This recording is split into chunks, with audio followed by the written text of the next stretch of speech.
Good afternoon, ladies.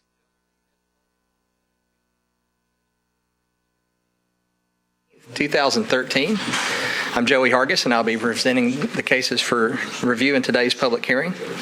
At this time, I would ask everyone either turn off their cell phones, silence them, put them on vibrate, so as not to disrupt today's proceedings. The board would appreciate it. The procedure will be to introduce the case record as the Codes Department has it on the wall here, as well as the television screens there at the back of the room. We're presenting maps, site plans, photographs of today's cases. We'll also present any letters that we've received in support or opposition to a particular case, as well as any correspondence from other government agencies. At the conclusion of our presentation, the applicant will come first to the table, along with any persons in support. After the applicant goes through their presentation, the opposition will then have a period to speak, and then after the opposition, the applicant has a chance for rebuttal. The board and their rules provide applicants in cases without opposition 10 minutes to present their case to the board. Over to your right where you'll be seated, if you'll note the LED clock there on the mantle, that will be your time that you have remaining to speak. The time runs during testimony and then the stop for questions by the board. If you're responding to a question a board members ask you, that clock will remain stopped, but once you get back into your testimony, we'll restart that clock. In cases with opposition, both sides of a case have 15 minutes to present their testimony. So if you are here both in support or opposed to a case and you have multiple speakers, you get 15 minutes in total, not per person. So divide your time up before you come up, and keep in mind to that clock over there to your right. All section numbers that I referred to today come directly from the Metropolitan Zoning Code, which is Title 17 of the Metro Code of Law. Title 17 was adopted by the Metro Council and became effective January 1st, 1998, and applies to the entire jurisdiction of metro government. I'll introduce and make a part of the record the entire zoning code, and will dispense from reading individual sections unless the applicant or opposition requests that I read those sections. The zoning code requires that these proceedings be taped. Therefore, it's imperative anyone wishing to address this board to please come forward, identify yourself, and make your presentation. It should be noted that it's found that anyone's presented false or misleading testimony to this board that may have affected the board's decision. Any approval may be revoked at a later date by means of a show cause hearing. The board will go for all cases set for public hearing today, and after each case, the board will then discuss and vote on that case. The board is vested to act on the cases before us as outlined in Section 1740-180 of the Metro Code of Law. The code requires that 4 members of this 7-member board be present to constitute a quorum. The code requires that you have 4 affirmative votes to grant your application. I currently have 5 members present. I am expecting a 6th to arrive shortly. So you need 4 of those 5 or 6 persons hearing your case for your case to be approved. If you fail to get 4 votes, if 5 or 6 members hear it, your case will stay on our agenda for the next 30 days. The members who participated are allowed to change their vote. The members who are not present can watch today's proceedings via YouTube or Channel 3 and review the record and become eligible to participate and then vote. After that 30 days and no one's changed their vote or no one's become eligible to participate and you still do not have 4 votes, your case is deemed denied by operation of law. Any applicant or aggrieved property owner may may request a rehearing within 60 days of today's public hearing. And further, any applicant or aggrieved property owner may appeal this board's decision to Chancery or Circuit Court within that same 60-day period. But once that 60 days has elapsed, this board's decision is final and no further action may be taken. This board's approvals are valid for 2 years after today's date. So you get approved here today, be sure to come pick up the permit for which you've applied for that prompted this appeal. If you do obtain your permit and execute that permit, your approval lasts forever unless the board puts some time restriction on it.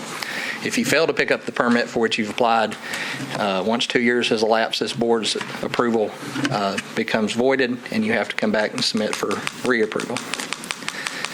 Mr. Chairman, I submit that all cases were filed in proper order. Appellants were notified by certified mail as required by the code. All affected property owners within 300 feet of today's properties were noticed by first-class mail, and a legal ad was published in the Tennessean as required by the zoning code. And before we begin Our preliminary announcements, the board does allow elected officials who wish to address the board prior to today's public hearings, if they wish to come forward and speak about any of the cases before their day. I know Councilman Claiborne, you're present. Are there any other elected officials present with us today? Okay. Seeing none, come on forward, Councilman.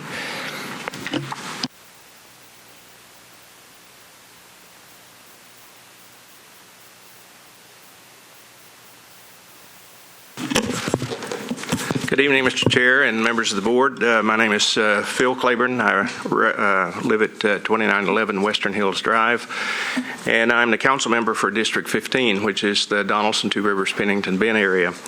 And I'm here today to speak to some concerns I have about case number 2013-059. It might seem odd that I'm coming to speak to you with a situation that exists on the other side of town from where the area that I represent is, but my motivation for doing so is the last time that I was actually here to appear before this board dealt with a very similar circumstance with a billboard in my district that was being requested to be transitioned into it was a non-conforming billboard. The request is to transition it to a digital format. And fortunately, during the hearing, the applicant actually withdrew his request. And so the matter was settled because he saw the opposition that was there and the justification that we were giving, and he decided to withdraw his request. So my concern is that if you were to approve the request that's being made in this particular situation, that it would open the door for the billboard that I've just mentioned in my district, as well as other similar billboard situations in other parts of the county, to move forward because this would set a precedent and would basically pave the way for similar actions of non-conforming billboards. I'm not an attorney and don't even give any kind of justification for understanding legal speak and so on, but I can read, and I try to understand as best what I read, and so my appeal here is based on to you on a couple of things from the Tennessee Code and also from the current Metro Zoning Code. I admit and agree that under Tennessee Code 137208 that there is a provision for non-conforming structures to exist, to be grandfathered, especially when zoning changes make them non-conforming, that they can be grandfathered. And also that the code allows for the destruction and the reconstruction of those structures on a non-conforming property. But it also states that the demolition or reconstruction of such a sign must be necessary for the conduct of the commercial or industrial business that the sign relates to. So there are some fairly broad protections under 208, but there are also some fairly specific limitations that are in that section of the code also. Subsection I, for example, states that notwithstanding the provisions of subsection D, which is the section related to the provisions that I've just mentioned, any structure rebuilt on the site must conform to the provisions of the existing zoning regulations as to setback, height, bulk, or requirements as to the physical location of the structure on that site. And under our Metro Zoning Code in Article 14, Section 174605, which deals with nonconforming uses, Section C4 states that in all mixed use and non-residential districts, an existing nonconforming use may be changed to a new nonconforming use upon the determination of the Board of Zoning Appeal. So that's the basis on which this request has been brought to you, I'm assuming. But it also states that the new nonconforming use will be more compatible with the surrounding land uses than the existing nonconforming use. And Section 640, under that same article, which is the general guidelines, in the second paragraph, there's the statement that it is the intent of this title to discourage increases in the existing degree of land use or structural nonconformity. So this property that's in question is zoned MUL, mixed use, and it's my understanding it's been that way since 1998. The zoning does not permit a billboard, therefore the non-conforming use that currently exists is being in question. So if I understand the state law and the metro law correctly, the demolition and a reconstruction of this sign as being requested, first of all, must be necessary for the continuation of the business to operate. Secondly, it must comply with the bulk regulations of the present zoning ordinance for the land that the sign is being requested to be moved to. And number three, it should not increase the non-conforming status that the current sign represents. So given those assumptions, based on my understanding, it seems extremely suspect to me that allowing the sign to be relocated, especially in a digital format, is necessary for the continuation of this business to operate. It also seems to me that allowing this new sign would clearly violate the regulations of the MUL zoning that exist on the property. And finally, relocating the sign closer to an existing billboard does without question increase the non-conforming status of any new sign. And certainly adding a digital format to that new sign would make it even more non-conforming. So based on my understanding of state and local law and those assertions that I've made, I'm appealing to you to not approve the applicant's request to move this sign and to allow for a digital format to be added to it. I've got a quick question. I don't know if it's a quick question, but I have a question. When you talk about the sign itself, converting from a front-lit sign to a backlit digital sign as being more non-conforming, it seems like that when we've heard cases like this, that's been a source of debate, and people have different opinions of, is it more or less? And so I'd like to hear your views, and I know that they also represent perhaps some of your constituents' views and views that you're hearing from the neighborhoods about why, in your opinion, the digital LED sign is, in fact, a different type of sign from a front-lit sign. Well, the position that we took when we were here previously with the case that I referenced at the beginning was, first of all, the distance requirements from residential areas. Then secondly, the traditional billboard sign that is there now it's a static sign. I mean, it doesn't draw attention unless you look up at it.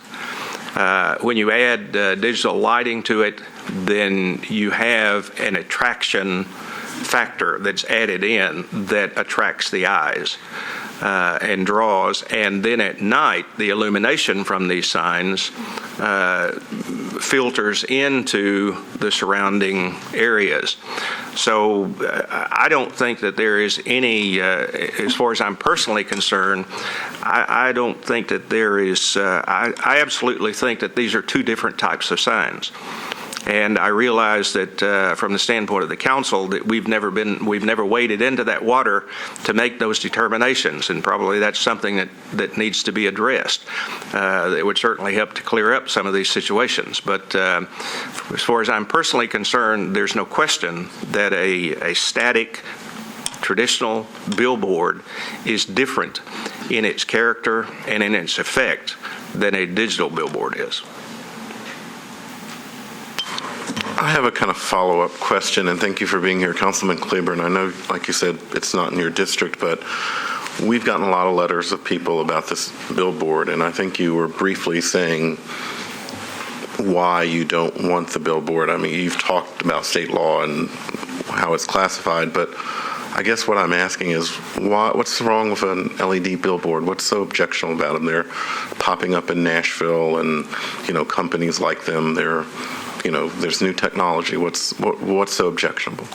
Well, I think there are certainly places for LED billboards. I think as they intrude close to residential areas, that there has to be some consideration for those neighborhood areas that are represented there. But my objection in this particular instance is not so much about the digital part of this as it is about the non-conforming character and the fact that it becomes even more non-conforming in its being relocated closer to an existing billboard than it originally was. And so I simply said that when you add the digital aspect to it, that even adds more to the non-conforming character of it. Right. Well, I've said this a lot, and I'm sure some of my other colleagues will agree. We get a lot of billboard and LED signs, and I know the council and other groups have been talking about this for years.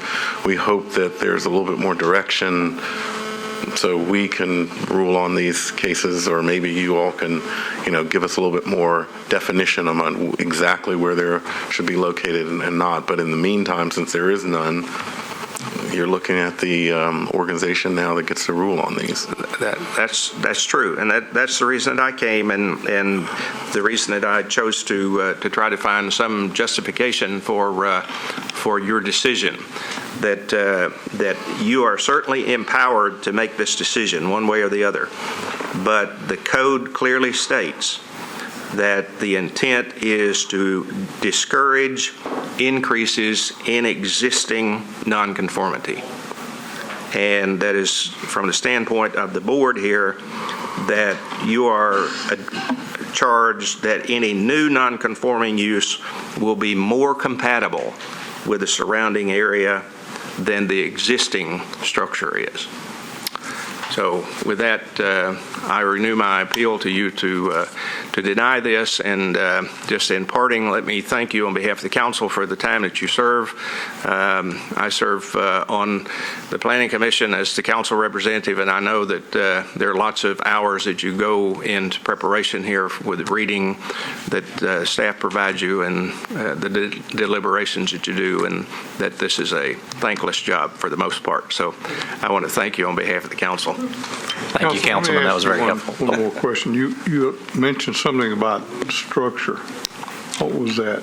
You're talking about I just taking down and replacing, or something about? Yeah, there was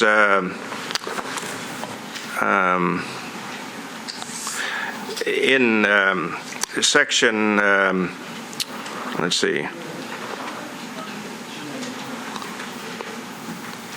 So in Section D of the Tennessee Code, it says that notwithstanding the provisions of subsection D, any structure rebuilt on a site must conform with the provisions of the existing zoning code. So Section D gives a non-conforming structure, which a sign is considered a structure, the right to be demolished and relocated on that or that property where it's non-conforming.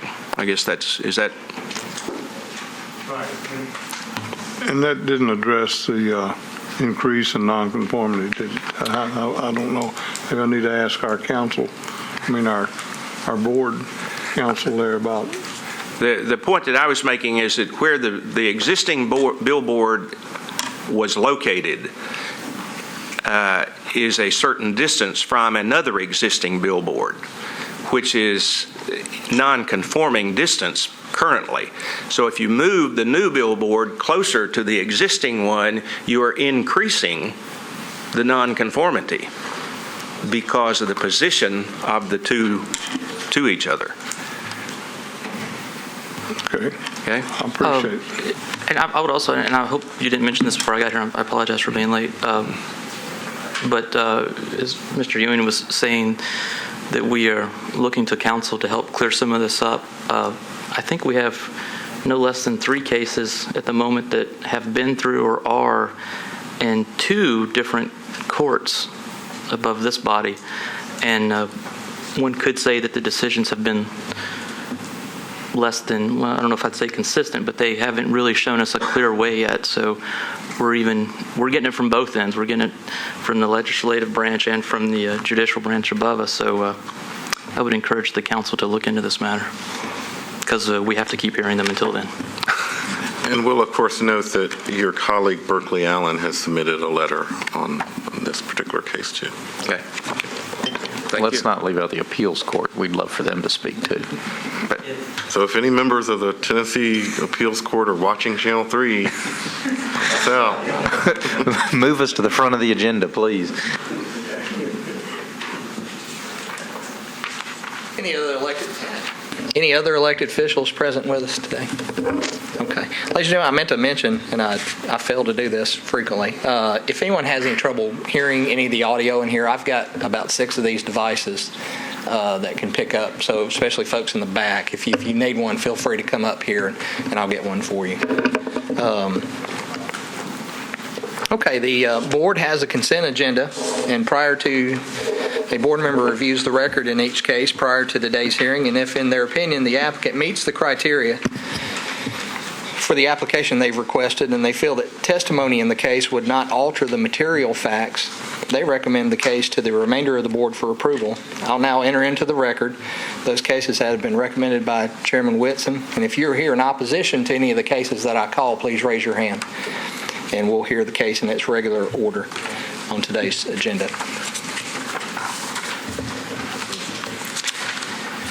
The first case recommended for the consent agenda is case 2013-58. Mr. Ernest McLean is the appellant, and Amos and Alice Childress, the owners of the property at 1018 North 6th Street, requesting an addition to a non-conforming structure in the RS5 district to construct a new one-story addition to the rear of the residence. Is there anyone here in opposition to case 58? The appellant's here. Any opposition to case 58? Seeing none, the proposed addition would not increase the degree of nonconformity on this case. Mr. Whitson recommends that case for the consent agenda. The next case recommended for the consent agenda is case 2013-60, Mr. James Frasina and Structurecraft LLC, owner of the property located at 4014 Sneed Road, requesting a variance in the side setback in RS20 to construct a new single-family residence. Anyone here in opposition to the case? Okay, we'll hear its case in its regular order. We do also, for opposition, maybe there are folks here that just have questions about appeal cases, I can get you with the applicant. We do have a room just to the back of our to give parties. There's a couple parties back there talking now, a chance to speak. Maybe they haven't had a chance to. But case 60 will be heard in its regular order. The next case recommended for consent, case 2013-61, Ms. Sharon Piggott, the appellant, Kenneth Kraft, and Lisa Lynn Crow, the owners of property at 205 Craighead Avenue, requesting a variance in side setback in the R8 district to construct a 2-floor addition to the rear of the residence. Is anyone here in opposition to case 61 present? Case 61? Hearing none. The variance is granted based upon the hardship of the irregular shape of the property. The next case recommended for the consent agenda is case 2013-62, the Native American Indian Association, the appellant and owners of the property located at 1466 Bell Road, requesting a special exception in the AR2A zone district to construct a new 5,562 square foot cultural center. Are there any parties opposed to case 62 present? Case 62, seeing none. This special exception meets all the conditions of the zoning code, has been recommended of approval by the Planning Commission and the District Council person. The next case recommended for the consent agenda on page 4, case 2013-64, the Metropolitan Government at 1433 12th Avenue South, requesting a special exception for use and setbacks and a variance in the street type and landscape buffer in RM20 to construct a new 25,000 square foot police precinct. Is anyone here in opposition to case 64?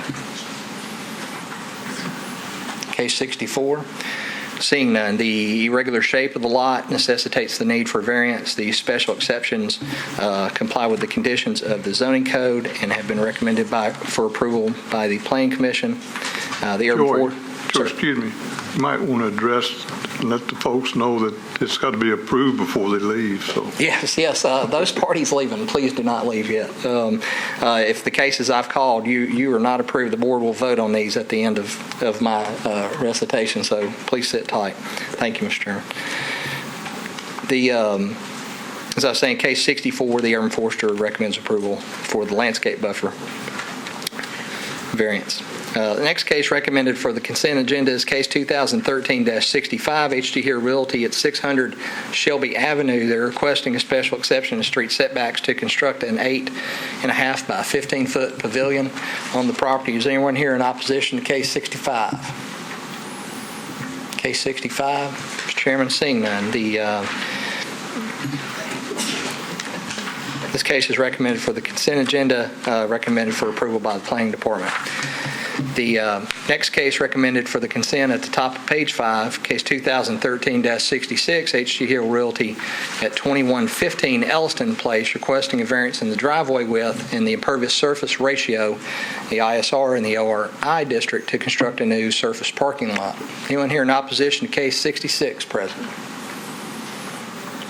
Case 66, seeing none. The exceptional narrowness of this lot necessitates a need for variance here, and with that, Mr. Whitson recommends that case for the consent agenda. The next case, case 2013-67, that's recommended for the consent agenda is H.G. Hill Realty at 1929 Broadway, requesting an addition to a non-conforming structure in the MUA district to construct a 900 square foot addition to the existing building. Is anyone here in opposition to case 67 present? Case 67, seeing none. This case is actually somewhat unique. This is an addition to a non-conforming structure. The drawings and plans submitted into our office prior to permit issuance showed a 0-foot setback. The zoning code actually permitted a 0-foot setback, and approximately a few days before the permit was issued, the law changed and it required a 5-foot setback. So the interior portions of the building we issued the permit for and then halted this until an approval was needed before the Board of Zoning Appeals. And finally, the last case recommended for the consent agenda, case 2013-69, Metro Water Services at 441 Ocala Drive, requesting a variance in street setback and setback from residential to construct a new water storage tank on the property. Is anyone here in opposition to case 69? Last call, case 69. This is recommended for consent. This is actually a reapproval of a case that came before this body in 1999.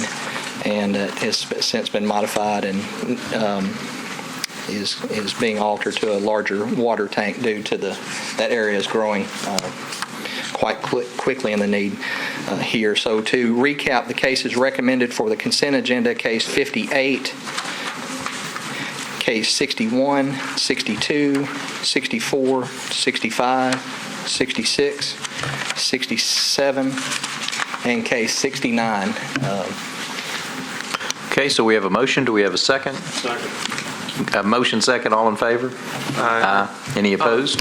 I'm sorry, I just wanted to point out that on case 65, we have a letter of support from Rediscovery's Urban Design Committee, and I've been on that committee, and so I'm not going to vote. I'm just going to abstain from this so as not to cloud anything, if that's okay. Sounds good. So all in favor? Aye. Any opposed? Okay. If you are here for cases 58, 61, 62, 64, 65, 66, 67, and 69, your cases have been approved. You are free to go. You are also free to stay if you'd like to. You don't have to leave. Okay. Ladies and gentlemen. We don't make you move up front like they do in church. No, we don't. Yes, sir. Call my case 60. What was your number, sir? 2013-060. You have opposition present, so you'll have, if you'd like, you can have an opportunity to speak. Man, I don't know if you guys have spoke. We do have a room there just behind the back wall there. If you want an opportunity to speak, it will be a little bit of time for your case arrives. We'll provide you that opportunity should you wish to. Okay, the first cases that we'll hear today, the very first case is a case that is deferred from prior public hearing. That is case 45 will be our first case that will be heard, followed by case 57, which is a deferral from the June 20th meeting, and then we'll pick up with today's business. So the applicants will come forward in case 45. We'll get started. Come on up to the front, guys. I've got 3 seats there.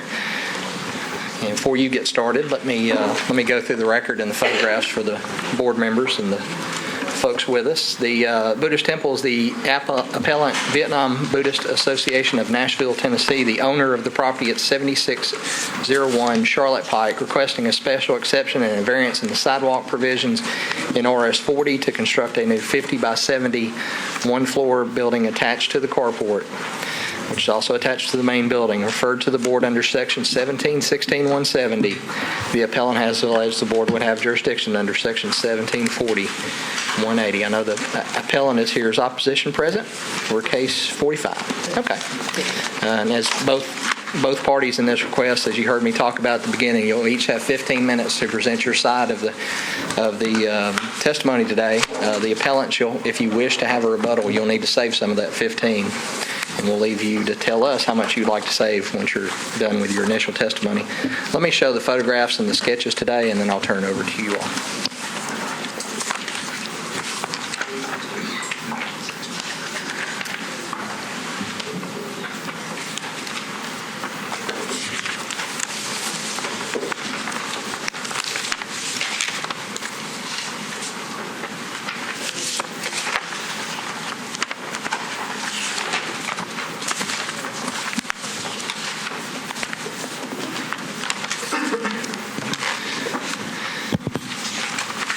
The subject parcel, which you see here, surrounded in red, is located at the intersection of Summerlee Drive and Charlotte Pike. It is in the, in the RS 40 zoning district.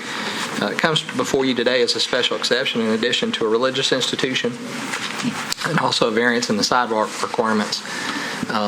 Discussing the variance first, Charlotte Pike is an arterial street, and under the sidewalk provisions of 1720,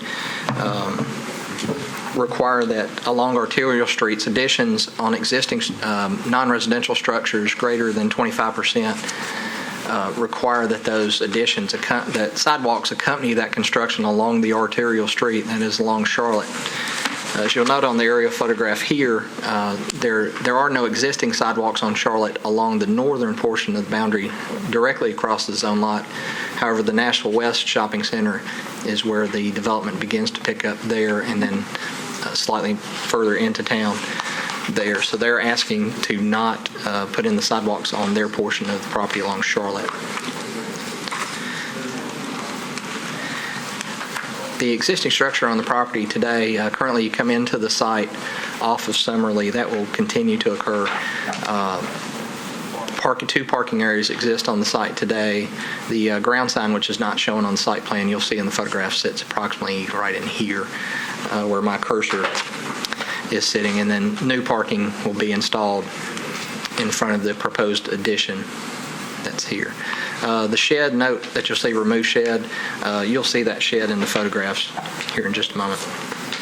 This is looking into the subject property from Summerlee Drive. Again, this is the driveway leading into the site. That parking area that you see in the foreground is this 6 spaces in here. That driveway goes down the grade slightly to the right here and comes into this parking lot here. Ground sign I mentioned. This is view along Charlotte Pike and their portion of the property, and then views across Nashville West Shopping Center. The area photo, which I noted, where the sidewalks pick up on the north side of Charlotte, and then views west on Charlotte Pike. So these 3 photographs cover mainly the sidewalk issue. The additions that's being proposed, this is the existing layout, the residence that's currently being used. as a religious institution, and the carport that comes off the back of the structure. And that shed that you noted on the site plan is here. And I'll pull up the aerial photos. So those last two photographs are shot approximately, staying about the letter P in parking, facing toward this existing residence to the south.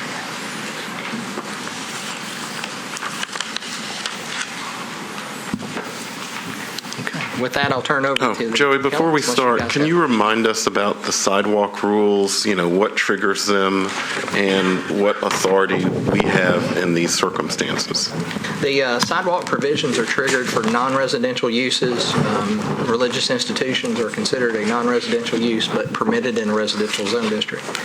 Additions to those that exceed 25% of the existing floor area are then required to bring sidewalks into compliance if they exist and are, let's say, substandard. Or if they don't exist, they're required to construct them. The provisions outlined in 1720-120 call for the installations of sidewalks based upon the collector or arterial streets designated in the major and collector street plan. Obviously, Charlotte Pike is an arterial street within this county, and as this addition exceeds more than 25% of the floor area that currently sits on the site, that's the trigger for sidewalks. Variances are allowed under the zoning code by this board for sidewalks, with all standard hardships needing to be found to be able to grant one. The code does also permit contribution to a sidewalk fund in lieu of installation. This board is not empowered to direct funds to that fund. You all in the past have flirted with that in your motion, so be mindful that if you grant a variance, you are granting a variance. Yes, I want everyone to it's be not reminded of tied that. to a contribution, so it's one or the other. So, for example, and this started under, I think, the previous administration, if you did not want to build a sidewalk or couldn't build a sidewalk, Metro has a fund that They you do. can basically put money into, and you could be in compliance, and the fund will help build sidewalks in some other places. So if you choose not to put money into the fund, you could come to us and say, I don't want to build a sidewalk, and Correct. that's why they're here. That's right. And again, from the board standpoint, you all can't demand contribution. Likewise, the appellants requesting a variance in sidewalks cannot use the amount of funds. It's too expensive to put into the sidewalk fund as a hardship either. There needs to be some physical aspect of this property that necessitates the need for a variance. There is precedent on Charlotte by this board in the past year or so for a church addition just west of here. For similar relief. But with that, I'll turn it over to the appellant. You'll have 15 minutes to present your testimony. Again, the time will run during testimony. Stop for any questioning. Should you want a rebuttal period, be sure to let us know. Joy, I'm sorry, I may have missed this. The sidewalks are to be on both streets? No, sir, just along Charlotte Pike. And why is that? Because Summerlee is a local street and the code Got it. does not require Gotcha, thank you. sidewalks along the local street. Okay. Okay, that's our case record, and I'll turn it over to the appellants at this time. Good afternoon, ladies and gentlemen, members of the board. My name is Carlos Preston. I own All Professional Construction. I'm here as a building consultant for the Buddhist temple. And what I have here is the special exemption, which has been approved, I believe, or taken into consideration by the Planning Commission, where they can do, in addition to that property, where the existing carport is today. And that's where the intended new addition is going to be. We have installed a breezeway or a walkway, open walkway, after we had a board meeting on the 6th of July with members of the neighborhood. And here I have the signatures of the folks that showed up. And listening to their comments, we revised the drawings to what we have now, which is a 40 by 60 addition rather than a 70 by 50 addition. We reduced the elevation of the addition to comply with the existing home, the pastor's home, lowered it, and we closed it in, and we did an open breezeway. One of the concerns by Mr. and Ms. Cole, I believe, was that they wanted the breeze to come through, they wanted light to come through. Their concern is that something will impede the light or breeze, so we did an open breezeway for two purposes. One is to allow in and exit to the existing basement of the existing home, the pastor's home, and the new addition is to be at the same elevation as the existing home, but it will not have a basement. It'll have a crawl space. It's a very tall crawl space, but it will be a gravel finish. There won't be anything installed in there as far as trying to create any classrooms or anything else. It's limited to 2,400 square feet on the same elevation as the pastor's home. We went ahead and met their desires. We changed everything. We met again last Saturday on the 13th. We showed all the changes. We showed them the drawings. We showed the new building permit application, at which time they made us aware that they were not happy with what we were doing. They still had concerns that we were going into the right direction. I feel that we've done a lot to try to help the neighbors out and to comply with what their concerns are. So we did 2 neighborhood meetings. One was a scheduled meeting that they all signed in, one wasn't scheduled. The second concern is the sidewalk variance, and the hardship on this is the grade when you're coming along Charlotte Avenue. It's a drainage ditch going all the way around. So the topo's driving everything down from Charlotte Avenue, so you have this drainage ditch. That's our hardship there, because we would have to build a wall, try to get a sidewalk, maybe culverts underneath. It'll get a little bit out of hand trying to do this one area, especially in that particular location of the corner.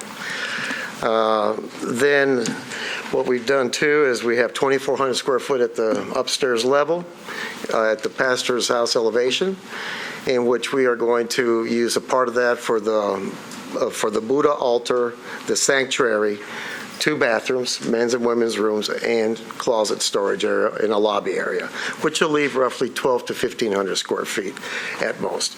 We're looking at 1,200 square feet for meditation. In the Buddhist religion, as I've been learning, in prayer they lay down, they extend their full body out, they extend their arms, and they extend where they can touch each other from one end to end. So by learning all this and trying to break out the square footage per person, we roughly came with a 24 square foot per person for prayer, where people can still walk around them and they can stretch, they can pull their arms out in their way of praying in their religion. So we took that into consideration, which gives us, we have 14 parking spots. The way it broke out is the letter, and the opposition has wrote a letter saying that we have 7,300 square feet here, 7,300 square feet, saying 24 and 2448, and the existing house being at 2,500 square foot. I would assume that that includes the basement for that particular house. Not disagreeing or not wanting to disagree, but that's not the case. All we really have is 2,400 square foot that we're going to be working with. The breezeway allows people access to the existing basement of the existing home. Plus, it allows for what they requested: air, sunshine, everything to go through. We did what they requested. Here it is. And then as far as future parking, we have already showed that. Right now, we are within the law or zoning with the parking spots. We have 14.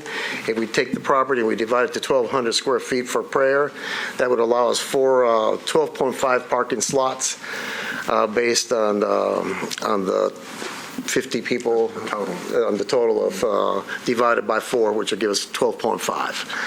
And we agree, we changed drawings. We did first application, second application.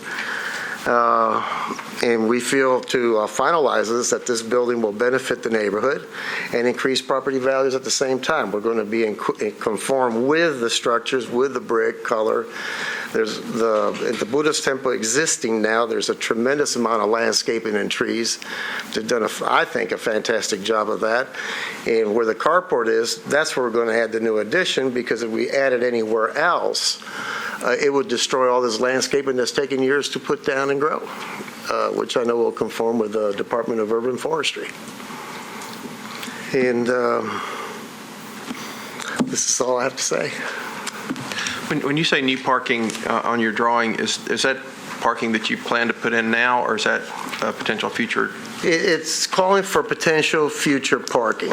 At the Buddhist temple, they have 4 events per year that bring additional people, which is a concern of the neighborhood, because a lot of people will park their cars up and down the road. But that happens 4 times a year and on Sunday. And I was very specific with the pastor and all to find out exactly what days we're talking. Are we talking a weekend, or are we talking a Saturday, or are we talking a Sunday? It was expressed to me it is on Sunday except for New Year's Day. New Year's Day, when they have festivities, is whatever day it falls, whether it be the week or...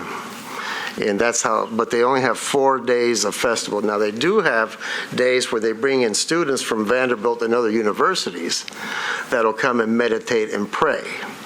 So that's why we have the additional future plan, 9 parking slots that we'll leave for, I believe, zoning to decide that one for us when we go for plans review and zoning. I believe that they will take care of that. First of all, do we have the names, the sign-in sheet for the neighborhood meeting? Do we have Yes, that sir. on file, Linda? I don't believe if you do or not, but I can get you Could we those. at least pass that around? Absolutely. Just get to. And you were about the sidewalk along Charlotte. You were saying there's some drainage issues and topographical issues. Do you have a topo of this area so that we could see that? No, we don't. That's from what we've done and seen and what we have in the pictures. What would happen is you have to do a green buffer between the curb and the highway. So you have your curb, you have your green buffer, then you do your sidewalk, which you'll put us right on top of the drainage ditch. And that we did just by walking and looking and just measuring, off the side of the road what it would take. So you didn't use an engineer or any professional? Not It's as just of yet, no, sir. You all looked and saw that there was a... There's a grade falling down. Yeah. What does staff think about that? Do we have any independent verification that actually exists there? Or? Actually, we don't generally comment. I mean, I've got the photographs that I shot of the site along that portion, which are before you, but... Okay. Can we see the ditch from... If you get to the corner where you have the post, you see the sign. If you see your pole, you see how it all drops down from the highway. You have a difference there of possibly 2 feet, maybe 2.5, just from my point of view, of course. I'm not going to try to exaggerate it. But as you go around the bend and the curve, that's when you can really see it drop down when you're standing at the edge of the road.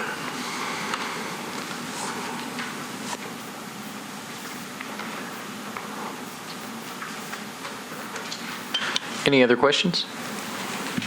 Okay, you might want to save your 9 minutes and 24 seconds for rebuttal. Thank you. We'll bring up the opposition next. And as these 2 gentlemen clear out, opposition will come forward. I've got 3 seats down there. You're welcome to.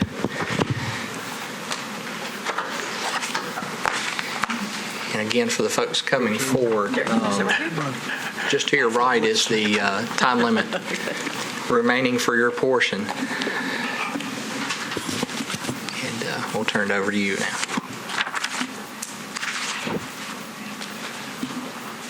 Are we ready? Hi, my name is Joyce Cole. This is my father, Clyde Cole. We live next door to the Buddhist temple, and we were at the meetings, and they were very nice with our concerns. We still have concerns, of course, and I think our main concern is the building size and the height and the direction of the building. As you see, our house is, I guess the building is kind of aimed towards our house. When they did the rendition of this here, which we saw just the other day, we did go to the second additional meeting, and as I have it here, this is the garage, or this is the basement space that they have. And it seems that it appears that the first level, we'll say, their crawl space, is the same height as their basement. So to me, it looks like a basement with an additional floor, which runs the same height as the house. However, the roof does extend up higher. It seems that this building is quite a bit higher than the original house on the building. And it also seems, and it may just be the way that this is drawn out in the dimensions, that it looks like it goes straight across. And that's not the way that the design is. As you can see on that sheet here, this would be the front of what they have shown here, where the steps are. This is the front here. And then the back goes towards our house this way. So where their garage area is on this sheet here, this is the garage, and then this is our driveway right here. So it's coming towards our house instead of kind of like going away or maybe towards Charlotte. So it's directed towards us. And when we asked them, what it was going to be built of, it was brick. So our view will be brick. There will be a breezeway, but it will cut off a significant point of breeze that does come through there. Also on the rendition here is that there is another church that is located in the back of the area. And our concern is when they do park, and they have parked on Summerly, they've parked in our yard. We said, it doesn't happen very often, no problem. We don't have a problem with it. But it does seem to happen more frequently. So when they brought this up and said they were going to include parking, we thought that was wonderful.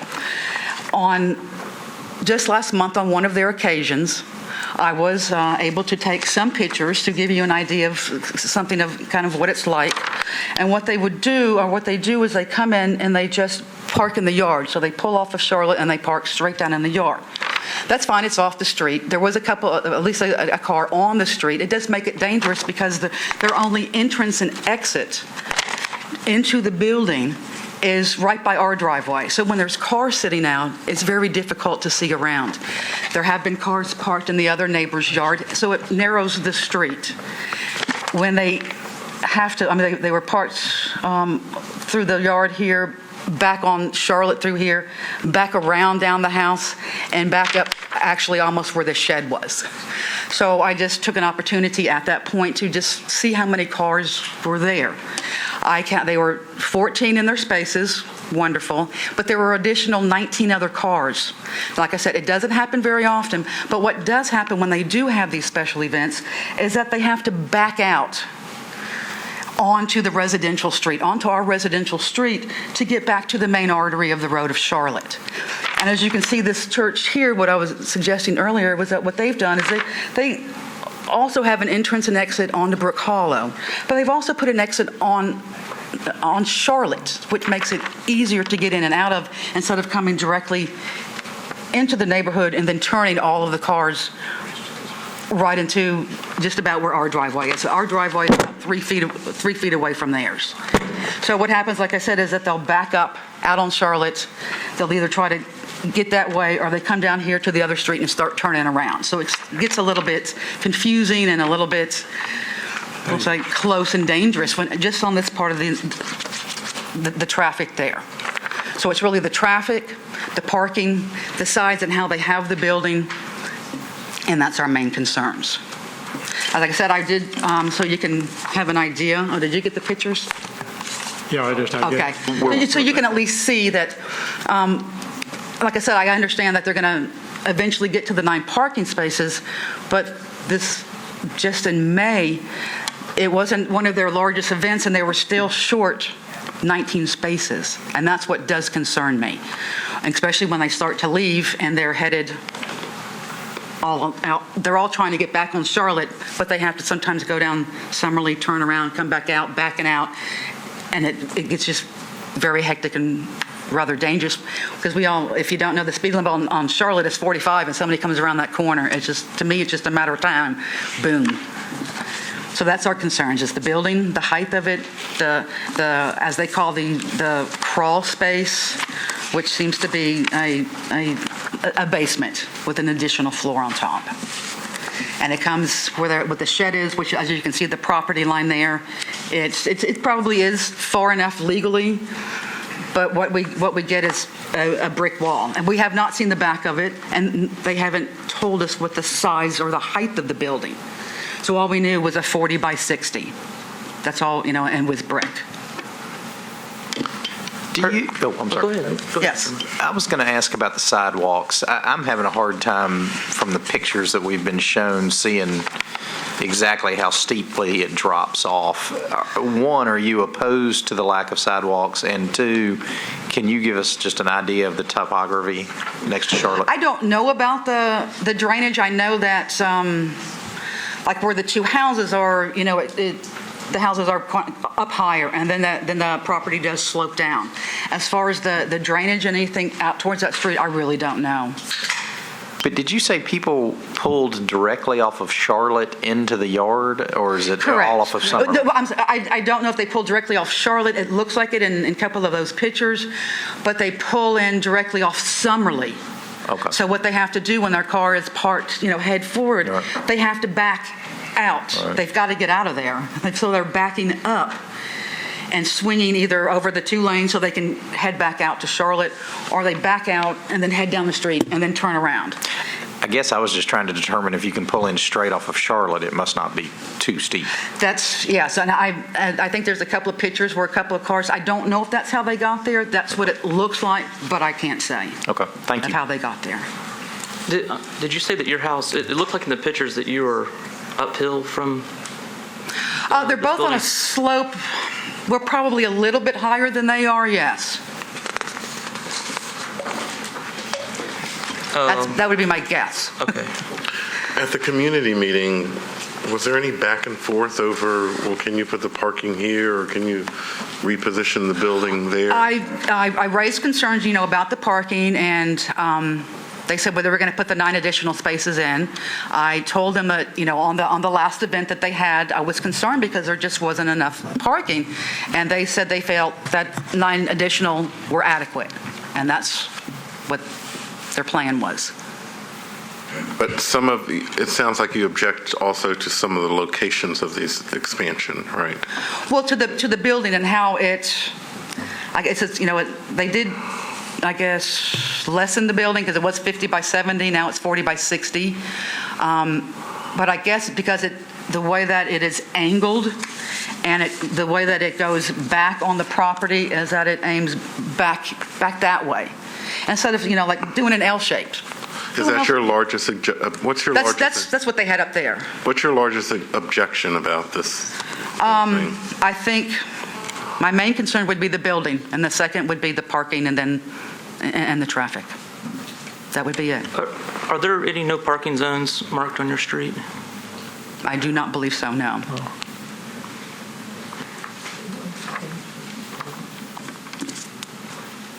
Any other questions? Do we have other questions? And is there other opposition, or is it just the two? Okay. Well, they're with us, but I guess they kind of chose us as the spoke people. See a show of hands of people in opposition to this particular case here today? He was with us. I might say one thing. There was a letter submitted back on April 23rd that shows the names of the people who, we got a few people that opposed it. We didn't see everybody because they were out of town a lot of times, but anyhow. No, that's part of the record we got. Okay. You have that? Yes. Okay, so you already have that. That's great. All right. I might say one other thing, Joyce, excuse me.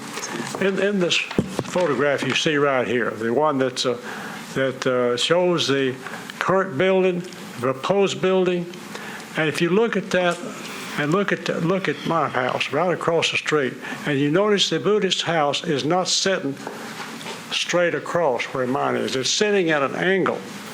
So in order to try to get this additional building into place, they have to run it all the way over to the easement between my property and their property. And that's where, if on your picture, that's where it says remove shed. And it has to run that way. It's because their house is sitting at an angle. It doesn't run straight. And this right here, it's going back straight. There, okay, you got it up there. You can see it now. How long have you all lived there? Sir? How long have you lived there? 40 years. I've lived there a long time. They're good neighbors. We like them as far as that's concerned. I don't like what they're doing here, as you obviously know. Do we have a copy of that plan somewhere? Sir? You see it? What do you need? That looked different for some reason. This plan here does not show the back side that goes next to where my property is. It's only showing the front side that's facing Charlotte Avenue.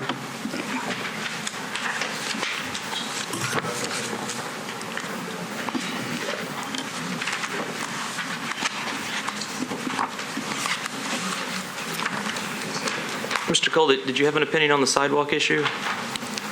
Do you have an opinion on the sidewalk? On the sidewalk? Yes, sir. On the sidewalk. Not really. Not really. The sidewalk, I think that should be taken care of by you folks, but Joyce makes a good comment. The church right next to their church, it is fronts on Charlotte. They have made their parking lot with an exit going right to Charlotte, so they can run people in there, but they also have an exit on Brook Hollow. But they have plenty of room, and that parking lot is full practically every Sunday. So there's a lot of traffic in that general area.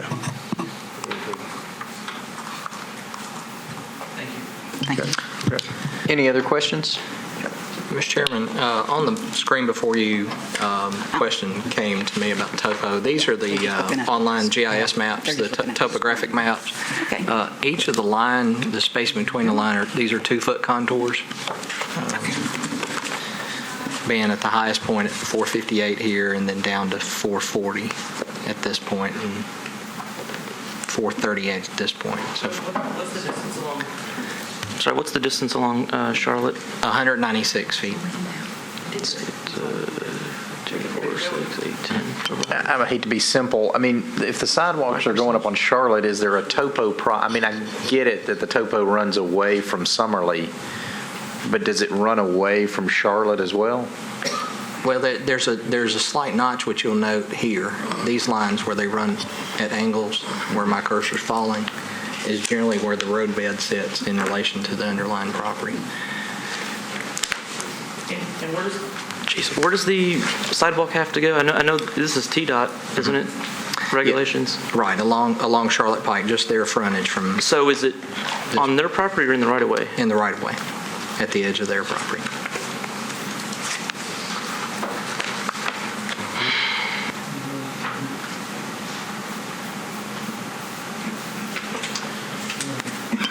Okay, should we bring the applicant back up for rebuttal if they have rebuttal? Yes, we do.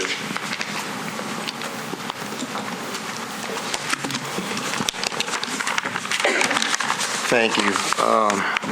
One of the comments that I want to make is where the new assembly area is going is where the existing carport is today over a hard surface. That covers the majority of the square footage. If you look at that drawing where we revised it, we're roughly from their property line or from the dividing line, we're about 30 foot by the shed, which puts you even further out. The house is 20 foot. The existing house, the corner of the house, but the new building is 30 foot at the corner as you're going west. And that's pretty much it, but we felt that that was the appropriate place to put it because all the gardens that are in the front, where you have the existing house and all the gardens that are out here, you can hide this addition because the elevation going over the top, as noted already, is only 1 to 2 foot higher, but Tim Curtis being the architect, all we have is 1 foot higher on the new addition than the existing house. And as far as keeping this roof at the same elevation, even though we're 1 foot higher by design, we could even change this point a little bit and bring it down about 1 foot. And we can do that with a truss system, with a vault truss system on that. But Mr. Curtis has done everything to bring it down and lower it. And what is being called a basement is going to be crawl space because we're not putting concrete slab in there. And the reason why we're not doing it is all budget purposes. Even this porch that shows where it's going all out, that's all going to change when it goes to plans review because it's all about money and what they can afford. And that's the way I'm headed towards is should they hire me as their builder. And can I ask you another factual question? I'm relatively familiar with this area, and I know there are sidewalks across the street, but I can't remember any sidewalks on your side of the street. You have to go almost all the way to the Kroger Market and then back over to the I-40 overpass.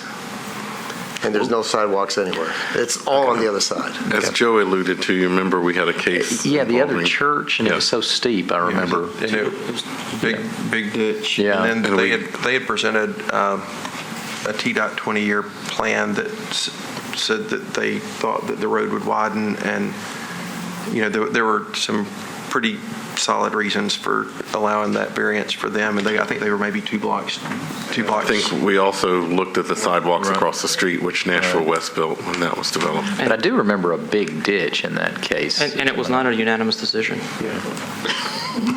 As sidewalks case has never been. That's a good point.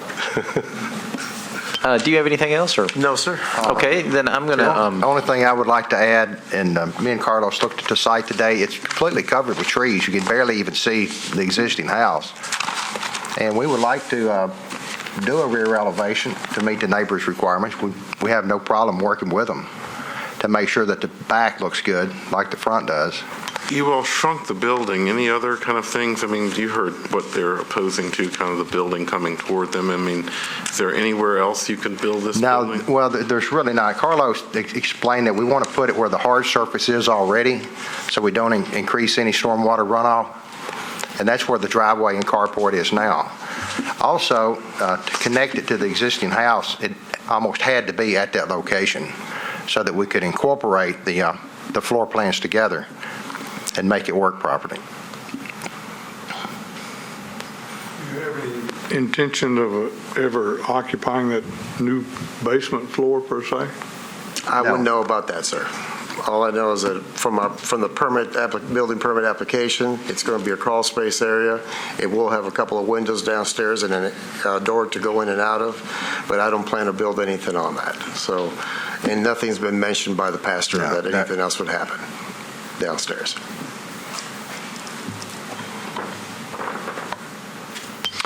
okay, unless we have any other questions, close the public hearing. Thank you. Thank you. And open it for discussion.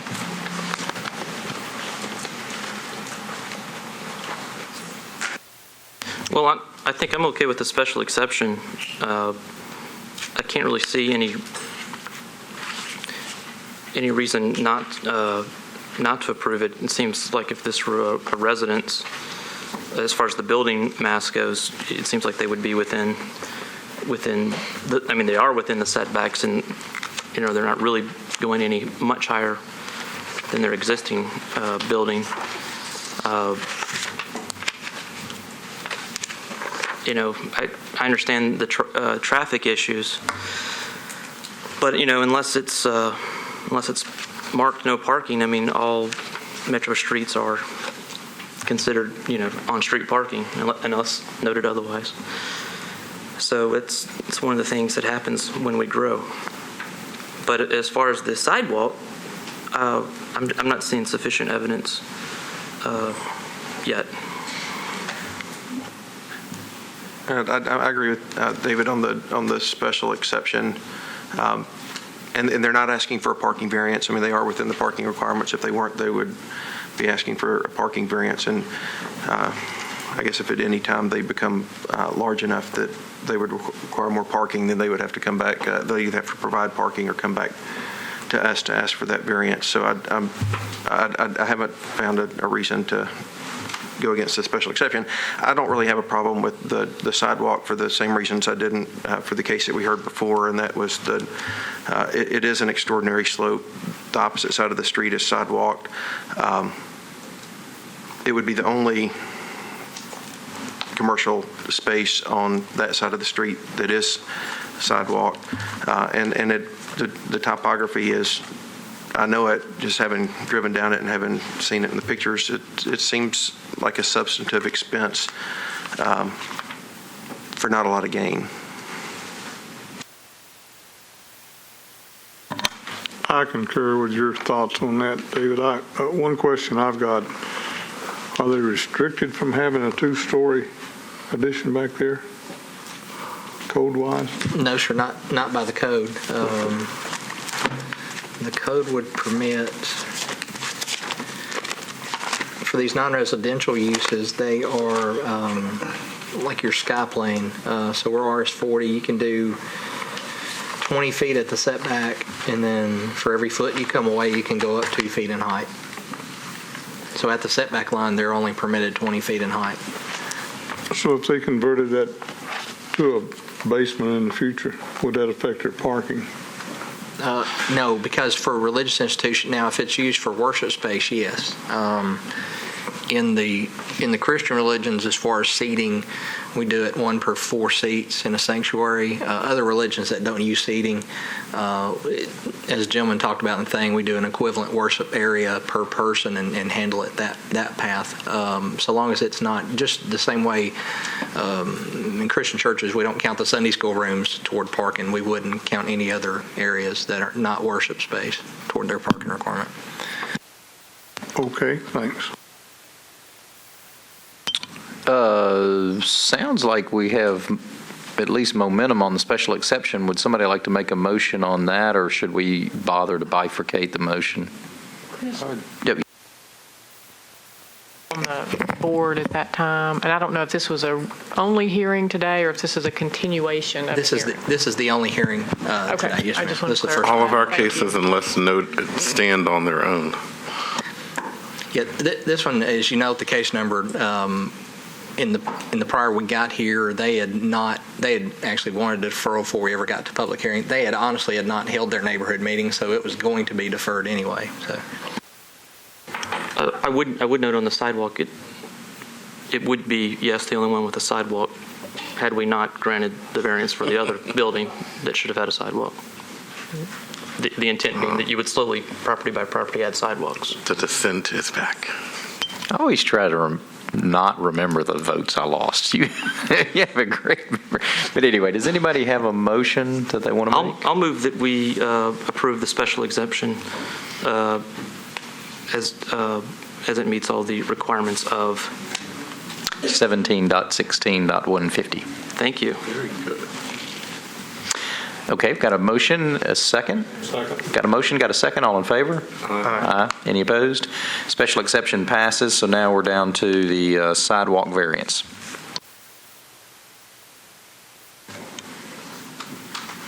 I'll make a motion that we grant the sidewalk variance because it meets the requirements under section, is this one? Well, hold on, let's... I don't have my cheat sheet, but yeah.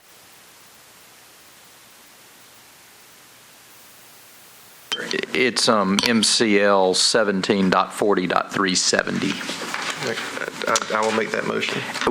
But hold on, let's just beef that up a little bit. We're going to make a motion that we grant the sidewalk variance because it meets all the requirements of 17.40.370 and the unique characteristics of the property or the steep slope off of Charlotte that makes building the sidewalks impractical. And I'll second that. Got a motion, got a second. All in favor? Aye. All opposed? It passes. For the record. I was looking. For the record, you should say no. So our court reporter. No, thank you, Mr. Harper. Said Mr. Harper. This isn't a screenplay where she gets to write. Thank you. He raised his With hand. that, the board approves the special exception on a vote of 6 and 0.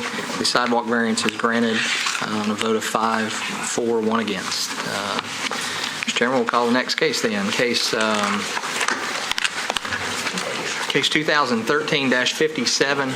Mr. David Rodriguez, the appellant, Frank and Micah Caputo, the owners of the property located at 1515 Boscobel Street, requesting an addition to a non-conforming structure in the R6 UZO district to construct a 35 by 39 two-story L-shaped addition to the right and rear side and a second-floor addition to the entire structure. The structure is currently a non-conforming structure referred to the board under Section 1740-660C. The appellant has alleged the board would have jurisdiction under Section 1740-180. Item D, this case was deferred from the June 20th hearing. Those members eligible to participate, Ms. Chappell, Mr. Ewing, Mr. King, Mr. Taylor, and Mr. Whitson. So, Mr. Harper, you are dismissed from this case. Does that leave anybody? Yes, there are 5 members. The 5 members. Wait, who was dismissed again? You are, sir. Just me? Just you. This is about And the sidewalk, isn't it? No, sir. Not about sidewalks. This case was heard by those 5 members. You did not participate, and to my knowledge, have not reviewed the record, so you're ineligible to participate. Ms. Jones is also ineligible. She is not present today. With that, the board deferred this case to give both parties that appeared on June 20th the opportunity to sit down and talk talk with each other. If the appellant, are you present? All right, if you'll come forward, please. Opposition, I believe, is present as well. Okay. Each party will have 15 minutes. I want to recap briefly for the members present and all parties present the slides and photographs from the prior thing. Which one is this? Basketball? Which one is this? Basketball?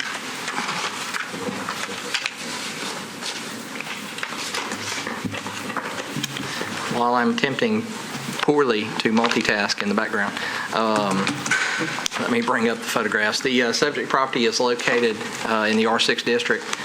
You see the residence as it existed in 2010.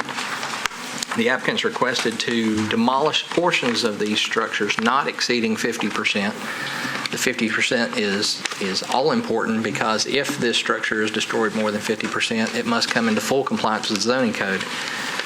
What has since occurred since this aerial photograph, a new residence has been built back along the alleyway, which you'll see in the building footprint on the site plan provided by the applicant here. The applicant's proposing, and as you'll note on the site plan, this garage actually conforms and is not a part of this appeal. The existing structure, as you see, are the red outlined areas here. The additions would be the yellow shading located along the rear and side of this. This addition on the side does conform to the setback, is not, so there's no variance required here. The appeal is essentially the portions of the building that are not 5 feet from the property line, and in general that this residence is a non-conforming residence. As you'll note, the setback of the home on the left-hand side is too close to the property line. The subject property looking from Boscobel Street, looking down into the site, the home to the left that you'll see, and home on the right-hand side. The two homes here, this home and this home were built approximately about the same time, similar construction. This view, looking at the adjoining properties on Boscobel, this photograph looking west, these slides were shown at the prior hearing. And then the adjoining home to the left-hand side, and extremely blurry picture on the bottom right. I'm not sure what that's about. But the additions would come off the side of the residence and the rear back in this area. So I'm going to put the site plan back up, turn it over to you all. Each side will have 15 minutes to present. Also cover, what's occurred since the last hearing, and the board would appreciate it, and I'll turn it over to you all. Good afternoon, Mr. Chairman, members of the board. My name is Steve Logan, attorney with 2 Nashville & White. I represent the applicant, Mr. Rodriguez. Here, we're looking to construct an addition to a non-conforming structure. As Mr. Hargis pointed out, most of the addition is within the existing setbacks. There's just one portion that would not be, and that's the front right corner on the site plan. It's approximately 9 feet wide and, what did you say? 22 feet deep. Under Metro Code 174660C, a property owner is allowed to expand a non-conforming structure provided that the expansion does not increase the degree of non-conformity. So really what the board should be concerned about is this addition on the right-hand corner, is that increasing the degree of nonconformity? As you all can see on the site plan, the existing structure has a front porch, and that currently is 16.8 feet from the street. That's the highest, or the point of maximum nonconformance with the street setback. The addition is going to terminate 21 feet from the street, so it's not increasing the overall setback violation. So for that reason, we think that the board should approve the request. Now, at the last meeting, the board suggested, rightly so, that Mr. Rodriguez meet with the neighbors to discuss their concerns. I know he's reached out to them. He's not spoken with all of them, but he has spoken with 4? Yeah, most of them. He's spoken with most of them. I understand that there may be still a few here that are opposed, but I think he would describe the meetings as positive. I know one of the concerns that the neighbors had was, I think the original plan for this structure was going to be 3 stories in a duplex. And after hearing those neighbors' concerns, we're committed to building a single-family structure. And if the board wants to make that a special condition for granting this application, we would be in favor of that. The style of the house is going to be consistent with the surrounding architecture. Mr. Rodriguez has gotten it's not the final elevation of the house, but it's consistent with the style that he's going to actually construct, and has shared that with the neighbors. It's going to blend in well.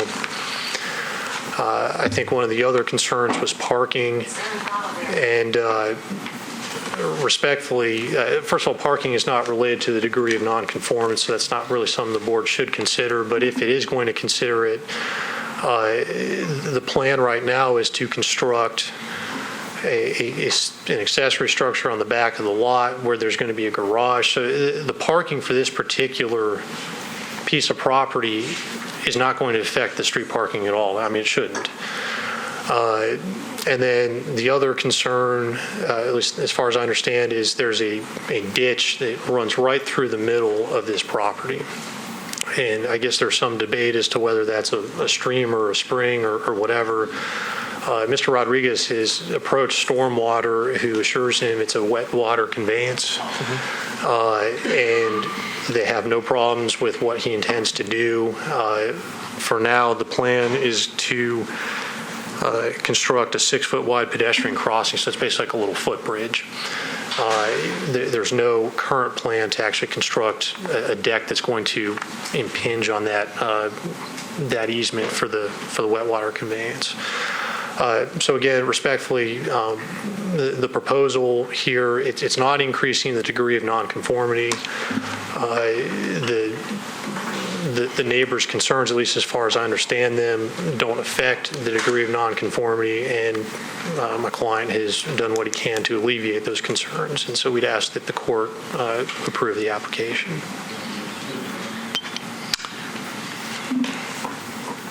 Questions? David? I guess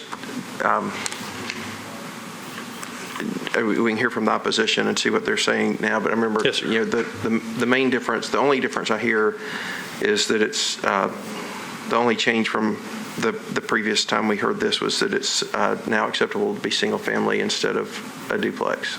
That's correct. And is a garage, that's part of the plan, but that's not something that we would be seeing. Right. And I guess the only to me, I think I remembered the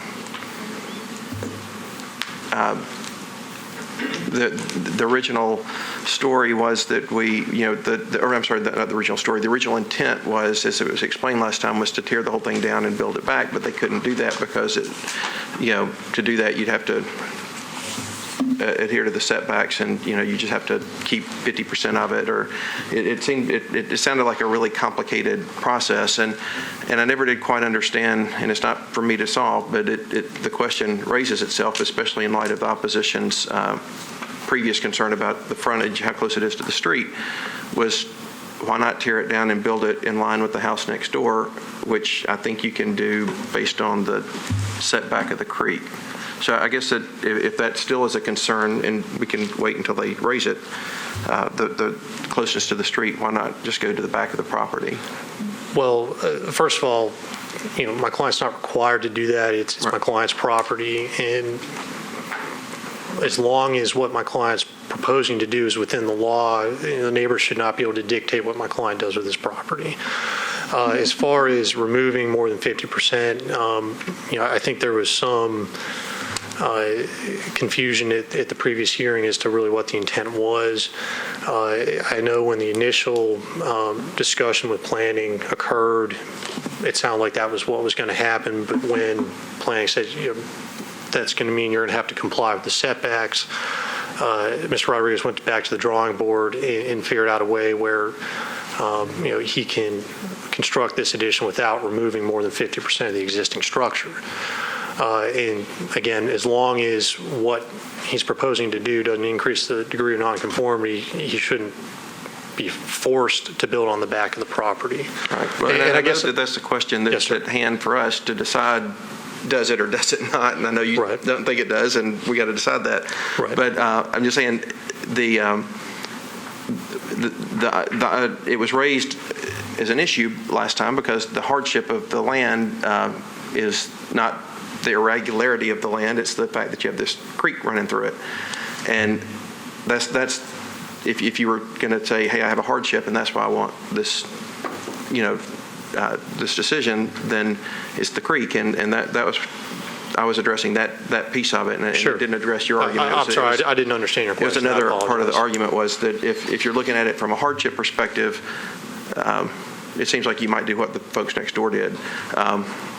And that's why I was trying to say, is there a case for not doing that other than, I want a big, nice backyard? Yeah, I think so, Mr. Taylor. Now, it's hard to see on the site plan, but one key difference between this particular property and the neighboring property is the ditch runs straight through the middle of my client's property, whereas on the neighbors, it turns pretty sharply down towards the street. And so they have less of a slope there, a little more space to maneuver and do those things, whereas my client doesn't have that option. Yeah. And it's higher from the top. That's correct. As you can see. So. That's correct. And I guess one other thing I forgot to mention about the street, all of the houses to the right, and Mr. Hargis, if you can pull up that first picture that you showed where it has all the layout, if the members will look to the right, all the houses to the right are as close or closer to the street. So this is not an unusual situation that's special to my client, where if my client does this, the rest of the neighborhood is in trouble. I mean, every other house I guess that's to the east, has the same issue. Great. Thank you. Thank you. Unless there are any other questions, do you have one, David? Oh, yeah, I'm One sorry. question, so you're building this to speculate sale, or you gonna be the occupant, or what? For sale. Okay. So I guess that sort of puts me in the position that I think the neighbors do have some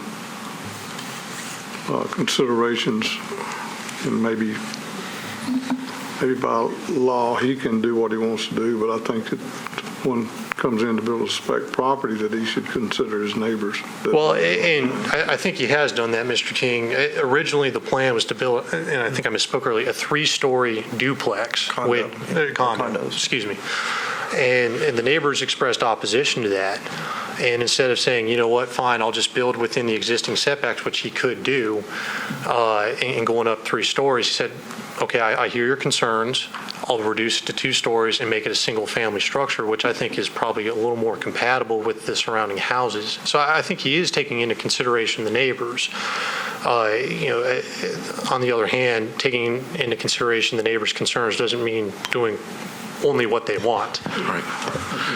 Can I see a show of hands of people here for this case that are opposed to it? Okay, so we still have to. Unless we have any other questions, y'all may want to save your 1035 for rebuttal. We certainly will. Thank you. And the opposition can come forward.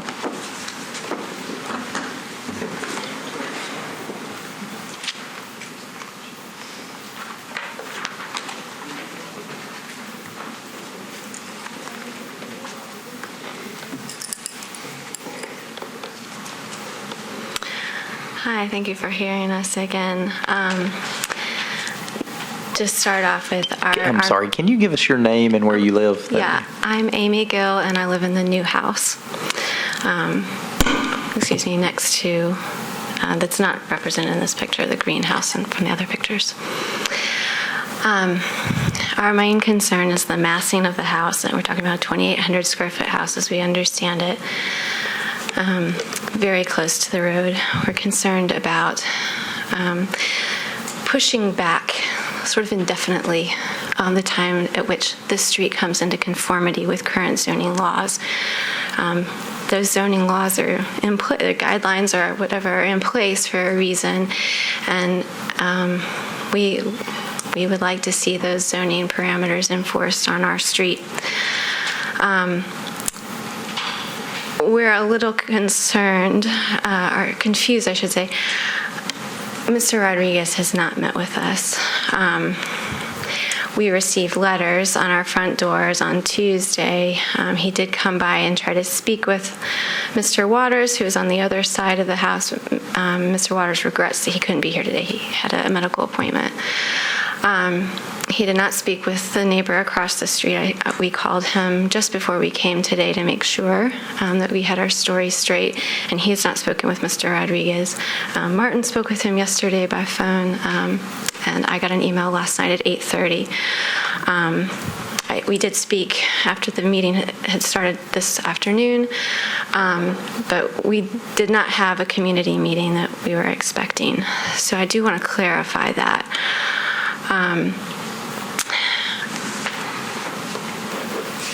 It's still hard for me to see, and I still don't feel that I understand why this structure should be, why we should go to such great efforts to tear down 50%, not 49%, so that we can keep a foundation that Mr. Rodriguez did explain to me is not sufficient. He's planning to build basically a new foundation, and the foundation would be left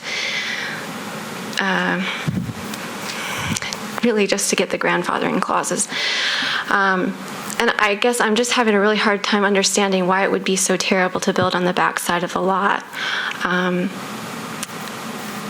I heard his lawyer mention the stream and that the stream is farther back on his property, but Mr. Rodriguez had told me just before that they're planning to dig out the stream and make it a channel, more of a channel.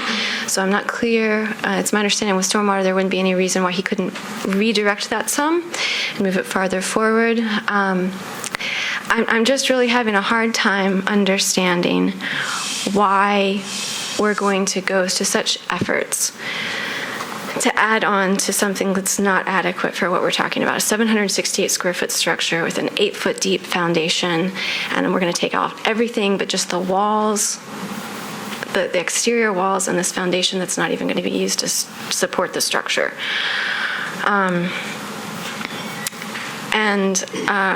My next concern is that while I am happy that it's not going to be a duplex because of the long-term concerns of that for the neighborhood, the neighbors haven't had time to speak about this. So Mr. Rodriguez suggested that if we would be okay with changing the setbacks and being okay with what they're proposing, that they would build a single-family residence, but I can't speak for anybody else. And they all wish they could be here, but it is a working street. I mean, we work.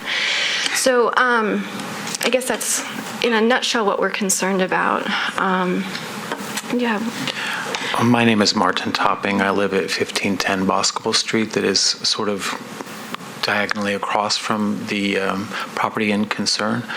As Amy mentioned, all of us got letters on our doors on Tuesday, and when we last met with y'all, and you knew we had the petitions we'd signed and brought to you, and I guess I was under the impression that there would be some sort of a meeting with all of us, or where we could kind of see what was going on and he could hear our concerns as a community, because most of us have been there a number of years. Getting a letter on your door, I appreciate that he has made these changes and that he notified us, but at the same time, I don't feel like he made a real effort to kind of speak to us about what's going on, and I've been a little confused about what he's intending to build. Not that that hinges on this, but he mentioned to me it was going to be a Victorian craftsman kind of high-end thing, and I'm kind of like, well, what's a Victorian craftsman? I mean, So you never saw the pictures that I've never seen any sort of plans. When did pictures. you talk to him? This was last night by phone. Okay. You called him? Of course, I called him. Well, I called him twice and texted him once, and then he did respond. And so, like I said, I think that when we had this postponement originally, it was with the intention that he would meet with us as a concerned group of community people that lived on the street, and that really never occurred.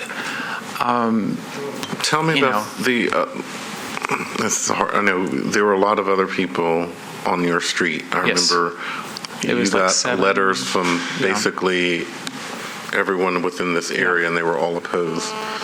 Do you know if their opinion has changed Well, I don't know if they even have had I know you spoke with Seth. Seth's opinion has not changed. Did he get a letter? Did all those people got a letter? Yeah, and I should say all the letter said was, "I'd like to speak with you." There was no further information in it. Is that all it said? Mm-hmm. Just, dear neighbor, I want to speak with you. Here's my name. Nothing. And I'm the owner of the house, And it wasn't sent by U.S. mail. It was just kind of dropped off. It was taped on my door.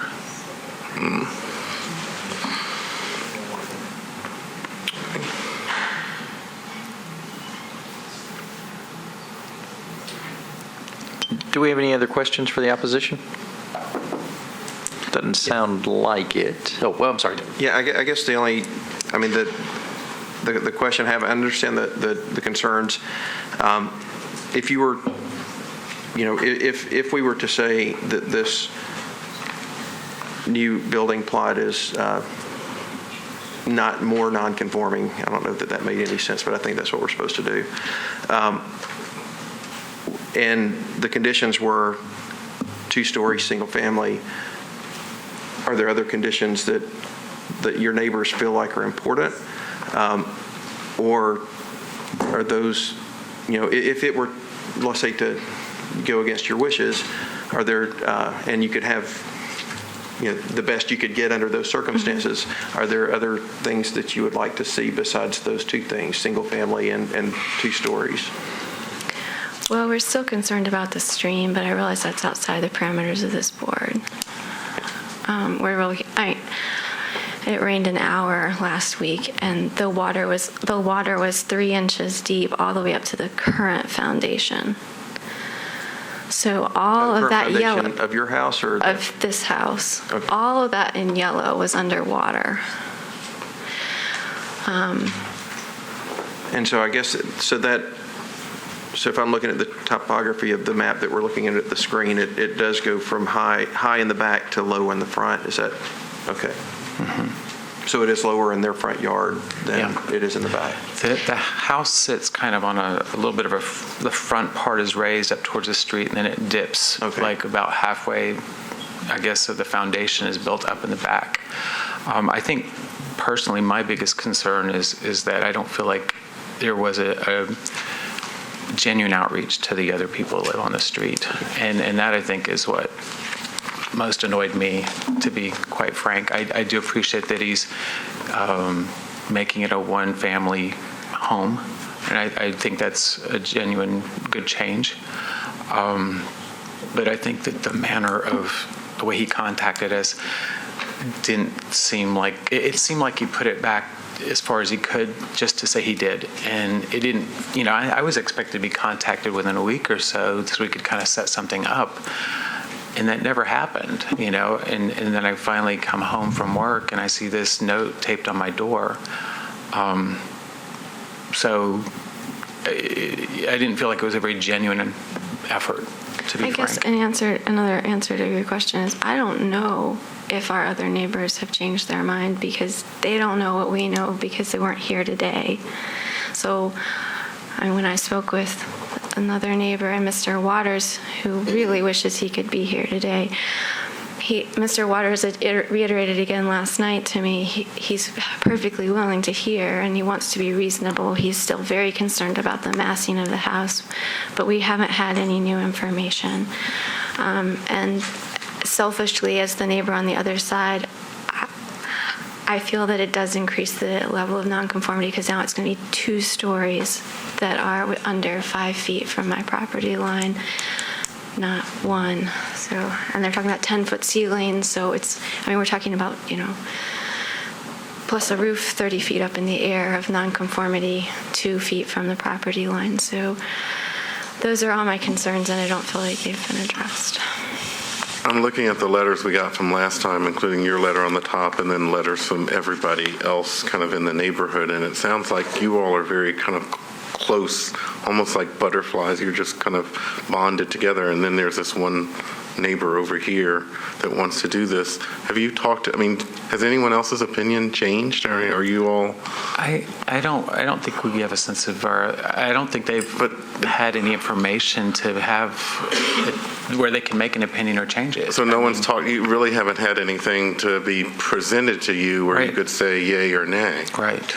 Okay, I think that's kind of where we are. Yeah. I feel very Because you didn't see any pictures, you didn't see I haven't any. seen a picture You just got a letter saying, call me. Yeah. Okay. I should have brought it, and I still have the tape on it. It was masking tape, so, So is there anything that you can envision that this person could do for their development or addition or whatever they want to do that could entice you to support the programs?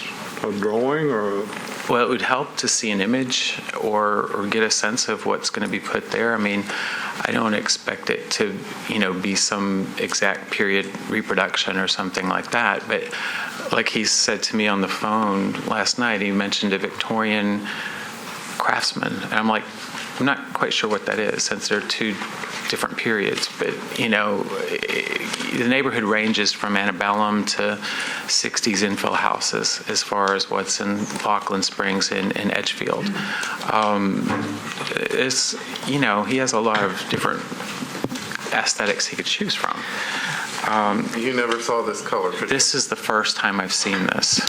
I can say that one of the things that would make, and I know this is not what he wants, but we're talking about quadrupling the size of this structure. We're talking, from everything I've heard, 2,800 square feet going from 700. I would be okay with adding on to the house in its current location if we were talking about doubling it. Tripling it would be pushing it, but quadrupling it, this is a huge house. And this is not Victorian or Craftsman. This is faux country, but that's another issue altogether. So how big is your house? 1,800 square feet. And does that include the garage or? It doesn't. There's 600 square feet for a garage. Okay. I feel like, if we'd had a meeting and our neighbors and ourselves could have been presented this, we'd have had a lot more concrete idea. I had this is the most I've seen, today, right here now. And just within the last few minutes. Right. Okay. And, I think Ellery I don't know how he'd feel about this. That's a pretty big house. It's a nice looking house, but it's going to be right next to him. Now, I'm across the street. It'll be kind of cool to look at a nice big house, but I can't speak for Seth or Ellery or, my other neighbors on the other side of me. So, and I know that if I've not seen it, I'm sure they haven't. So. I just can't see a good reason not to build it according to the current zoning guidelines. I just don't see a good argument for it. And I hear that there wouldn't be a backyard, but front yards are lovely too. And we are a community. Obviously we get along and know our neighbors very well. And we would welcome whoever is going to buy this house into our neighborhood. And we would like to share our space with them. Privacy is not our primary concern. Anything else? Well, I feel like we all have very different schedules, all of us, and it takes a little bit of time for us to plan. I planned to be here a month ago because I set my work schedule for this. I couldn't make a meeting, in just being notified by a note on my door last Tuesday. Like I said, I feel like the reason this was postponed was so that we as a neighborhood on our street could meet with Mr. Rodriguez, see what his intentions were. It wasn't last Tuesday, it was Tuesday like 48 hours ago. Yeah, this Tuesday. This week. So, it was kind of short notice. And like I said, I felt like it was done almost just so he could say he did make this outreach to us. And I didn't feel like it was a very genuine attempt to really confer with us. And I'm trying to be very reasonable. And it's his property. I want him to be able to make money off of it and build a lovely home there. But at the same time, being how the original reason this was deferred was that it was so he could meet with us. It didn't really occur. Okay, so do we have any other questions? Okay, then thank you very much, and we'll bring back up the applicant and give them their rebuttal time. Joey, before the applicant comes up, could you read to us what we actually instructed from the last meeting, and when we deferred this, what did we really tell them to do?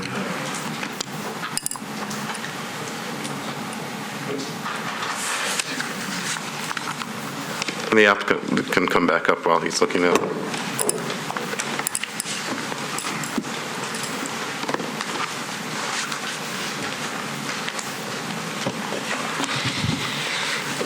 And while Joey is looking that up, I'd like to ask the applicant, my memory is we thought you'd have another meeting with everybody, not put a notice on people's doors less than 48 hours before our meeting and say, call me. What didn't you get about our last meeting? First of all, I want to mention that I had full intention, and I did eagerly go and walk door to door multiple times, 3 times to be exact. And who did you talk to during that period of time? Mrs. Waters. There was 5. I received 5 letters. First of all, last meeting, I did not know that there was any opposition until I came here. I did speak with Mr. Gill, our neighbor directly to the left, several, like probably 4 or 5 months ago before we. No, I'm talking about within the last week since our meeting. I understand. So you went door to door when? A week. I don't have the date, but it was a week ago, probably today. So last Thursday, Friday, and then Tuesday of this week. So. And what time of day was that? I went once at about 11 o'clock, and then I went once at about 5 o'clock. Okay. And I actually did. So I spoke with Mrs. Waters twice. She came to the door. The door was open. She came to the door. One of the times Mr. Waters was home, but for whatever reason couldn't come to the door. I did. My intention was to meet with each person individually. I have a copy of the letter here. What I did was I got a copy of their letter so they knew what it was in reference to, and on the heading of it I put all my contact information and introduced myself and said I'd like to set up a meeting with them, and I gave my personal cell phone, email, and asked them to call or text to set up a meeting. So when you talked to that person at the door, how long did you talk to them? Did you come in their house? I wasn't invited in their home. I introduced myself. She was very nice, very kind. She did have her younger child with her. And I introduced myself. I'm her neighbor directly to the left, her new neighbor, and what my intentions were, and that I would like to speak with them about our current, upcoming project and what we were looking to do, and to, get their approval, or, discuss with them what we were doing and address their concerns. And I had a copy of their letter with my information, and she's expressed that he wasn't able to come to the door, which I understand. And so I handed her a letter and asked, "Can you please make sure he gets this and contact me as soon as possible? I'd like to meet with him." And why did you wait till Tuesday, less than 48 hours as we sit here, to kind of reach out to the other neighbors by writing and say, "Call me"? And that's it, as opposed to giving them plans, saying, hey, a couple of weeks ago, we're all going to meet at the site or wherever. I mean, they took a lot of time to come here, and their schedules, I think, if you had given them any sort of notice, they would have shown up, particularly the people that are here. I understand. I did not intentionally delay in contacting them. I'm not going to make an excuse. 48 hours does seem to be kind of leaving it at the last minute when we did this a month ago. Joey, do you have any information about what we said? Yeah. I don't have the verbatim, but strangely enough, I actually pulling up the video from the last hearing. I don't know audio-wise what you'll be able to hear.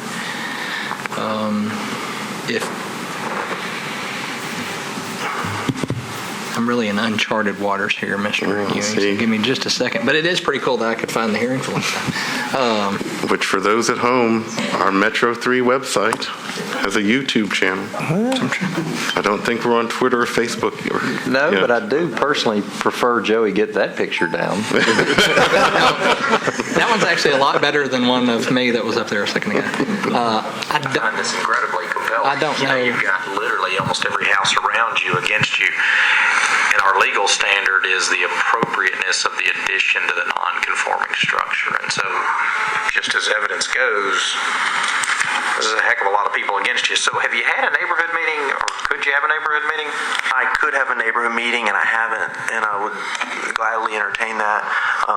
We want to make sure and make as many people happy as we can. We're not in the business to make enemies, and we want to increase our value and the community's value. I think that's I'm sorry, David, but I think a possible result today is a deferral for you to have a neighborhood meeting, because lots of times when there's not enough information out there, kind of stuff fills the vacuum. And so anyway, that may be a good result. But anyway, cut you off. No, I'm sorry. The one question I had was, and it goes back to the case that we just heard, is an item to appeal. Is there a burden to... I don't know. Yeah, I don't think we need to see anything else. I think we were very crystal clear that we wanted you to have a meeting, and you didn't do that. Why didn't you do that? My intention was to meet with the neighbors individually, one-on-one. That's not a neighborhood meeting. You know what a meeting is. It's not, I'm going to go talk to everyone individually. And you didn't do that. And we have spent a lot of time this day, and there are people waiting behind you for very important cases too.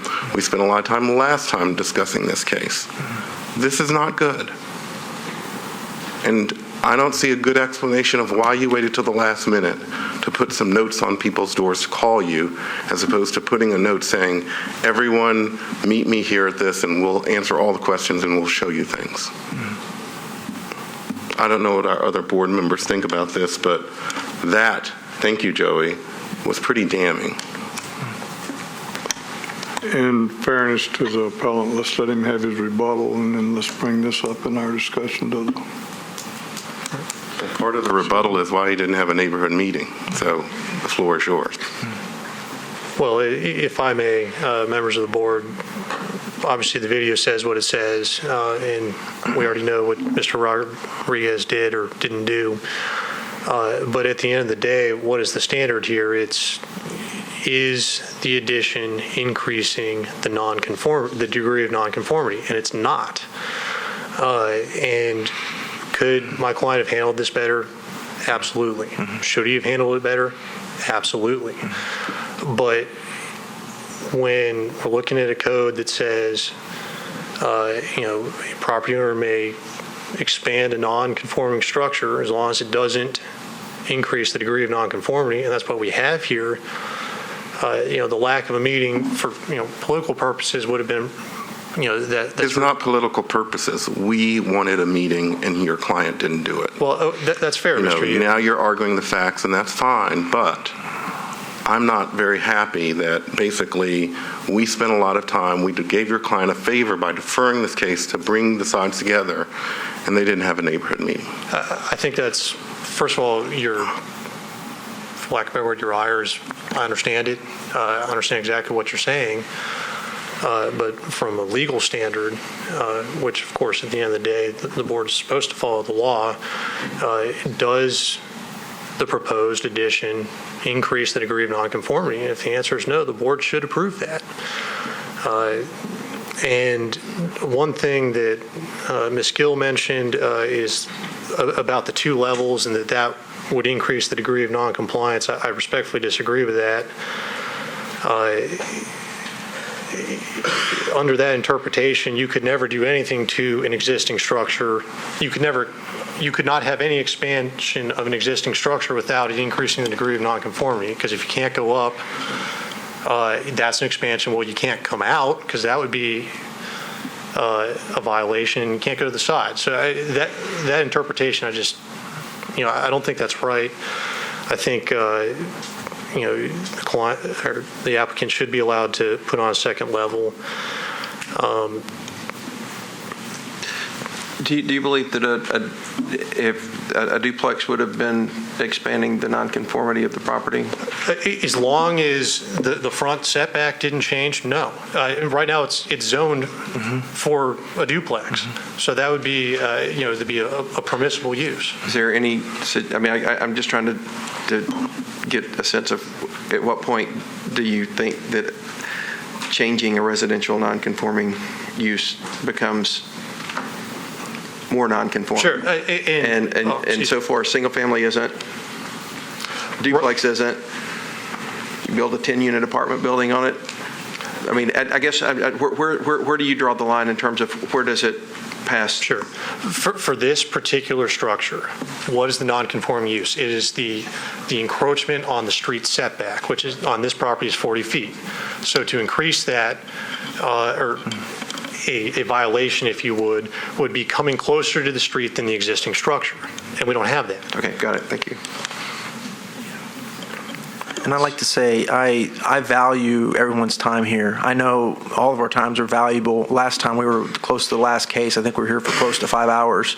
And my intention wasn't to, I obviously didn't place a high enough priority and planning ahead to make sure that, I got in touch with the neighbors individually. I did not have phone numbers. I looked at the tax records. I couldn't find phone numbers easily. I didn't have phone numbers on the letters, so I was trying to stop by and knock on the door and,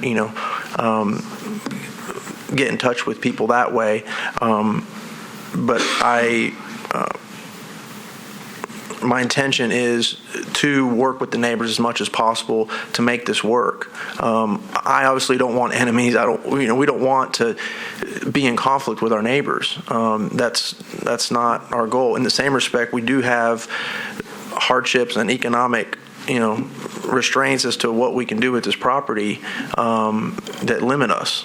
And the physical structure of this lot is such that the client just doesn't have the same amount of space for a building footprint on the back of the lot that, for example, the Gills have. And going back to one more thing with the meeting, I didn't envision a community meeting or know that was a requirement. I thought it'd be better to first get in touch with people and meet with people one-on-one, address their concerns again. And I do apologize for that being an issue. One more concern that was brought up about the width of the channel and the height of the channel. Currently, it hasn't been tended to, and it's got quite a bit of silt, and it's pretty wide and shallow as far as the width of it. And one of the things that currently the top of bank, the way it's laid out, it's not very defined. So we talked to Storm and Water about cleaning it. When I say cleaning it out, cleaning some of the silt out and defining it so that there wouldn't be, lining it with erosion control material and stone so that there wouldn't be erosion or an issue with it coming outside of the top of bank, which currently, as the pictures I think depict, it shows that it's very flat and undefined. So that was, I just wanted to address that as far as the concern about the water flow and it coming up on the foundation of the existing house.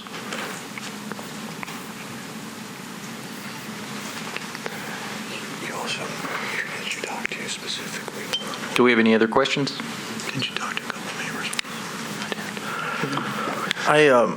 You brought up a good point. I did talk to Mr. Johns at 1508. And I spoke with him in length. I'm not sure. Again, we received 5 letters, and I've talked to a total of 4 of the 5 neighbors. There's one neighbor that. When did that happen? Mr. Johns, I talked to, I believe, 2 days ago. At least 2 days ago. Where was that? On the phone. We had a fairly lengthy conversation. And the other, in detail about all the concerns. And who were the other 3 you talked to, and when did you talk to them? Mrs. Waters I talked to twice briefly. Again, I think Mr. Waters, I talked to her about... You didn't talk to them about this case. It sounds like there wasn't a good time. Right, correct. So how many people did you really talk to about, this is what I want to do? These are my plans. Out of the 5, I've talked to 3. Mrs. Gill. And you talked to her how long and what kind of detail did you provide her? Obviously not enough detail. How long was the conversation? Was it 30 seconds? Was it 5 minutes? We just spoke. I traded some emails with her today, and I spoke with her a few minutes ago for 30 minutes before the hearing, 30, 45 minutes, about what we're proposing to do, their concerns that were addressed last meeting and the current And when concerns. you even talked to her 30 minutes before, you didn't bother to share with her this picture of your rendering? I actually emailed that to her. We traded emails this morning. I emailed it earlier today, and it went out of my sent box, but apparently she didn't receive it, so I can go back. Maybe she was working, you know. Right, I understand. And again, I understand the timing was inappropriate or delayed or not priority, or, you know, I can understand that. And I apologize for that. That wasn't my intent. Wasn't to purposely. I traveled quite a bit, and I've just it was poor planning on my behalf. And again, I apologize. Do we have any other questions? Okay, anything else, or?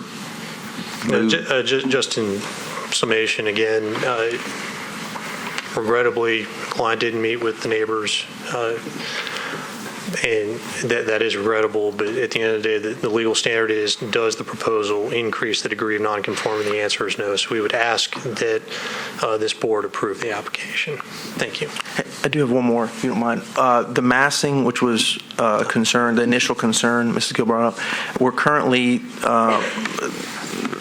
able to do, we're planning to do a 3-story on the total structure below 45 feet. And we had discussed going ahead and reducing that to the 2-story, given that we can expand the footprint to get the square footage on the property and reduce the overall mass of the structure. So I just wanted to make that final comment. Thank you. Thank you. Okay, close the public hearing. Discussion?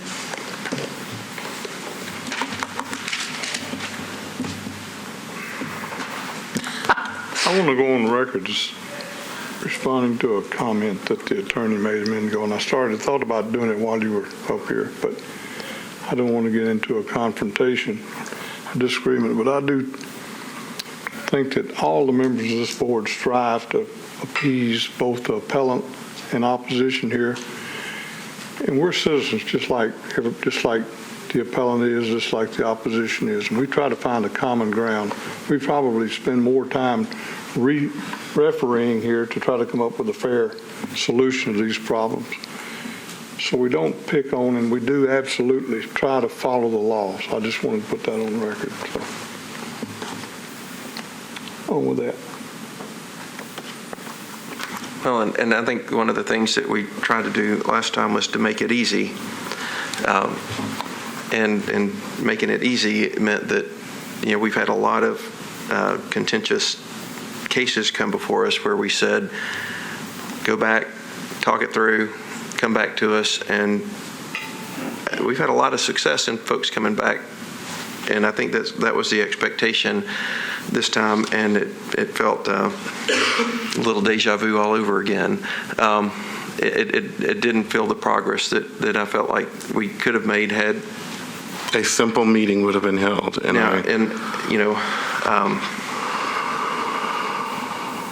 Because the opposition is strong. As you saw, the entire block of surrounding houses is opposed to this from last meeting, and that's one of the reasons why we kind of push these parties and say, well, just see if you could get together or meet with your council person and see what you could come up with. And the fact that, you know, basically most of these people weren't reached out until Tuesday and then not even given this drawing, I just think that's unacceptable.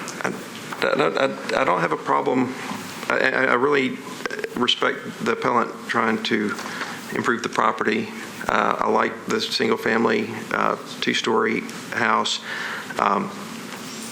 You know, I like it when folks come in and try to, you know, take a house that may have run its useful life and make it into something that's going to have a new useful life for a new family. I would be, this board knows that I'm a big fan of kind of renderings when it comes to these things, just so because I do think the neighbors have a right to see, if not a legal right, I think they have it's helpful to be good neighbors, to know what other folks are doing. And I think it would be nice, in my mind, to have, if I had an architect or someone that came in and said, hey, this is the site, this is the best site for this spot, not because the existing house is there, but because of the way the creek flows and the topography is, then it'd be an easier decision to say, yeah, I wouldn't have to necessarily look at the conforming versus, or how much more or less conforming, this is. And I guess the question to Joey is, what are the guidelines for how do you think about something being more or less non-conforming in this case? I mean, is quadrupling the size of a residence a sufficient case for being more non-conforming, in your opinion?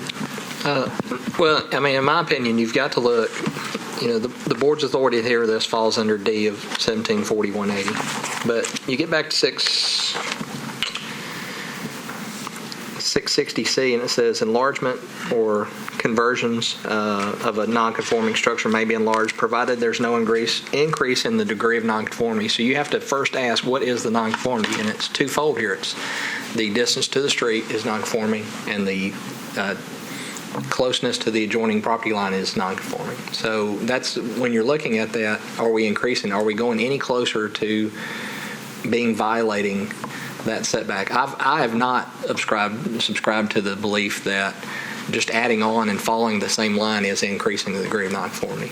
I think if I add on and I come closer to the property line, I am then truly increasing the degree of nonconformity.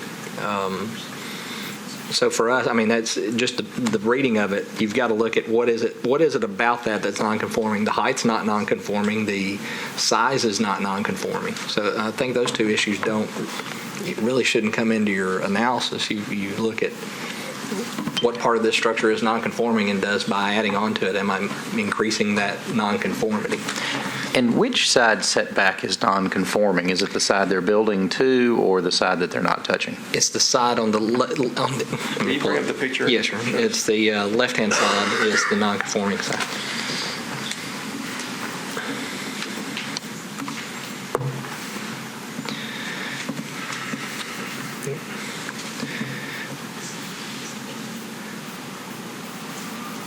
This is the side that's non-conforming, closest to the neighbor that's present back there in the back.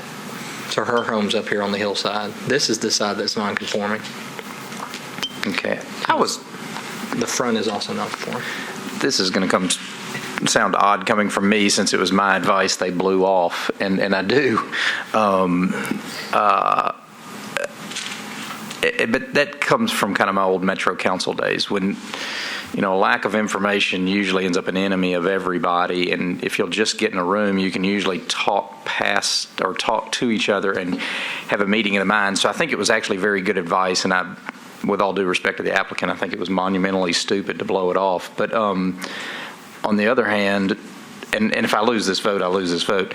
But I do think we are a quasi-judicial board, and we are supposed to follow the law. And I personally don't see at least a material increase in the nonconformity. So I think if we're supposed to come to a legal result, I'm actually inclined to go with the applicant, notwithstanding that he completely blew off our advice and his neighbors are against him.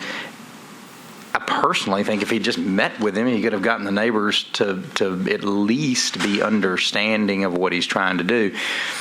And if I make a motion and lose it 4-1, that's okay by me. I just, at the end of the day, I do think we are quasi-judicial and supposed to follow the law. So anyway, you can absolutely vote against me. Before you make your motion, I want to make a comment. And I learned a lot from you, Chris, and let's try to find the common ground. And I'm not a vindictive type person. I could easily sit here right now and vote no on this thing and would be inclined to do so.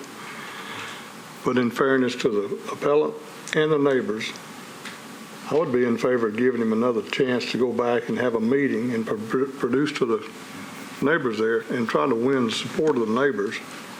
It's in everybody's best interest to do that. I see no benefit in just come right out and saying, no, I can't support that. Because I think it can be improvement to the neighborhood.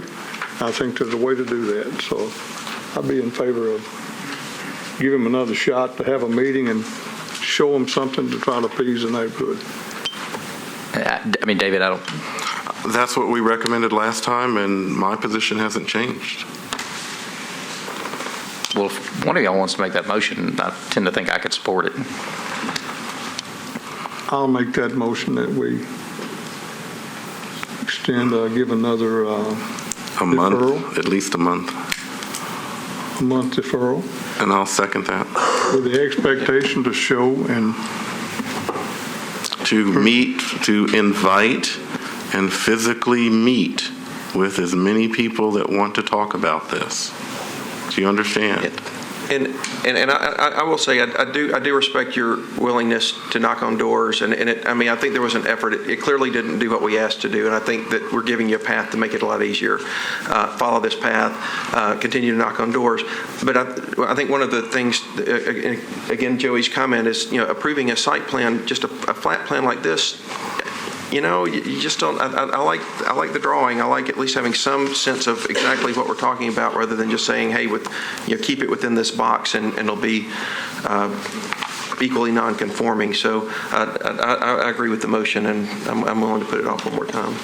Okay, so we've got a motion. We've got a second. All in favor? Aye. Any opposed? Passes.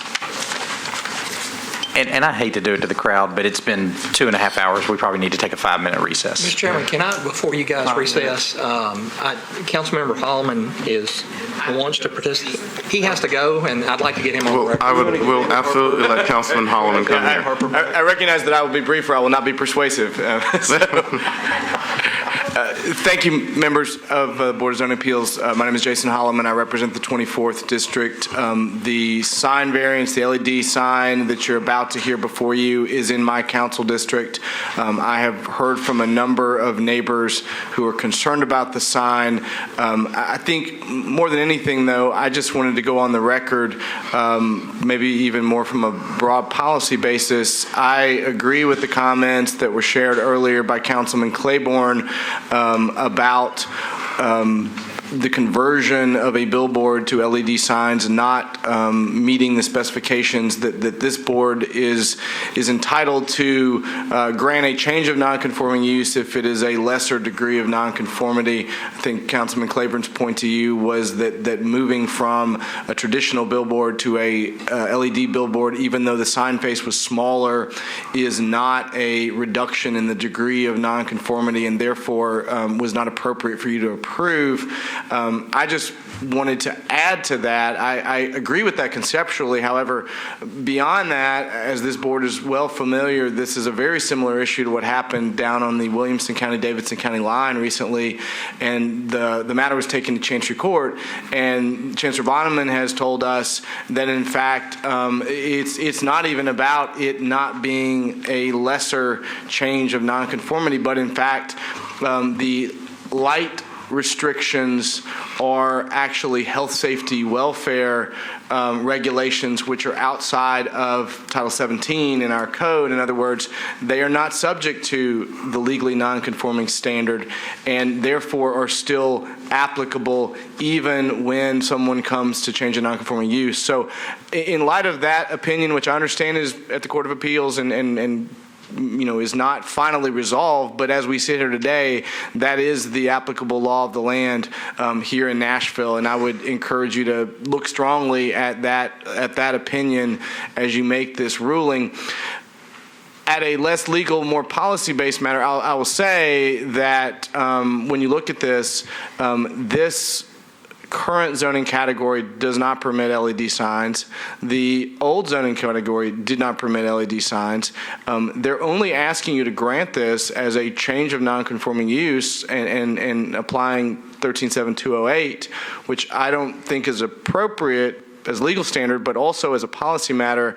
I think you've seen concern that has resulted in more stringent legislation in the council level about the expansion of LED signs. So I also don't think that this request is consistent with the broad policy that you've seen applied by the council. And so for all those reasons, I do hope that you'll deny this request as it's not consistent with the law and not consistent certainly with what I've heard in my West Nashville community, but I think even in the broader Nashville community. Councilman Holland, before you leave, sure.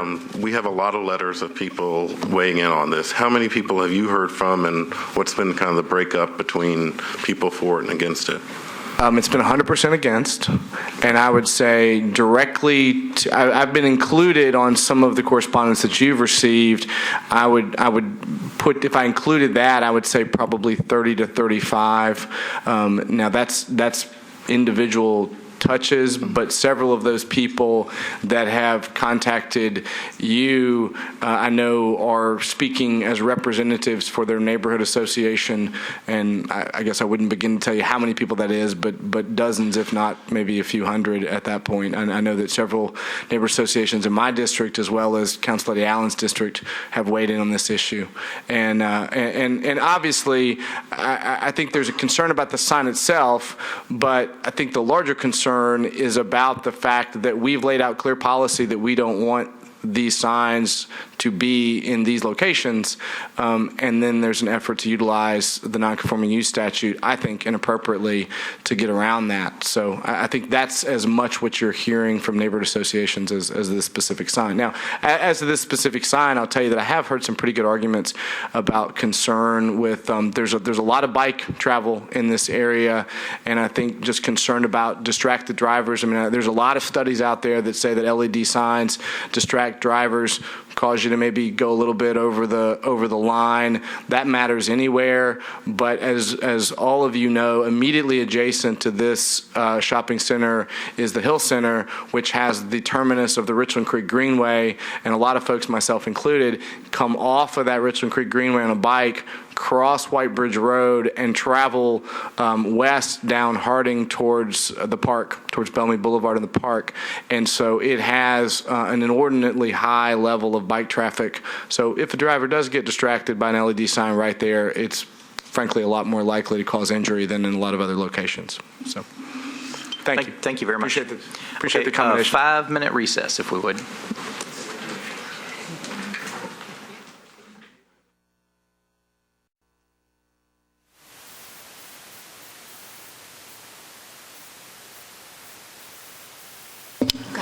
Okay, ladies and gentlemen, we'll get back underway. We'll call the next case, which will be the first case of today's new business.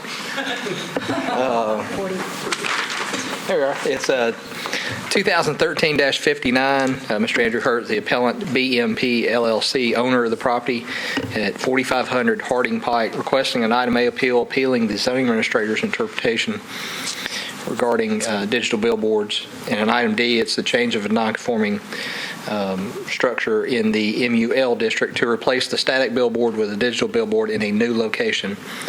Referred to the board under Section 1740-180A, 1740-650C4. The appellant has alleged the board would have jurisdiction under Section 1740-180 items A and B. Ladies and gentlemen, this appeal is an administrative appeal of the zoning administrator, and as such, it's slightly different than the other two cases which you witnessed. There are three parties involved here, first being the zoning administrator will go first. Then the person appealing the zoning appeal comes second, and then all other parties are third. Each of those parties have 15 minutes in total. The appellant has the rebuttal. So the person filing this appeal gets a chance to rebut all parties at the end. So be mindful the time frames are still 15 minutes per group. So if there are multiple speakers in any of those three groups, or there's any of the two groups, there's only one speaker for the zoning administrator. Please divide your time up accordingly. I'm going to go through our photographs and records first, turn it over to the zoning administrator should he wish to address the board, and then turn it over to the appellant in that case. So.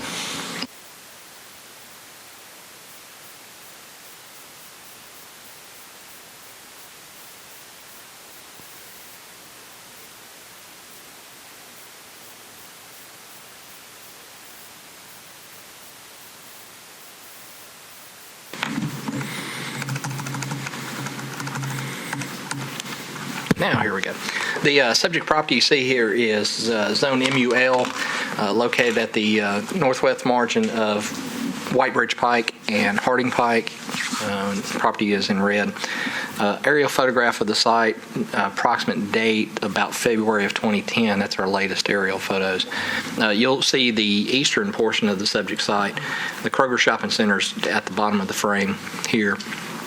The intersection of White Bridge Pike and Harding. The property had a billboard located, as you'll see in this where my cursor is pointing, on the subject site. On that sign, the sign has been removed. They are requesting to relocate the sign to approximately this location where my cursor is moving. With that, they would also wish to convert that static billboard to a digital billboard. LED signs are not permitted in the MUL zone district. And when I use the word signs, I do so intentionally. Billboards are a subcategory of signs under the zoning code. Billboards are not their own special thing. They're treated as all other signs. These are the photos of the subject property upon my visit out there. Again, this is the easternmost part of the shopping center. Kroger would be on far to the left here. The proposed location of the new billboard would be approximately in this location here. Views across the street, across White Bridge Pike, across Harding to the south. And then the view at the rear property line, and I take this photograph to show the location. I believe the monopole pipe bollard in its prior location sat here in this general area, as you'll note on the aerial photograph here. Again, this case comes before you appealing the zoning administrator interpretation of the code. I know Bill, I think, has written a letter to board members. Mr. Herbert, is there anything else you want to add to the record? There's really nothing else for me to add. I'm precluded by a recent Davidson County Chancery Court decision from issuing the permit, and this issue is pending before the Tennessee Court of Appeals. Any questions for the zoning administrator? This will be... I was curious. Councilperson Holloman had raised an issue about the Chancery Court ruling in terms of the type of the way the light, the sign was lit, basically creating a different type of sign. And is that your impression of what the Chancery Court ruled? My impression of the ruling was that the Chancery Court found that that the lighting of the sign was a health safety issue that was regulated by police power, which was separate from zoning power, and therefore 137208, the statute that's under the zoning statutes, the grandfather statute under zoning, did not apply. And was that ruling, when that ruling said that, I guess, I don't know, I'm just going to ask it. I'm not the lawyer, so you tell me if I'm asking it the right way. Would that ruling, in your opinion, would that ruling have been the same had it been a front-lit sign? So, in other words, was it the nature of the LED that caused that ruling to be what it was versus, any sign that's lit that would be regulated by the police instead of the zoning code? My impression was that it was the brightness that could be associated with LED signs, and that the opinion was specific to LED signs as opposed to a typical front lit, perhaps static or tri-panel. Okay. I mean, this is helpful because we've had cases like this, and and we've talked about this ruling, but we haven't talked about it. That was the first time from Councilperson Holloman that I'd heard that enough detail to understand that more fully. And so it sounds like that the Chancery Court was saying, or you can infer that the Chancery Court was saying the LED is a different type of sign than a front-lit sign. That's basically what my understanding from the Chancery Court was, and that it was to be because of the potential health safety issues, that it was able to be regulated pursuant to the government's police powers, as opposed to being regulated under the zoning powers where 137208 would be applicable. So, pardon my ignorance also, so are we talking about a metro statute or the state statute? The police powers issue? The state statute, 137208. All right, thank you. Good question. If the sign has been totally removed, destroyed, gone, does the grandfathering still stand? What is there to grandfather? I'll let the applicant address that, but 137208 does allow for you to expand. It allows for you to tear down and reconstruct as long as it's done on the same parcel. So 137208 does address that. And how do you have to apply for a permit, or is it permanently? I mean, before you tear it down, or help me understand the grandfathering piece of that, because I mean, if they waited 5 years and decided to put up a sign, I mean, how quickly do you have to act to build a new sign, and when was the sign torn down? 13728 requires that it be reconstructed within 30 months. And do you know when it was torn down? Do not know that specifically.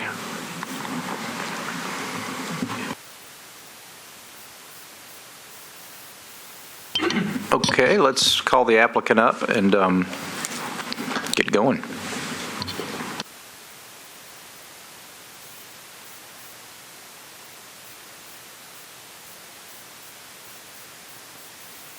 I represent Mr. Hurt and BMP. To address the question that was being answered just immediately prior to our time, the sign was torn down 4 to 6 months ago. So 4 to 6 months ago. Not 46. No, 40. Yeah, that would make a difference, wouldn't it? So the timing issue is not one that I think's of any consequence here. The denial of the permit was based on change in use, and there is no change in use. And 137208 is pretty clear that the applicant here, Mr. Hurt, has the right to, under the grandfathering provisions, to put this type of sign, a digital sign as opposed to a static sign, which we actually take issue with the fact that it was would be considered a static sign to begin with, because the sign did have changing data on it. And at the time the sign was approved, that was the technology of the day. That was back in 1984. We've had some technological changes since then, and LEDs weren't even, I don't even think that may have even been an acronym for anything in 1984.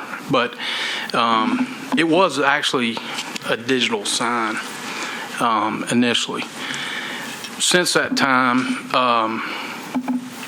the sign... I'm sorry.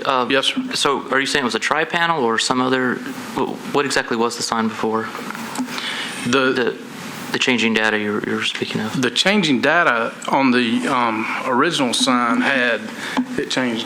So many minutes, for your wait in the ER.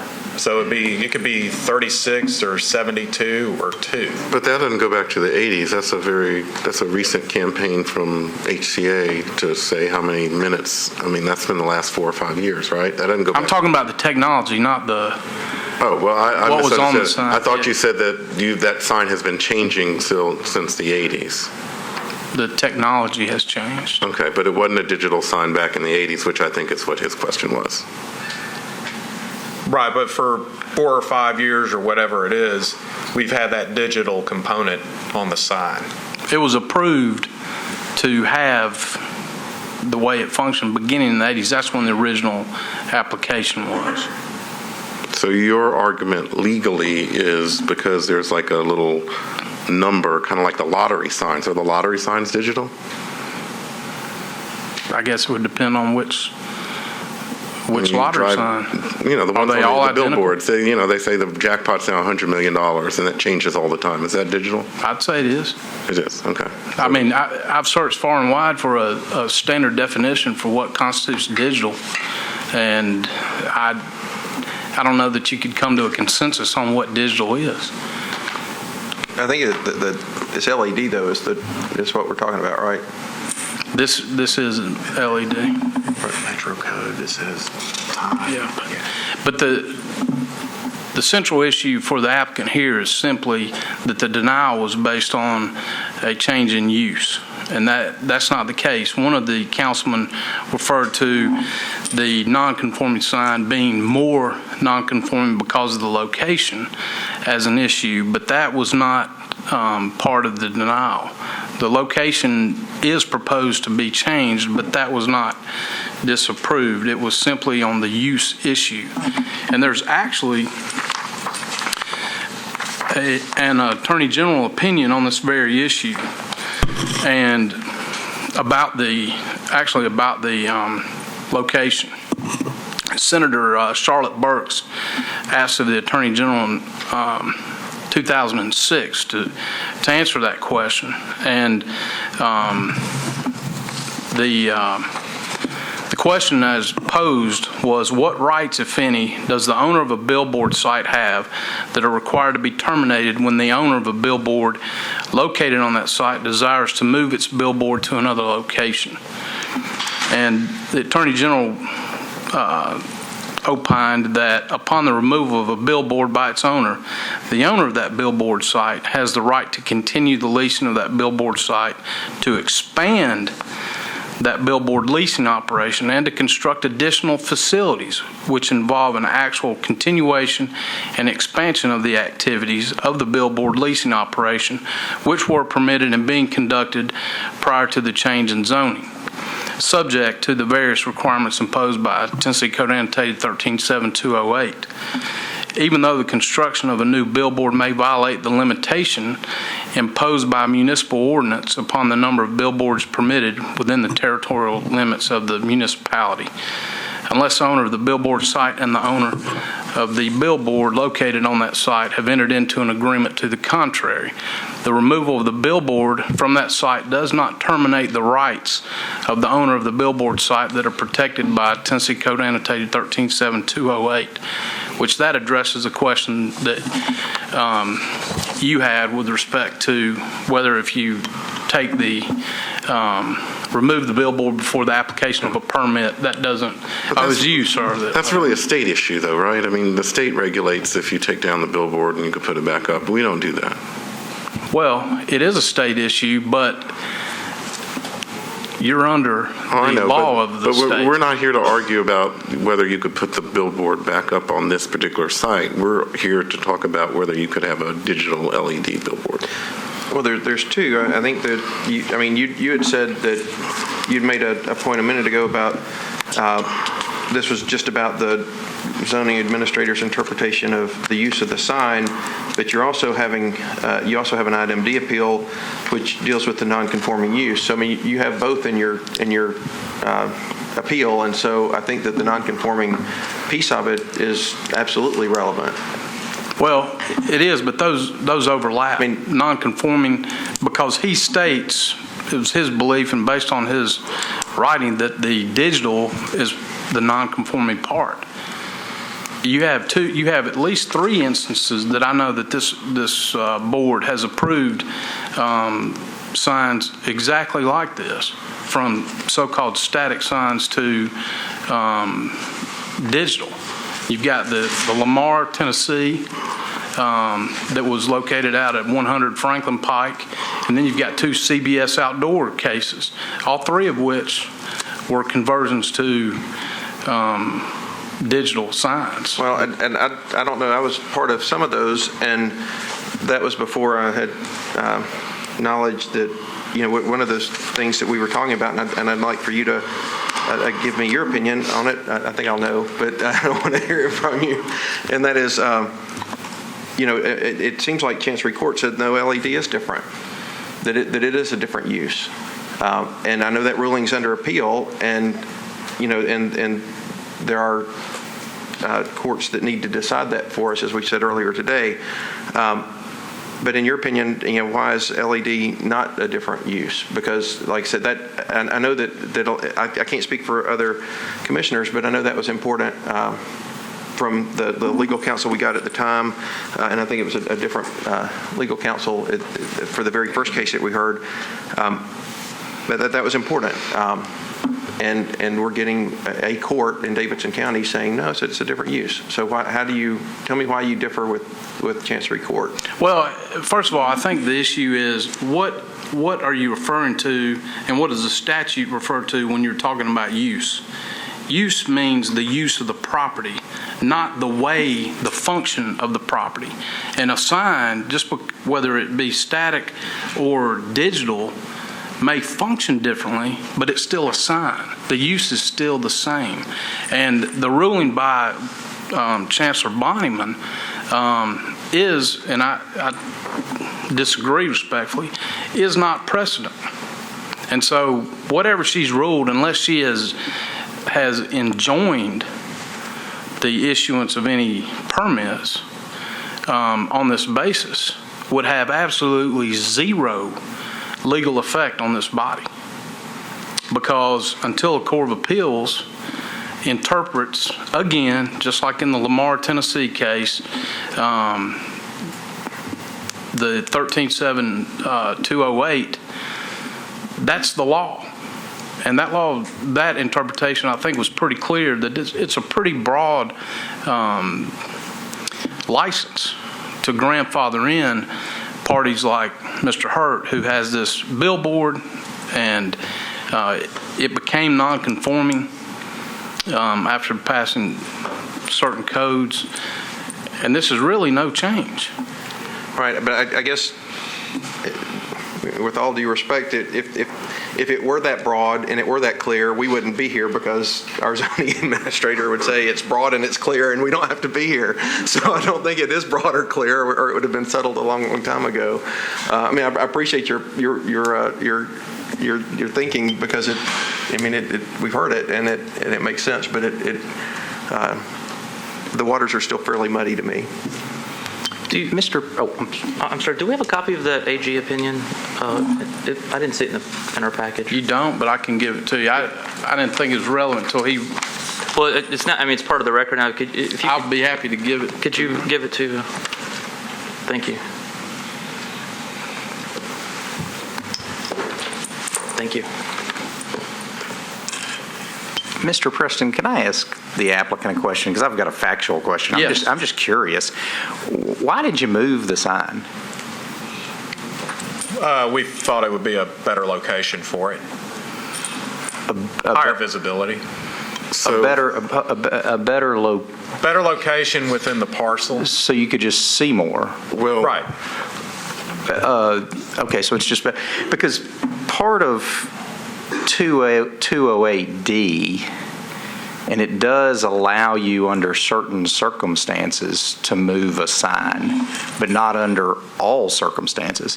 And one of those circumstances is that it needs to be necessary to the continued conduct of the activities. So I really thought you were going to answer like with a structural problem or something along those lines, which would make it necessary. And then another condition is it has to be so as to avoid nuisances to adjoining landowners. And what's better visibility for you might very well be viewed as a nuisance to the neighbors. Does any of that make sense? Well, we were approved on the moving by codes. They said that part was okay. It was just the, making it into a digital. I'm not saying that you can't move, but it's not clear to me that you can be grandfathered and depend on that grandfathering to then LED it if it wasn't necessary. If it's just for your betterment as a business, And then I do think the last sentence is also applicable because you've got to suddenly factor in, is the new location less advantageous for all the neighbors? Well, that's just, different opinions on that. We also reduced the size of the sign. But the problem is, and Mr. Preston, you put this in your letter, but I don't think it's necessarily accurate. This board has faced a lot of these cases way more than we want to. But we've never had a case where somebody tore the sign down or moved it and changed it. That's a big difference from anything we've faced before. And I'm just going by the Tennessee statute. So if you're seeking the protection of the Tennessee statute, I think you're going to need to prove that you hit all the conditions. But I'd point out that statute addresses that because it has a time period within which to, if you do remove a statute or remove a sign, to replace it. It's got the 30-month window in there, so I think that's addressed in the statute. Couldn't agree more. I'm not arguing time. I'm arguing, was it necessary to the continued actually, I'm not arguing at all. I'm questioning whether it was necessary to the continued conduct of the activities. I'm not sure it was just a better location is necessary. And then the equal kicker is so as to avoid nuisances to the adjoining landowners. I think those are just two conditions you have to hit to get the protections of 208. Well, the issue with respect to necessity, I think the interpretation has to focus on necessity as to what. He had a sign. He wants to replace the sign.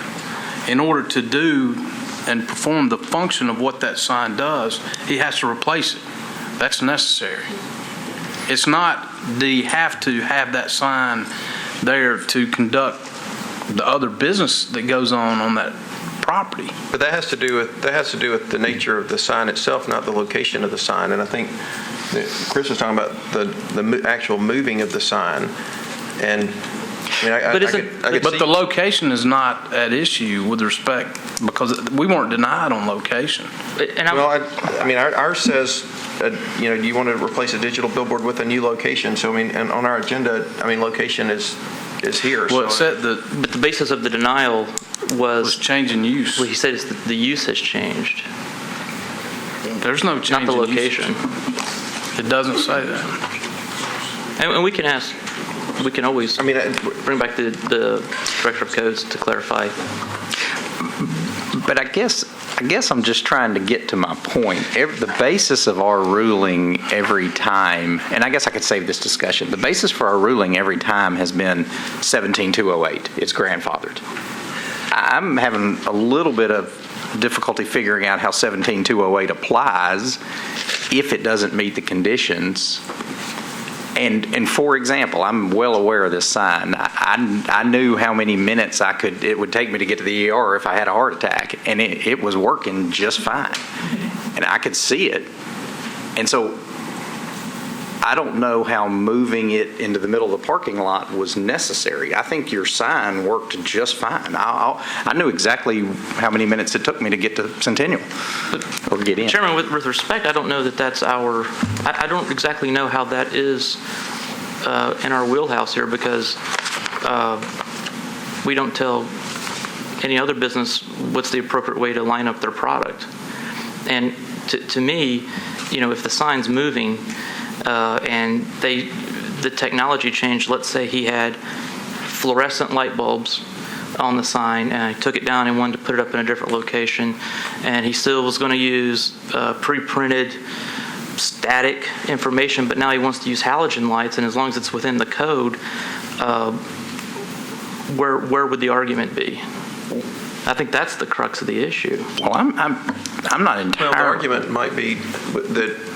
The argument that was made to us earlier that, in terms of the item D piece about it being more non-conforming, and that, you might be closer to another billboard and you're supposed to be further. Or impacting the other. That was the argument of moving. I think that there's, the case wasn't made that Chris had made earlier, about it being, necessary and. Well, I guess what I'm questioning, and the chairman's, what I perceive to be his line of thought is how necessity actually plays into that. If I'm still not clear on how it is that we're determining necessity, or what the standard is. Let me just, we've got an item A, and the zoning administrator's letter, I don't think is real clear. Well, I mean, no offense. I mean, it's clear. It's not as clear as the applicant's making it, I guess. It says, I am precluded by a recent Davidson County Chancery Court decision from issuing the permit. That decision has been appealed to the Court of Appeals and is pending. So unless I'm mistaken, that case, we ruled based on 17-208. I don't know if we don't think 17-208 applies here. I don't know how we. In other words, I don't read the zoning administrator's letter as just being about a change of use. I mean, that's been the applicant's position, but just when I read the letter, I don't read that. And I'm sorry, I'm talking way too much. I was just. Well, I think it raises a question that we're asking to the appellant, and that is, how is the Chancery Court wrong? And, I understand that we make our decisions, but, one of the decisions, I think it was, one of the first days I was on this board didn't quite scare me off, but almost, and that was, we had the billboard case, and the second case we had was a case where Chancery Court had ruled on a case before I was on this board and said that we had ruled in error and sent it back to us and said we needed to do some more work. So, they do kind of govern us, So, and they have a right to say we made that they're the next level from us. And so, it sounds like what I'm hearing from them is this is a different type of sign and it doesn't apply. And what I'm hearing from you is you think they're wrong. So is there more to them? I mean, how should we be swayed to say, no, we should just wait until this, makes it through the court system? Because if we could keep ruling like we're ruling, Chancery Court, we can say he's going to keep saying, no, it's wrong. Well, first, I think it might be helpful. I'm unaware of an order from the chancellor enjoining this body or making any sort of ruling. So what we're talking about, frankly, we don't know what the court specifically ruled and on that issue. I mean, it's easy enough for us to find out, but based on the way the administrator talks, they're precluded from interpreting 13-7208 the way this board has on prior occasions. And if that's the case, that's the case. I don't know that is the case. And based on what I'm hearing, nobody has a copy of such an order. It would seem the board would be served with one if that were the case. And I can save all this for discussion, but I don't think we've been enjoined. And in fact, we had a meeting, the last two, where we ruled under 17-208 to allow a board to change, but that was a very different factual circumstance. That one already had LED on it on one of its panels, and it stood exactly where it was. This one, I mean, the grandfathering provisions, some people don't like them. I think they're incredibly fair. If you have a structure and the zoning changes around it and you have nothing, it makes all the sense in the world that you're protected, because the government ought not be able to change the laws and you lose what you have. To me, it's a very different factual scenario where you chop it down. It's not LED. You move it to a better place. You make it LED. I don't know. I mean, maybe you can convince me. I don't know. That's just a lot different scenario to me, and I hear you. I can read D1 myself. It's just I see two conditions in there, at least two. There are more that I'm struggling to figure out how you've hit those conditions. Listen, I'm wrong all the time. You maybe convince me. So, can I ask if all things being equal, if you had taken down, hypothetically, if you'd taken down the sign and you were to go through with your plans as you are now, but it were not digital, would you be able to move that sign, relocate the sign, take down the sign, rebuild a new sign, I'm saying, and put up the exact same type of sign that you have right now? Is it your position that you would or would not be able to do that? That we would. Absolutely. And in fact, that's pretty much what was approved. I mean, the location's approved. So I'm to infer that the only issue here is the fact that it's this digital sign that Yes. you are being precluded from moving it. Which is a change in use, which is exactly what is contemplated within 137208. And it's exactly what happened in the Lamar matter. Those were static signs that became digital, and they were approved. CBS Outdoor, 2 separate cases were static signs which became digital and were approved. Okay.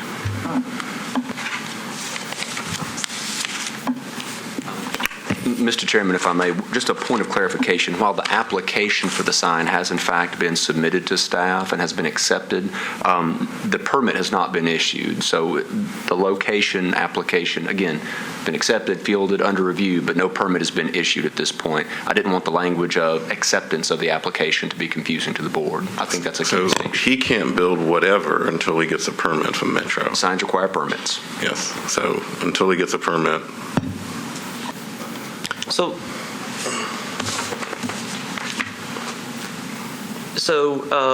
under this type of appeal, we are essentially charged with finding that either the coach director was in error or not in his decision. So what information are we to choose is in error or not? The issuance or the non-issuance or the reason for the issuance or non-issuance of the permit? Okay, so how do we know what the reason is? Well, are we not actually already bordering on deliberating the merits of this case? Well, and I asked that. We are deliberating, but the appellant is making the case that they were denied for a reason, and I haven't seen the factual information that says what that reason is, except that in the letter he said he's precluded by a recent Chancery Court decision. I still don't know what decision as far as the evidence goes, and I also do not know what if that is the reason, that's fine, but I would also like to see the decision that he is basing it on, to whether we can then say you are in error in your interpretation of this decision or you are not. Mr. Chairman, if I may, to Mr. Harper's questions with regard to the basis for the decision that you will reach as a board today, that comes from the powers of the BZA, which is 1740-180, subsection A, and these item A administrative appeals is the first part of the appeal that comes before you. And as you correctly and precisely noted, it's basically, do we think the zoning administrator got it right or wrong with the decision he made? The language there reads, pursuant to section 137207, subpart 1, Tennessee Code annotated, the board shall hear and decide appeals from any order, requirement, or decision or determination made by the zoning administrator. Key phrase there, you're making a decision based upon the decision or determination made by the zoning administrator. And while the language continues, I think that's the most applicable part. You're deciding whether or not the decision he made was right. As I understood, you also basically had the question of what the court case was that was referenced in the zoning administrator's letter. He's referencing, it's titled in the Chancery Court as Metropolitan Government of Nashville and Davidson County and City of Brentwood, who are the petitioners in that case, versus the Board of Zoning Appeals, that's you, and Lamar of Tennessee, LLC, and Lamar Advertising. The Corky's case, if you will, Franklin Road, Old Hickory Boulevard, and you recall that was a tri-phase panel that wanted to convert to LED and was the case in front of BZA. And as Mr. Preston has correctly noted, that's a decision that's been entered by the Chancery Court. It's now in front of the Court of Appeals. We'll eventually get a decision from the Court of Appeals on that. But as of now, the only order that has been issued by any court on that case is the order from the Chancery Court, which, quoting the language from that order that was submitted to the court finds that Lamar's use of the tri-phase billboard, and it names the parcel number, is protected by TCA 137208. That use may continue despite the 2006 change in zoning at that parcel from CS to MUL. However, Lamar does not have the right to violate lighting restrictions on signs by lighting the billboard digitally. The lighting restrictions on signs at 1732, 010, 030, and 050 of the Metro Code are not zoning regulations, but are health, safety, welfare restrictions based on Metro's police powers. Therefore, they must be followed regardless of the protections that TCA 137208 provides against changes in zoning. I think that's the most applicable language that may be of some guidance to you. That's what case it comes from, at least, is the Corky's case that this board heard previously. And in the deliberation period, if there are other questions, certainly I'll be glad to help with anything. And Mr. Chair, let me just say this. I attended that hearing, and I watched the judge give the order in that case. So the reason that I'm making this decision is based upon the language that our attorney just read, because that's what I heard the judge order. And Dick, I do think your point's a great one.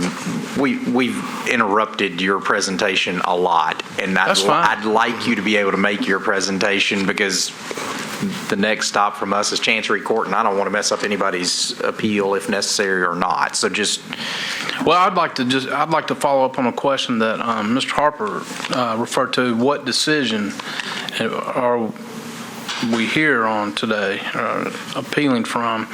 And in the notice of appeal, or I'm going to call it a notice, it doesn't have a title on it, but it's the appellate document that was filled out by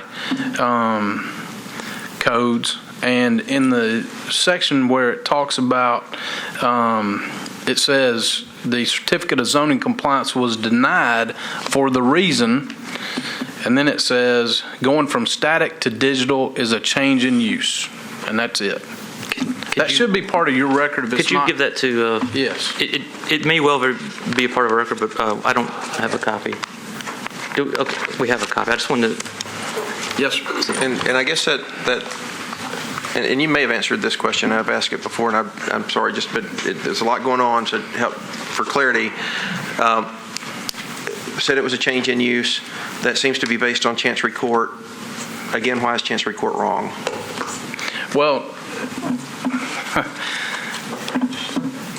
first of all, I would say that the applicable statute is 137208, and that there is no language in that statute that elides or makes any part about the health, welfare, and safety statutes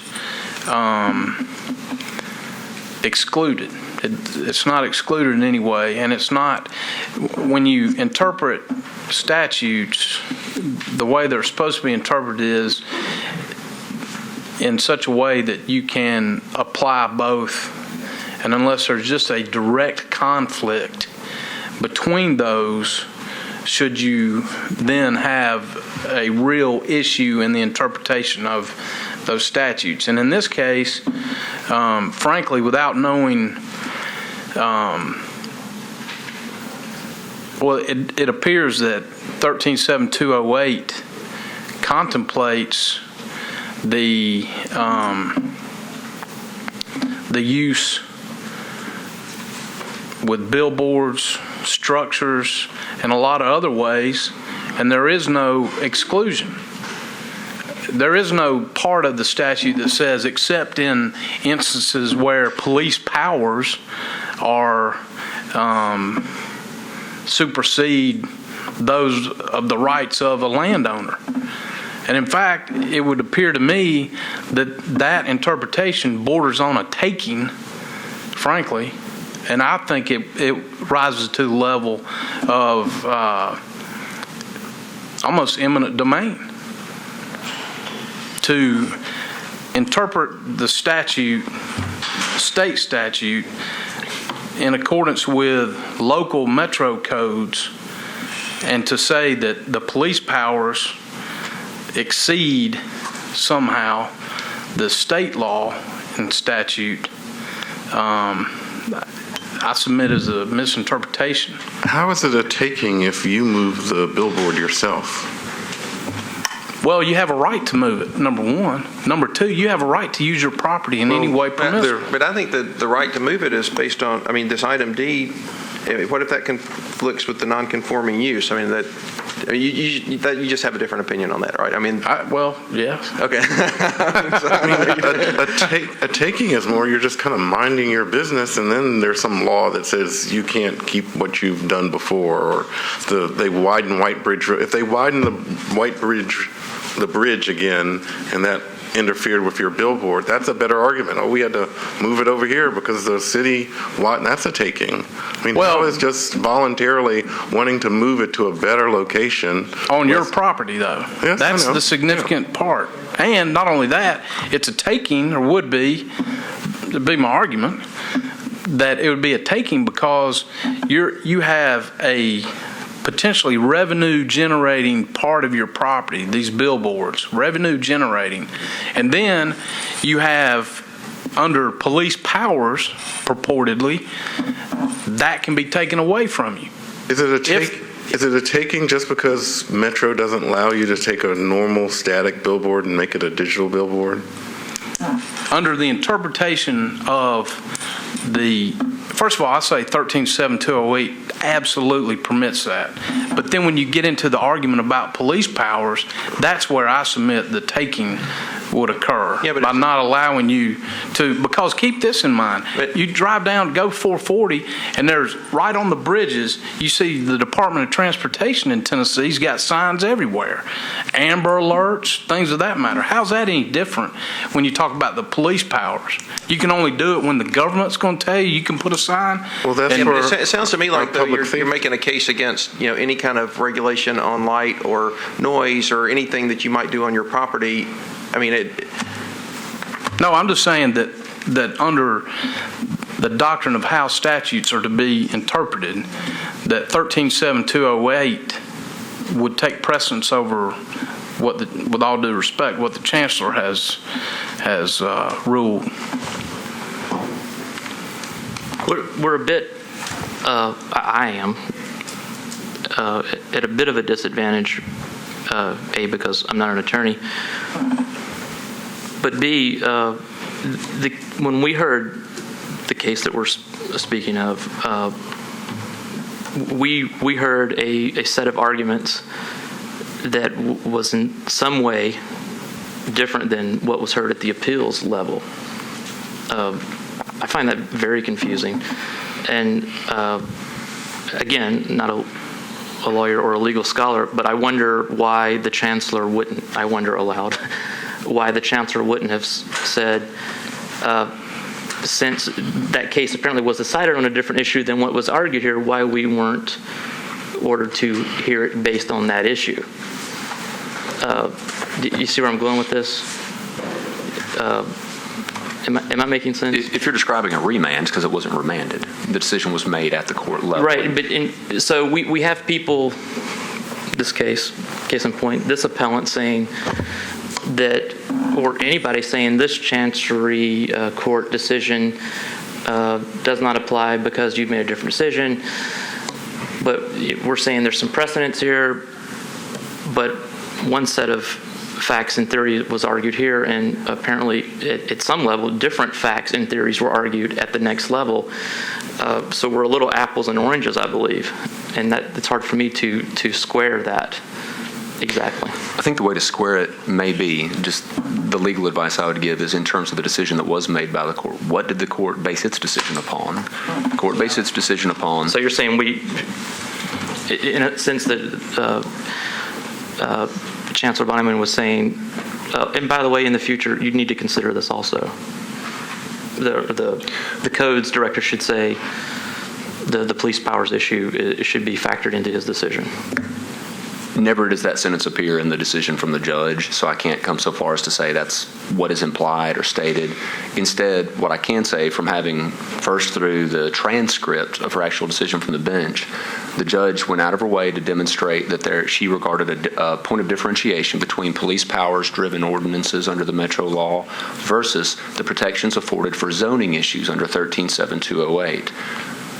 Zoning is guided by the protections under 137208. Grandfathering is guided by 137208.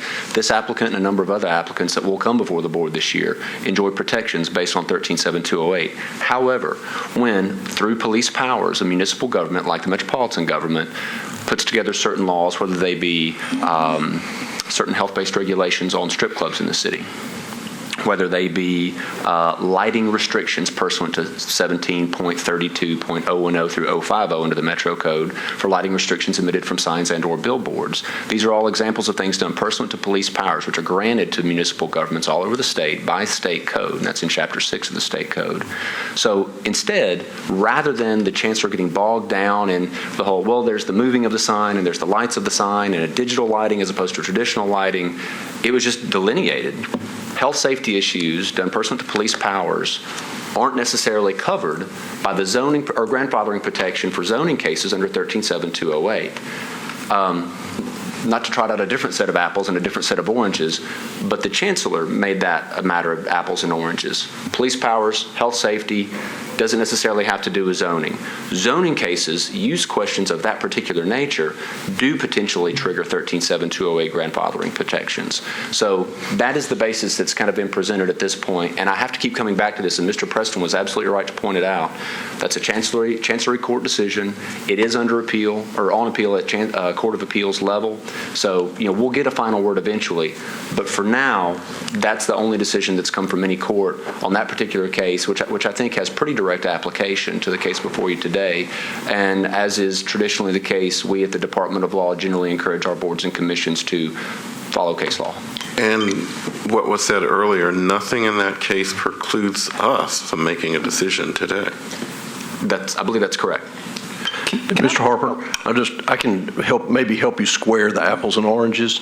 The arguments that you're referring to were made to the judge by the attorneys, and the judge didn't see fit to include those arguments in the final order. So just to let you know, those arguments were made and addressed by the attorneys during the course of the hearing. Thank you. That does help for all the lawyers on the board. Maybe we're caught up a little now. I'm going to try to get this down to 3 sentences. We ruled that they could change because of the grandfathering provision. The court said yes, the grandfathering protections do protect them, but the BZA erred because of the police powers, which was not an argument ever made to us. We never heard that. So we rule yes on 17208. Court agrees, but then finds a new line of thought to overrule us. The only line of my questioning is, if we don't think 17208 applies today, we have that would be discussion. In theory, we would have every right to say 17208 doesn't apply. I think I was like 6 sentences, but damn it, they were long sentences. There's a lot of parenthetical information in there. Yeah, I'm sorry. I don't mean to push. Have we left anything to talk about now? Well, except to say that, I would submit that you should apply 137208, and if the Chancery Court were ever to address this, there's more than one Chancery Court in this county too, and I might say that that's one of the reasons that trial court level decisions are not precedential. There's only precedent once the Court of Appeals or higher rules. So I would submit respectfully that unless there's a direct order from a trial court such as Chancellor Bonneman on this issue directed at this board or at Metro in general, that decision has no legal weight. So That's all I have, unless you have any further questions.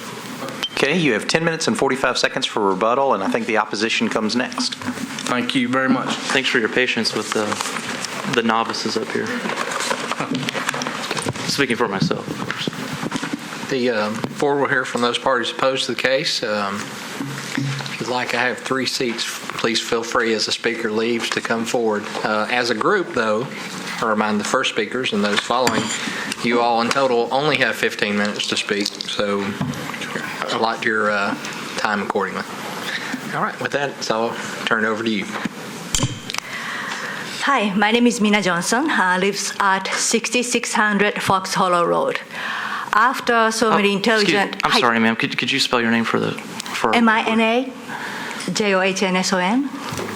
After the argument, I don't know if I can follow those complicated, convoluted conversation. However, since we are talking about 13.7208, I think applicant cannot just pick and choose their likeliness of the 13.7208.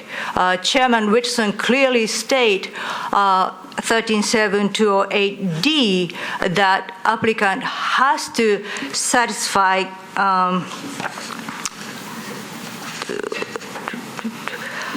the established necessity of the moving the location to continue the business. And also, since I'm not a lawyer, so I'm trying to talk regular language, but 13.7208 clearly state nuisance. And I think because of the location of the billboard, it's such high up, and you can see from many directions, not necessarily adjacent residents. I do have a picture in here. I took a location of where the proposed billboard will go. The top picture, you can see far end Windsor Tower from here. And in the middle, I believe this is Ashley Park condominium. And if I can see the window from the new billboard will be going, I am pretty sure those residents in this condominium can clearly see those LED signs. Some say LEDs are like a TV on the stick. So I don't know, maybe some people may enjoy those, but personally to me, I don't enjoy it, and it's quite distraction, and it's a safety issue to me and somebody around it. And so that's my argument over 13.7208.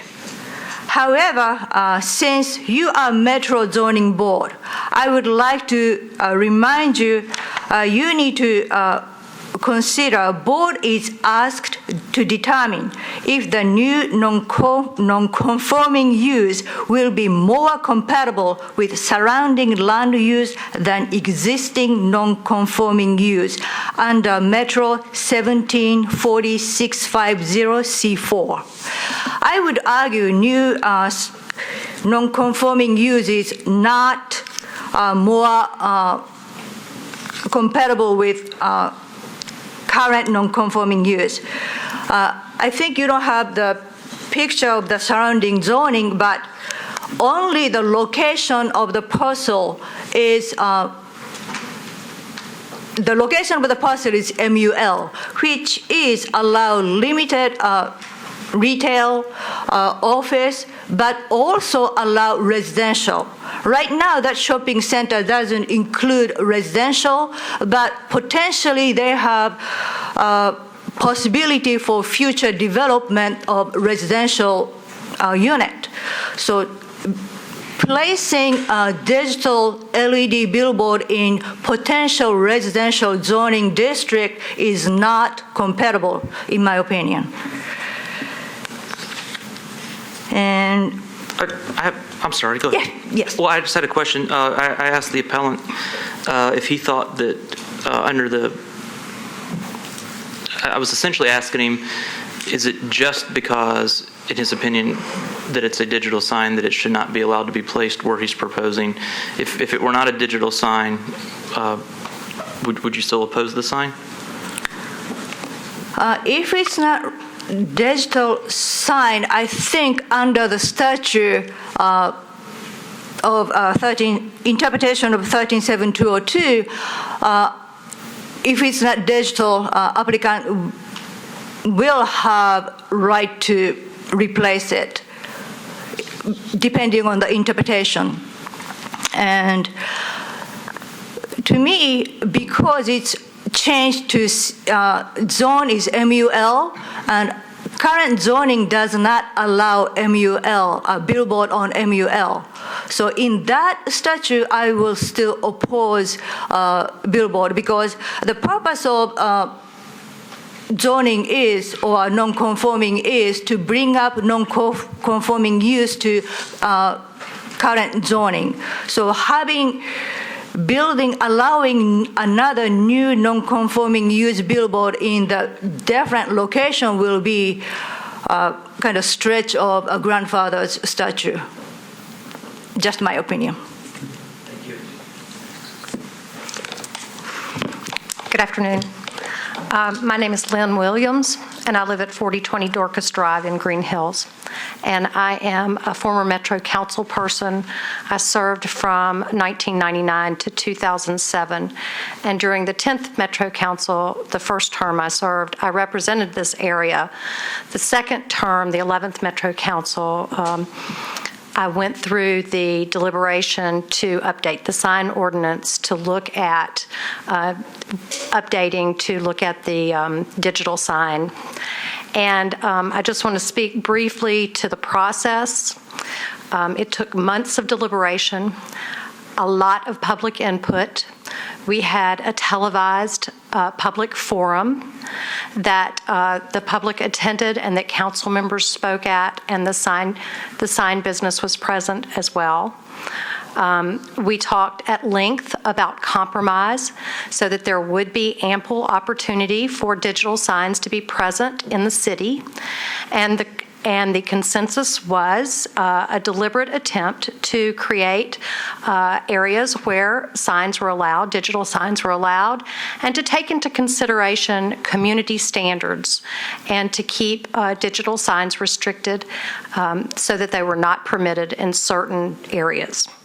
It's been a long time since I got heavily involved in the statute, and I didn't do a whole lot of research on this, but I felt it necessary to come in and stress how much work it takes to craft a zoning, an update, especially in a sign code, and how much change can happen if it is whittled away by appeals. And I just wanted to ask that you deny this request, so that, as you expressed earlier, the Metro Council can work in an open way and with all interested parties to continue to look at the issue and keep it relevant to the interests.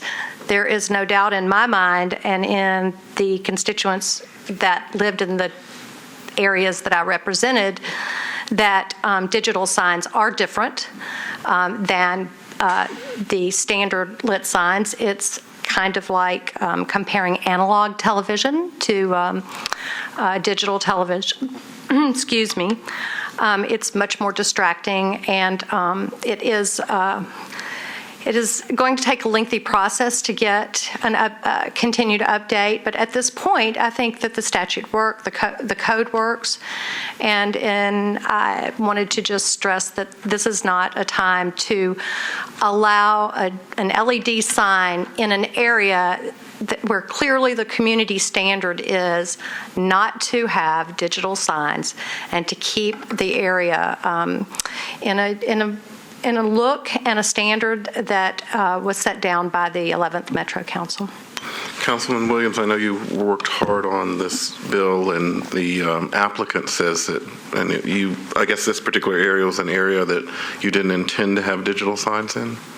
Absolutely, and each individual council person worked to look at their own area. Do you consider that Centennial Medical Center sign, that the 10 minutes wait in the ER, a digital sign? No, I do not. Why not? Well, When I was in college in the 1970s, there was a King Cotton sign that did the time and the temp. And we did not have computers, and we did not have digital media then. And I consider that to be much like that kind of sign. It does not have streaming video that comes from a source that is likely to change an entire front panel.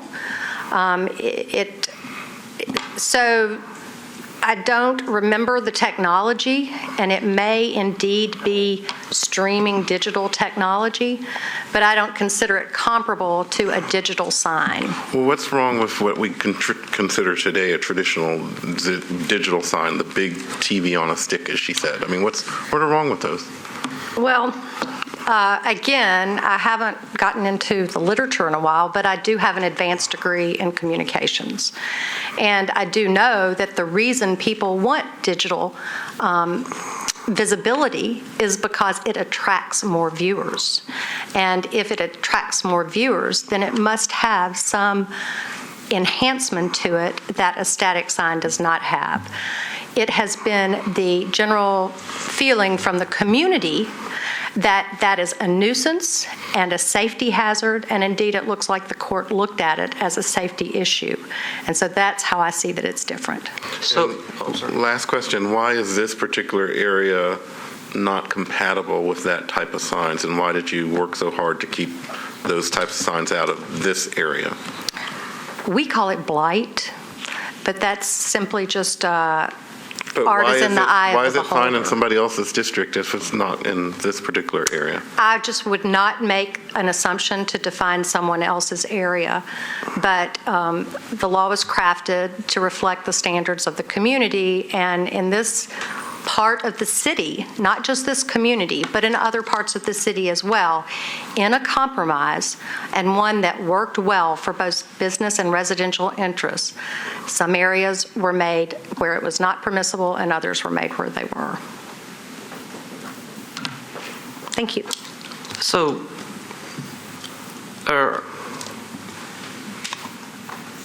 well, I'll ask you the same question. I mean, if they took down the sign they have and moved it to the new location, would you oppose that? If it wasn't digital, Yes. I would have no grounds to oppose it. What if it were a tri-panel? If it's not digital, I don't see that I would have, my interests would not be involved. So, the codes regulates the brightness and the frequency of the message change on the sign. So you're saying simply because it's lit the way it is from internally instead of externally, it's not that the message is changing, it's the way it's lit? I am not, I think that it's very scientific, the way that digital technology affects your brain receptors. And I'm not going to go there because I'm really not prepared to go there. But I think that if we were to do a literature review and bring it forward, we could include that sort of analysis.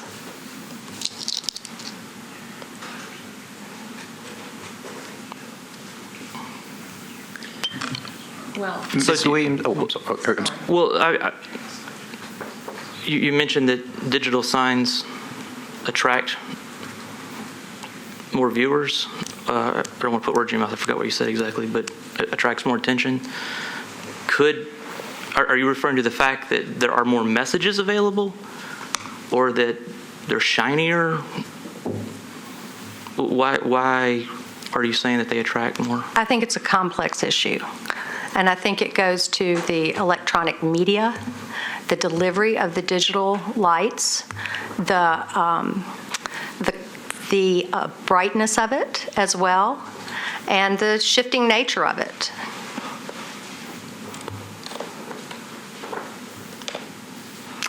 Okay. Ms. Williams, can I ask you a question? I'm asking as an old council lady, if you would. And I'm not that old. Well, I'm sorry. Former. My bad. That's terrible. Former. And the reason I'm asking you as opposed to the other two is because you talk to a lot of people. You're in the community. I think you can speak more broadly than just an individual. And my question's a fairly simple one. Do you think there's more impact? Well, the static centennial sign where it was on White Bridge, move it to the middle of the parking lot where it faces essentially Harding and White Bridge. Is that going to be, and it becomes digital, of course, is that going to be more impactful or less impactful? If it's digital, more impactful. Either, yes, more. If it is digital, it's more impactful. And if you're an adjoining landowner, and the reason I'm doing this is again one of the conditions under 208. If you're an adjoining landowner, do you think it's going to be more of a nuisance or less of a nuisance compared to where the old sign was? If it's digital? The old one's not digital. The new one is digital. So do you think that's going to be more of a nuisance to the landowners? Yes. Okay. Thank you.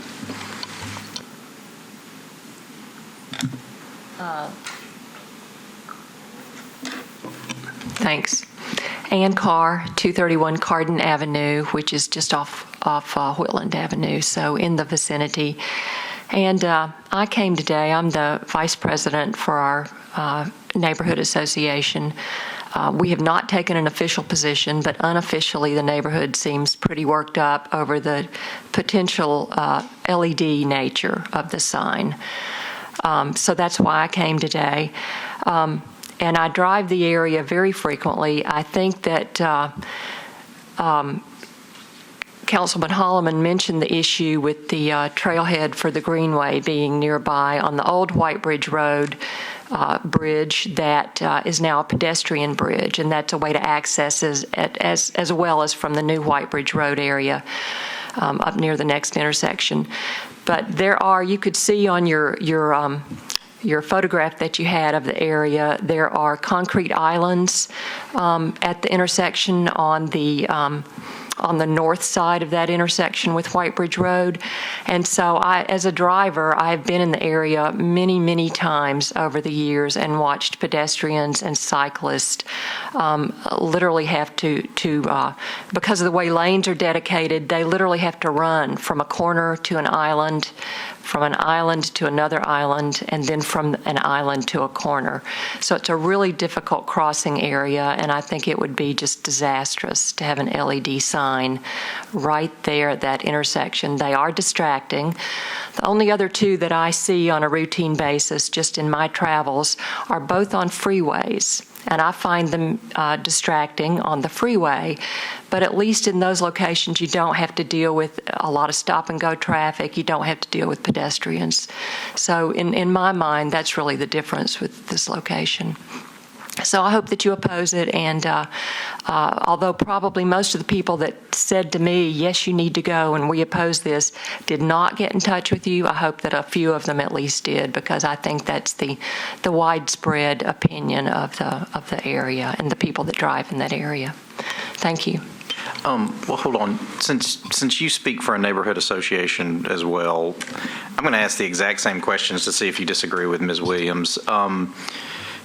Do you think the static sign where it was on White Bridge is more or less impactful than an LED in the middle of the parking lot so it faces both streets? It's much less impactful, the current sign. The current sign. Mm-hmm. Okay. And if you were in the neighborhood, you're not quite, but you're in the area, would you deem that a nuisance?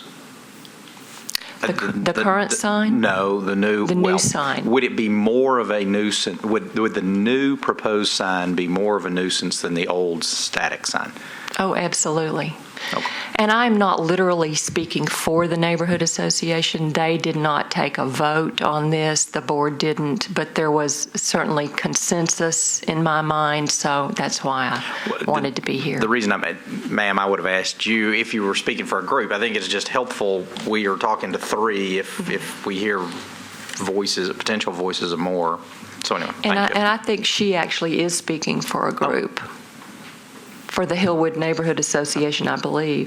No, I'm not actually speaking for a group, but I am corresponding with lots of email with people with District 18, District 23, and even District 17 and 14 and 15, because if this type of change would occur, they are afraid any existing billboard will change into a digital billboard.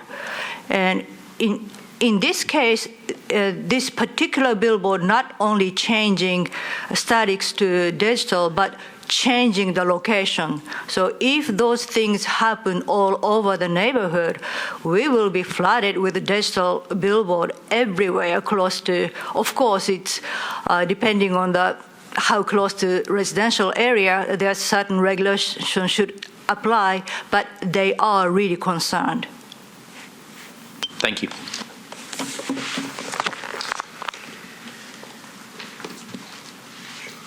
Thank you.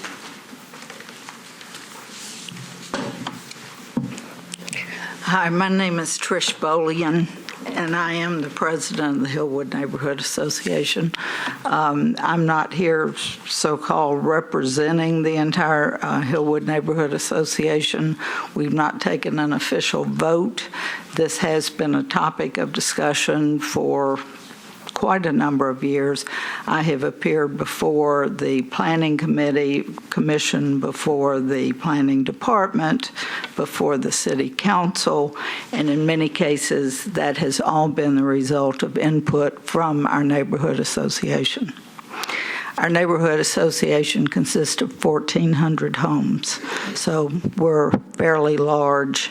I have lived in my home in Hillwood for 23 years this October, and I would dare say that my home is 2 minutes or less, even given traffic, from this intersection. I go by this intersection multiple times a day. There are many times when I'm coming from my home on White Bridge Road to the Harding Road intersection that I, like many others, have to sit at that intersection through 5 and 6 lights. And the reason is because of the timing of the light on Kendall. And the reason I point that out to you is that traffic is at a backlog. It requires massive, massive concentration just to get through that intersection most any time of the day. I'm keenly aware, and it's been pointed out, and Jason pointed it out, that the Greenway is catty-corner from this intersection. That creates a different layer of concentration being required. I have seen the sign, go by it multiple times a day. How far away from you Centennial are you from if you have a heart attack? But that sign, it looks like this. As I understand the sign that's being proposed, it looks like, as Mina described, a huge television set on a stick. That is quite different than something that is flashing a few numbers that change intermittently. So my other point of my concern is, as Mina pointed out, the zoning of this shopping area could, in fact, have homes on it. The fact of the matter is, within minutes, in all 4 directions from this intersection, there are homes. Within minutes, there are homes right down White Bridge Road. I mean, minutes. Within minutes, there are houses right down Harding Road. That's where I live. Within minutes, if you keep going right through Woodmont, there are homes as soon as you cross that intersection, and they're getting ready to build additional new condos on Woodmont. So that's even more homes. Then as you drive down Harding Road, there are new condos that have already been constructed before you even get to St. Thomas. Beyond, then, of course, as Mina pointed out, the Windsor condominiums. So I see this as a terrible imposition position not only on concentration and traffic and safety and distraction, but we're talking about where people live and where they sit in traffic through 5 and 6 traffic lights. I just cannot stress enough, this is not an interstate. I find the interstate television signage things much bigger than that screen there to be enormously distracting. But to put it at this type of intersection where traffic doesn't flow well at all, every year since I've lived in my home, and the Tennessean has done a poll that they publish, what are the 2 worst intersections in Middle Tennessee? It's always a toss-up. White Bridge Road in Charlotte or White Bridge Road in Harding. I mean, for 23 years, it's been that way. So we're taking one of those 2 intersections, and we're talking about putting something that scientific studies, and I've spent a huge amount of time researching this matter. There are scientific studies. There is an organization called Scenic America that has also done research on this, and I'll just read to you in my 34 seconds closing. Ma'am, I'd actually like to ask you a question before your 34 seconds. Oh, okay. Good. Then I have 20. Am I stopped? Well, if they would stop. My 2 questions are the exact 2 I asked of the other 2 neighborhood representatives. The new sign would be more impactful than the old sign or less impactful? Absolutely, no question, more impactful. Okay, and as a resident of the neighborhood, would you deem it a nuisance? Absolutely. Okay, I'm sorry, I didn't mean to interrupt. I just didn't want the time. I just wanted to close out with this comment because I think it's pertinent. Scenic America, that works with every state in this union increasingly, says digital billboards are the biggest threat now facing America's communities and highways.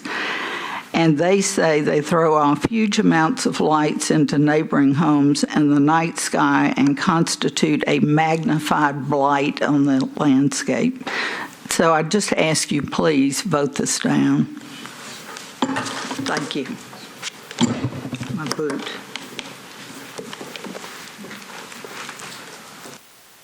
Rebuttal.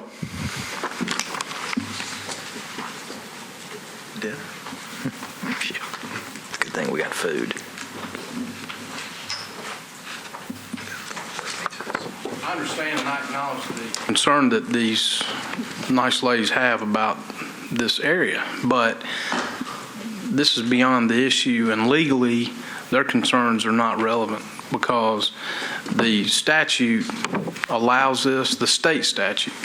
The Metro statute is not relevant, and issues about what Metro permits some places and doesn't permit are superseded by the state statute. As far as the issue about nuisance is concerned, respectfully, none of the concerns voiced here today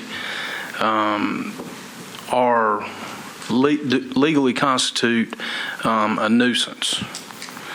You've not heard anyone talk about how their actual property would be impacted negatively.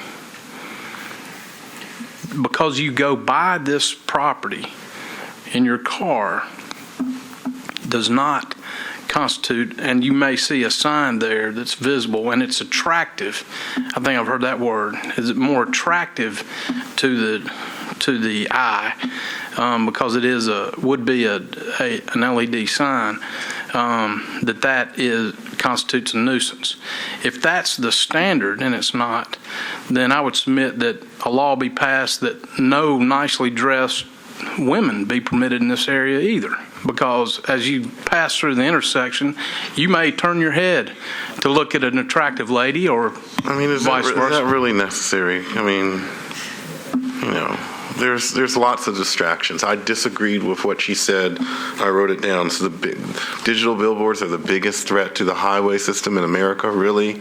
Have you heard of texting while driving? And that's just as ridiculous of what you said. So let's stay on the point. And that's why I said it. It's ridiculous. Just like making that the standard for the attractiveness of something becoming the standard to determine whether in such an instance as this, the use of this property. So you don't believe they're not distracting at all? Not even just slightly more than a normal billboard? I believe that they are better at attracting people's attention. Does that constitute a distraction? I don't think so. And it may depend on the individual. Someone may have trouble with all kinds of distractions while you're driving. What about the impact of the neighbors? Because distraction matters if, it's their residential use or it is kind of a hazard as they believe. You don't believe any of that? I mean, Windsor Tower, can you see, with that, if you have a 10 floor apartment at Windsor Tower and you see this thing at night, is that decrease from your use of your apartment? Well, would St. Thomas Hospital? I mean, that's not a beautiful place, and it's lit up. You see lights up there for the helipad. I mean, is this going to be brighter than St. Thomas Hospital signs, or is this going to be more beautiful than the very nice-looking Shell station that's right across the street? I mean, this is not the Smoky Mountains and some great scenic place. This is an intersection of a business district. This is not rural. This is not part of even a neighborhood. Nobody lives right there. Now, back behind there, yes, within miles, I agree, yes. Well, less than a mile. Less than a mile. Half a mile.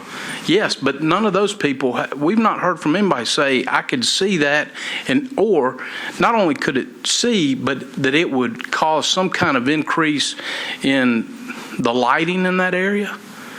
I mean, there's no claim about that it would increase anything to that degree. An LED is pretty small. I mean, the one that's being proposed here, we're not talking about a light show for the area. This is pretty isolated, very restricted area, and to get the argument and the reason we're here back to why we're here, Mr. Hurt and the use of his property is protected by 137208, and it does apply in this case. And until there's some precedential ruling or a court order telling this board that the police powers, as interpreted in conjunction with 137208, must be applied, I would submit that this board should follow what it's been doing and approve a digital sign to replace a static one, like you did in the Richards instance and like you did in the CBS Outdoors. So you believe, let's say the original sign was not taken down. Could he have just put up a digital sign there anyway? Yes. Why? Because the law permits him to. The state 13.7 and the state law supersedes. If that's the case, I mean, do you believe in the 2,000-foot rule that Metro has applied? Well, it depends. I believe in it unless it impacts somebody who's grandfathered in under the state statute. Well, wouldn't that be all billboards, basically? I mean, no. I'm not a Nashville billboard expert, but given the laws of billboards, I think there's probably not anywhere you could probably put up a new billboard, or not too many places. Correct? Well, maybe not. So most billboards precede, I guess, some of this recent legislation, right? I wouldn't be able to tell you whether most do. So under your scenario, should every billboard in Nashville be able to have a digital panel? No. Depends on whether they're grandfathered in and protected by state law or not. Which ones wouldn't be? The ones that are not grandfathered in pursuant to 13.7208. Okay. Mr. Preston, I'm sorry. Yes, I do feel a need to disagree with you because you're talking pretty broadly here. And you can disagree with me. I'm sure you are going to. I agree that I agree that his existing sign was protected by 17.208.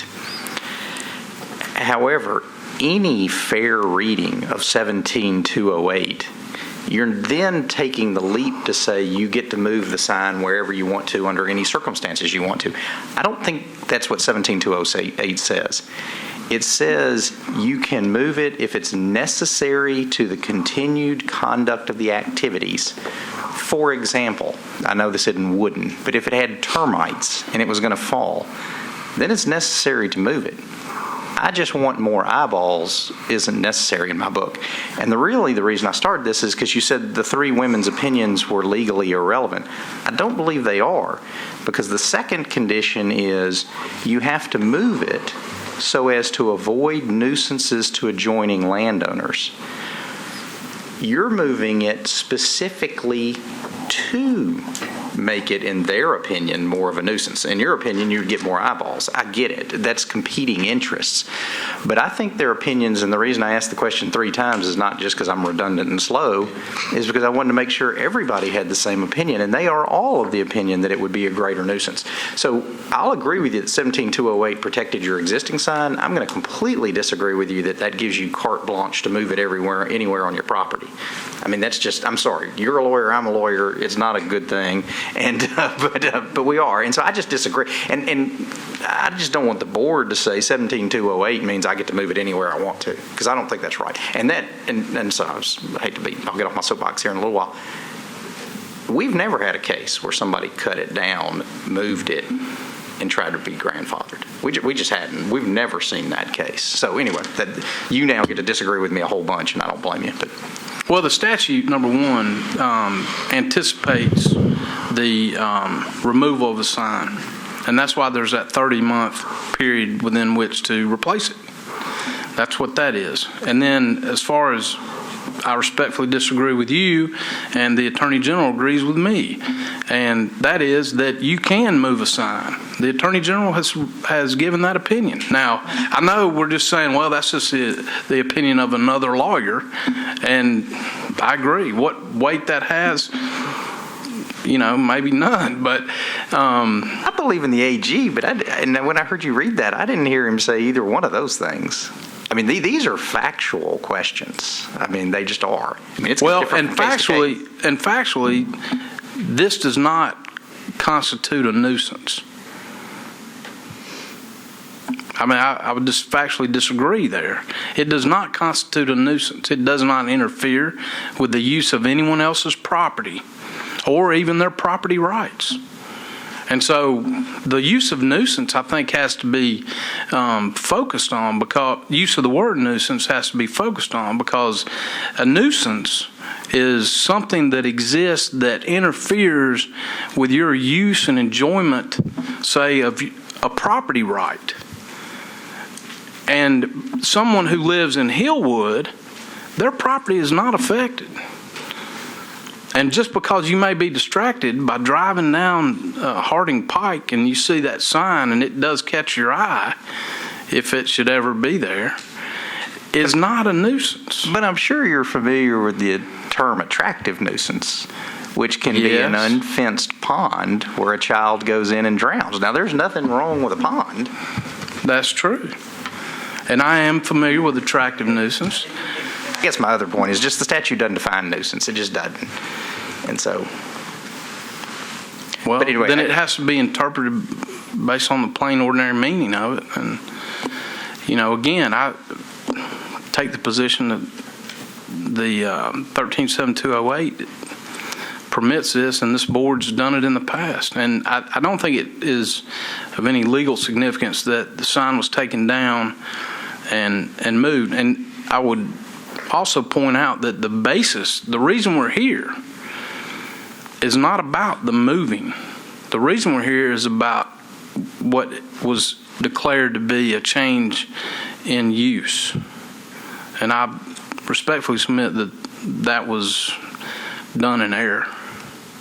And that's, I think, what you all are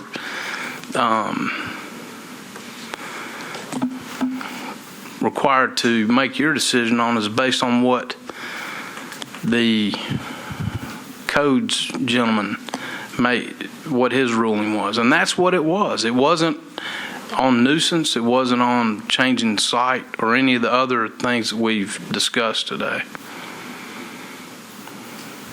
That's all I have, unless. Do we have any other questions? I have one question. I'm just curious, if we were to find that the LED sign were appropriate, is your client interested in erecting a sign in the former location? I don't know that I can answer that right now. I think that at this point, he is intent on a sign in that location.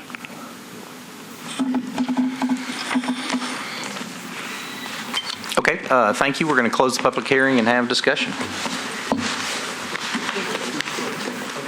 Wait, actually, can we take a recess during this period? As long as we don't. Yeah, because we might talk too hard. Yeah, well, let's go. Okay, I'm fine. David, are you okay? I mean, Okay. okay, discussion. Okay. I will open it up with my previous standing on, I thoroughly, absolutely believe that changing a static sign to a digital sign is a change of use based on concept that a building can be a barber shop. It's a building. If you change that barber shop to a liquor store, you have changed the use, but you have not changed the building per se. So I believe that it's a change of use, and I couldn't support the application. I've kind of struggled with this one, and try to be consistent and try to think about it the same way. But the reality is that as more people know about these cases and weigh in, and council people and former council people, and we get more information about court decisions and that type of thing,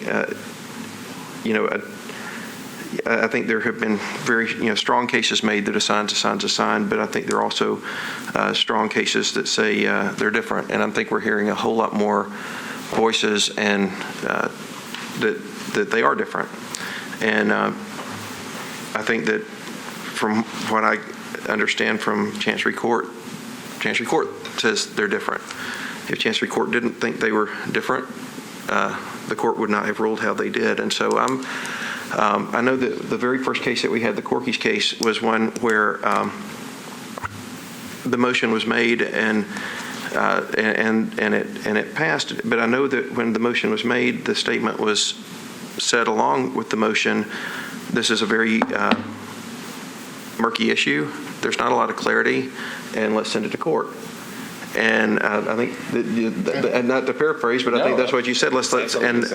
And I think we've had one case since, and my understanding of this is a lot different. And it is the same. It is not the same case that we heard before. And so I'm inclined to change my view on this and say that the administrator was correct, that it is different.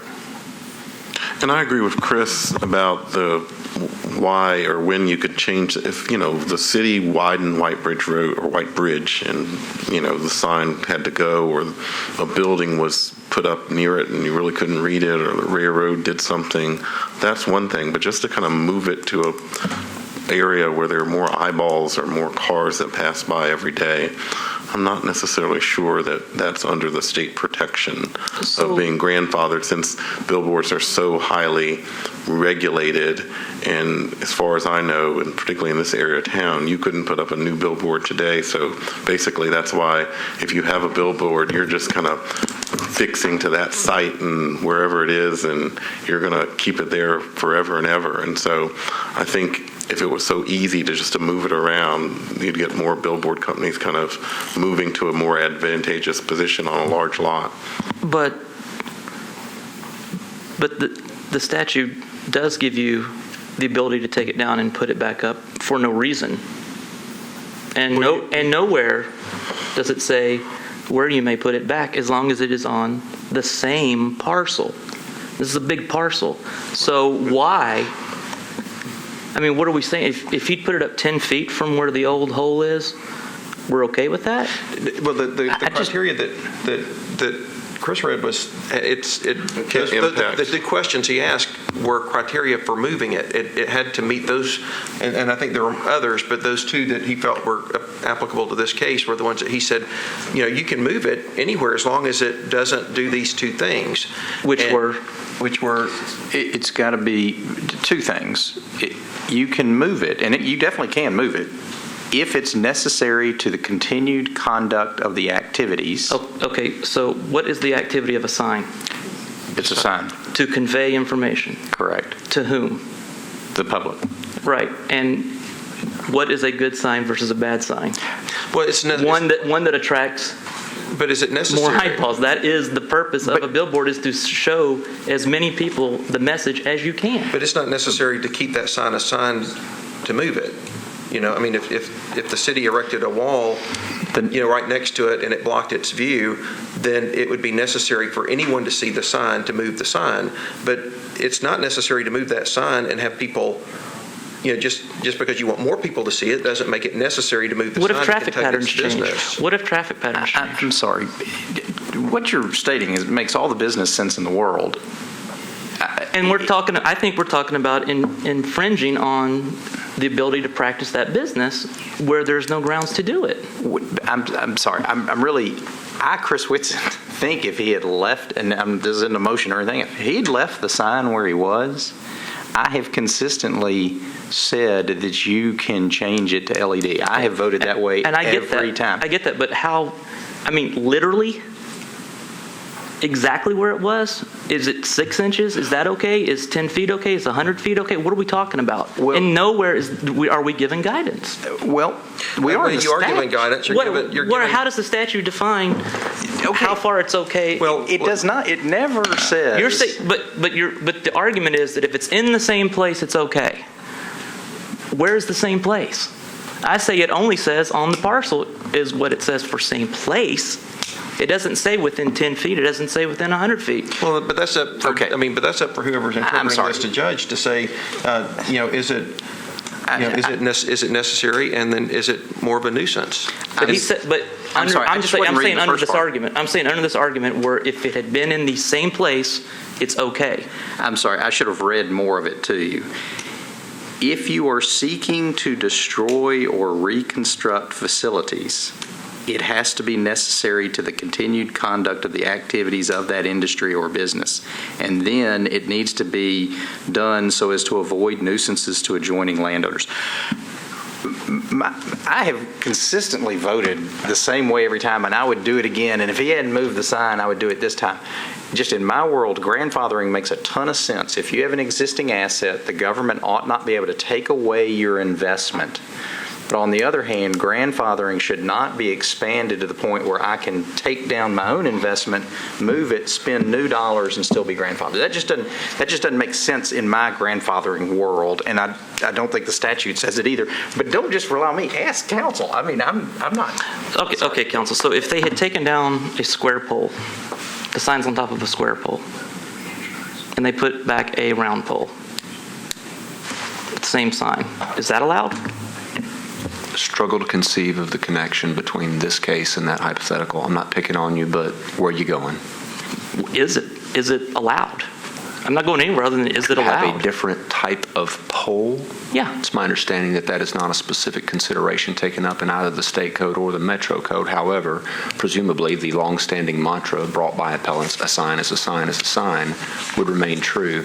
So the nature of the pole would not seem to constitute a change in use. There's no structural reason other than sign guy wants a round pole instead of a square pole. That's allowed. Again, Mr. Harper, we're way far off the mark if that's a sincere question. No. It is not my understanding that there's a key point of differentiation between square poles, round poles, or the rare triangular shaped poles as used. It goes to the question of whether it was required for some reason to continue the business of this sign to the necessity question, right? Yeah, it's the necessity question. Okay, and that's what you have. I'm understanding if we're to take this necessity question the way I'm hearing Mr. Whitson say it, there's no necessity to have a round pole instead of a square pole. Therefore, when he took down the square pole, he doesn't get a sign back in the same place or anywhere else. We've heard because there's no necessity to do that, right? We've heard before, though, that you can take, you have a billboard that's on telephone pole, pine poles, and they rotted, and you can change that out to a metal If structure. it's rotted, that's a necessity. And or even if you think you feel like it's a safety hazard because a metal pole will have greater wind resistance or so. It's a necessity. But the essence of my question is, does there have to be a necessity? And what is the necessity? I mean, does there have to be a necessity? What Chris is saying, to move it, there does. But not he's talking about moving something, not. Well, my point is, if we are defined that there has to be a necessity, then the rest of the stuff is moot because he's already taken it down, and there wasn't a necessity to tear it down. Oh, but John Michael is right. Basically, the state. Sorry, go ahead. The state or the city regulates the size of the billboard, the location of the billboard, the height of the billboard, maybe the lighting of the billboard, but they don't. The pole is not in that. Forget the pole. Pick any reason that you take it down and put it back up. How about this? Destroy and reconstruct, because that's what it says in the law. Yeah. So let's talk about that. Destroy and reconstruct. You can. Absolutely, you can. It's protected under the grandfathering statute. They can destroy it. And you would get people supporting you all day long. Yes. If you now, did that. Okay, so we can take it down and put it back up. Yes. We're all happy there. Where does it have to be put back up? That is not specifically stated under 13.7.208 subpart D subpart 1. The law is which silent on the issue, except to say it has to be on the same parcel. Same parcel. Well, and it has to be necessary, and it has to not be necessary to move it, or necessary to necessary take it to the down. conduct of such industry or business. The subjective question then before the Board of Zoning Appeals would be, do you have testimony in front of you or your own belief based upon interpretation of the testimony in front of you that this particular move of the sign was or is or will be necessary to the conduct of such industry or business subsequent to the zoning change, which goes back a few years? And the second subjective question placed before the Board of Zoning Appeals based on your interpretation and hearing of the testimony is, do you find that even in the event of such necessity, will this sufficiently avoid nuisances to adjoining landowners? And it doesn't specify residential landowners, but that seems to be what you hear the most testimony on in similar cases. Well, doesn't that mean the necessity of the business? Like if they had a toy shop, you took the sign down, you couldn't put the sign back up. That toy shop necessity for that sign, that would affect them, right?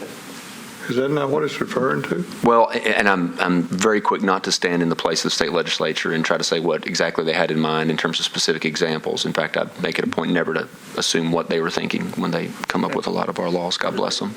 But to the extent that the example you've given is one where you're talking about a change in the type of business, would Mr. King's toy shop have to be changed to Mr. King's barbershop if you change? Well, sure, of course, a situation like that is definitely contemplated. I can't remember if it was Mr. Whitson or one of the other board members that gave the example of some sort of physical harm to the sign. If, for example, Mr. Hurt's sign had been struck by lightning and the pole was badly damaged and it was all about to fall, well, of course, there would be a necessity to make those improvements, maybe tear it down and put it in a different spot if necessary.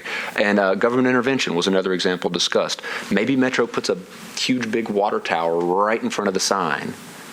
The board may determine that was an example of a necessary scenario wherein the sign owner chose to move it somewhere else on the parcel. So we can come up with a lot of examples. Obviously, most important, do we think this is, or do you as voting board members think this is such an example? But our issue right now is decide whether the zoning administrator was correct in his ruling. And that's what I want us to kind of talk about. And what I think is interesting, well, maybe this is just me, but I don't think we all have to have the same reason. Yeah. I mean, I think we have to say if he's right or not. We have to say he's right or not, and you know, and make a motion. For example, Dick and I may well, and yeah. Well, I'll move that the zoning administrator was correct in his decisions, in his decision, and therefore deny the item A appeal. I really have a question. I am unsure, based on what Mr. Preston said, and I don't know what governs, and maybe somebody can give me some guidance, but they were here under the opinion that they were denied because of a change in use, not because of a change in location. And I'm not sure that they should not have the ability to prepare for an argument on the change in location. I know what my opinion is, and I know either way, but I feel sort of like they should be able to make that argument or prepare for that. I actually don't disagree with you at all. My only problem is I don't know why they thought that. Because when I read the zoning administrator's letter, I just see denied, basically. I mean, it was a couple of, maybe I'm out to lunch. Maybe there's some evidence out there. When I look at the document that was passed around, and I don't know where this comes into play, but the document says denied because change Which was in the actual use. file for the record. That was the file of the Codes Department. Well, but the one thing, though, is that the change in location has nothing to do with item A, in my opinion. And maybe we can talk about that, but to me it's item D, greater nonconformity. David, can we table your motion just for a minute? Because I just want to, sure. I hate to get into discussion before it's second. That's fine. I don't want to think you're being hijacked. But again, this may be me just completely seeing this in my weird way. But yes, we obviously, and I'm usually the one waving this flag, well, we're really here to say, was he right or wrong? And I think you're all probably right as to say, we could all have a different reason for thinking he's right or wrong, and that is kind of the point. But we have two sentences given his position, so I'm trying to grapple. That's why I was asking. Okay, so what decision are we talking about? What did the decision say? What was the reason? And decision was to deny. But we can say that the zoning administrator was correct, again, for whatever reason you choose, but it could be because we're waiting on the courts to figure it out. And right now... And I think all those are fair. And right now answers.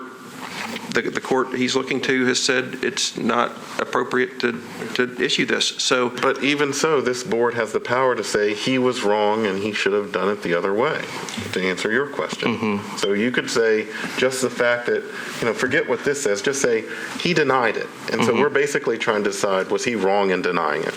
Well, and to be technical, the last billboard case in front of us, we ruled that he was wrong. And isn't that right? I mean, you blocked it and we allowed the last one.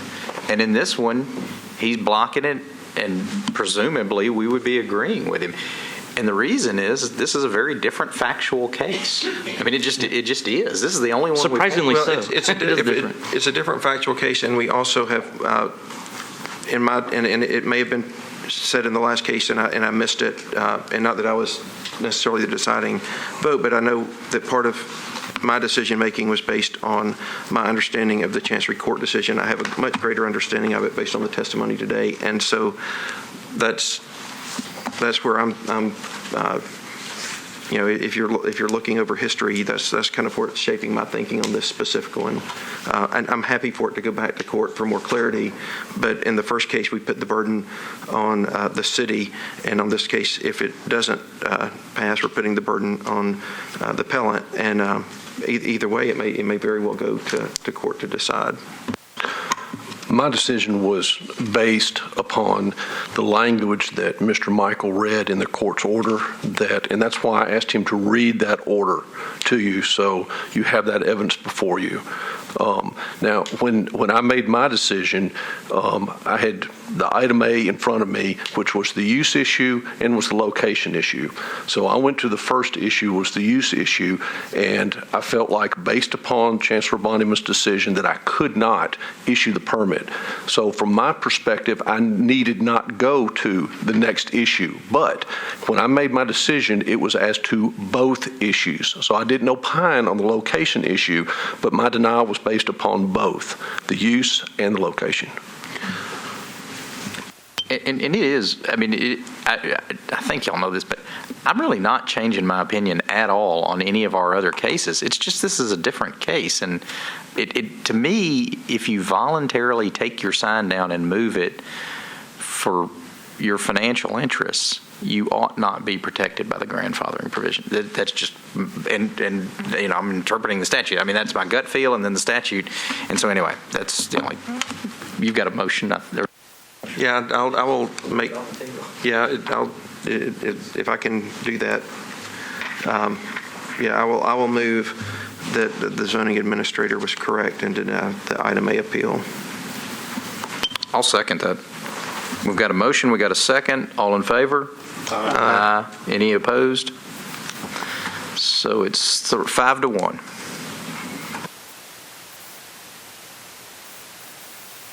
Next case. I'm sorry. So I'm sorry. Yeah, we need to go into recess. I'm sorry. do we not need to vote on the item D part? Because this is item A, shut that out. I agree, but I mean, formally, do we? And it's just one vote that addresses the application. So you consider both, but in reality, you're making one vote on whether or not the appeal is valid.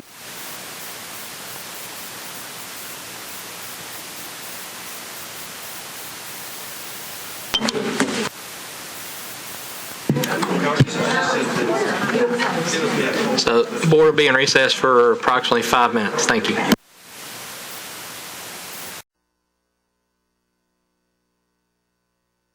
Agenda, case 2013-60. There was opposition present during the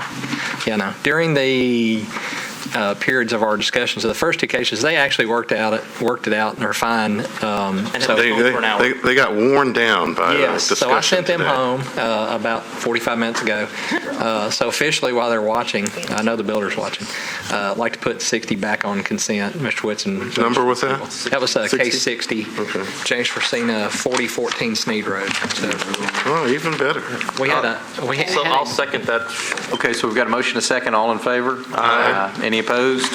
Good. Okay, you're They should all be so easy. No, wait a second. No, I'm joking. Okay, our next case, I'll call the appellants forward. Case 2013-63, Lawson Associates is the appellant, the Scales Group LLC, owner of the property at 2908 12th Avenue South. They are requesting a special exception for setback and variances in the queuing and landscape buffer width provisions in CS UZO to construct a new 18,300 square foot mixed-use building.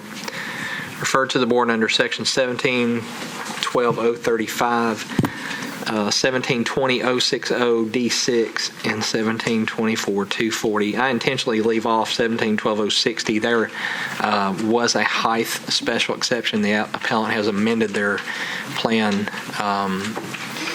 removing that request, and he's complying with the code. And I think we've put our. Here we go. Good. Okay, the subject property is located at the northeast margin of 12th Avenue South and Kirkwood Avenue. It is in the CS zoning district, which you see here, inside the UZO. This is the existing structure. It's located on the property. Give you some landmarks. Sevier Park's to the south and home of the Historical Commission. This large structure, a white roof with all the letters on it, is 12th and Paris. And then the 12th Avenue South District continuing north.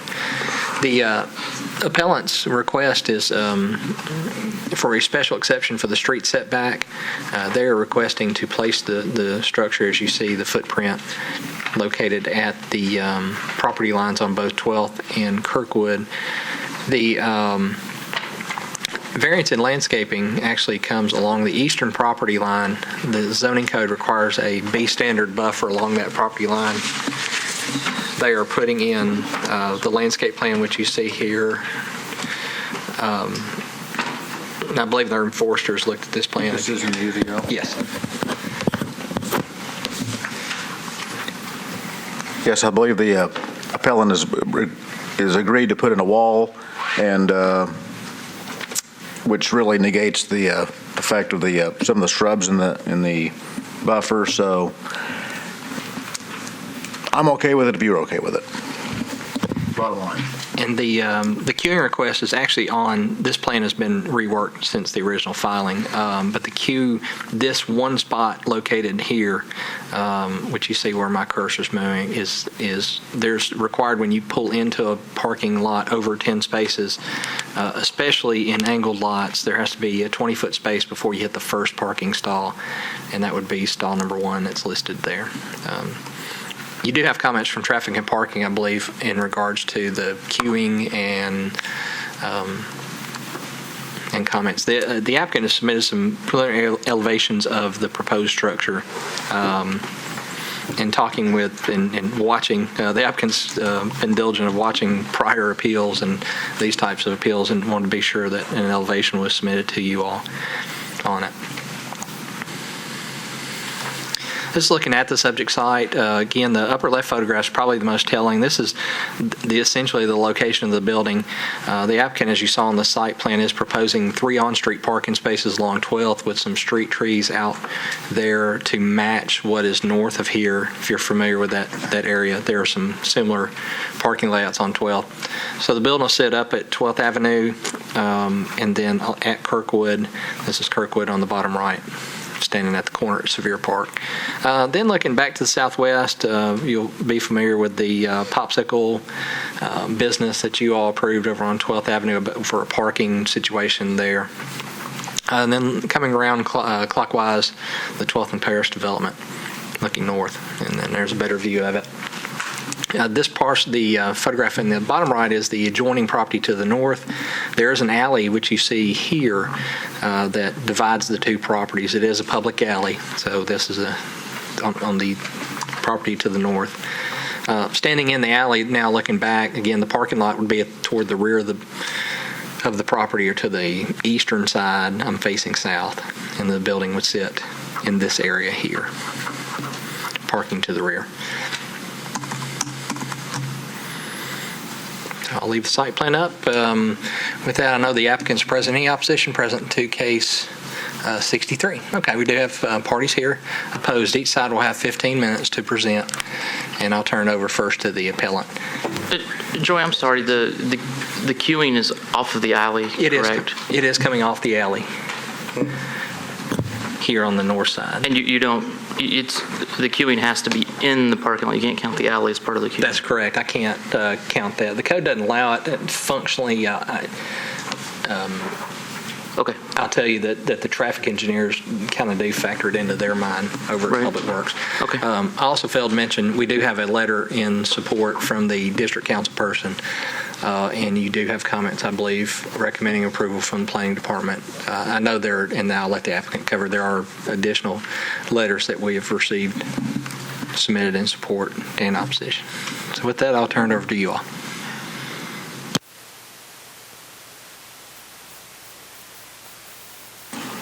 Hi there. My name is Benjamin Soar.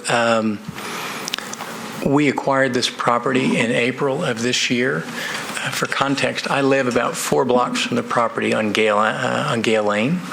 My family and I have been active in the 12 South community since 2005. I actually owned a business in this location back in 2005. So it's I come to the site as a neighbor and as somebody that participates in the community. My son went to school up the street, and the businesses on 12 South are businesses that we frequent on a daily basis. In terms of our approach to the project, I know that we have a community that's very sensitive to development on 12 South. There is a development called the 12 South Flats, which is a bit north of ours, which I know has been a real point of contention. And so we've tried to be very conscientious in our approach to how we went about the development of the lot. Since approaching our council person back in June, it's become very important to me that we build consensus to the extent that we can among the neighbors. We've held 5 public meetings. First, we like that. Sir? Like that. Oh, good. Okay. The first one was on July the 7th, and that was with what I would consider the sort of the core of the leadership of our neighborhood. There were the president, the standing president of the Belmont-Hillsborough Neighborhood Association, the prior president of the Belmont-Hillsborough Neighborhood Association, standing president of the 12 South Neighborhood Association, a prior president of the 12 South Neighborhood Association, as well as the standing president of the, I believe it's called Friends of Sevier Park, which is an organization that was set up to manage affairs related to the park across the street. That was the first meeting on the 7th. I also presented at the Belmont Hillsborough Neighborhood Association meeting on July the 8th. I had a follow-up meeting on July the 9th. You know what, as I'm looking at this, I take that back. The first meeting was actually prior to July the 7th, but these, again, I met with the 12 South Neighborhood Association on July the 9th, and present at that meeting was again, the president of the Sevier Park Association, I believe the president of the Sunnyside Neighborhood Association, as well as some folks that are super active in the community. Then I had a public meeting this past Saturday at the Sunnyside Mansion in Sevier Park, which was very well attended. I would say in the dozens. At each of those meetings, I've presented 24. Well, that's not accurate. At the last two meetings, I've presented 24 by 36 inch renderings and site plans, and have been very intentional about walking folks through the design process that we've undertaken. And at each of the meetings, I have presented elevations. And I think the earlier ones, they were in an 11 by 17 format, made those available to all the participants of the meetings. And then as recently as last night, just to answer any outstanding questions, I hosted independently another meeting at the site, which was actually pretty well attended. And I didn't want folks to think that I was holding meetings for the sake of holding meetings. We've made very substantive changes to the design of the project based on direct feedback.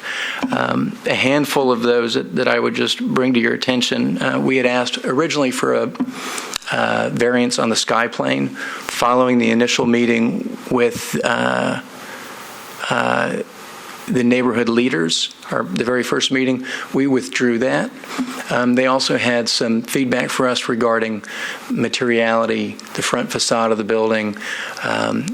Changes were made to the architecture based upon those meetings, and in subsequent meetings we have made an effort to address tenant mix as well as the coloration of the building. So it's always been my goal to be very proactive in soliciting feedback, and to the extent that it's possible, that we actually incorporate the feedback to let folks know that it's not fallen on deaf ears.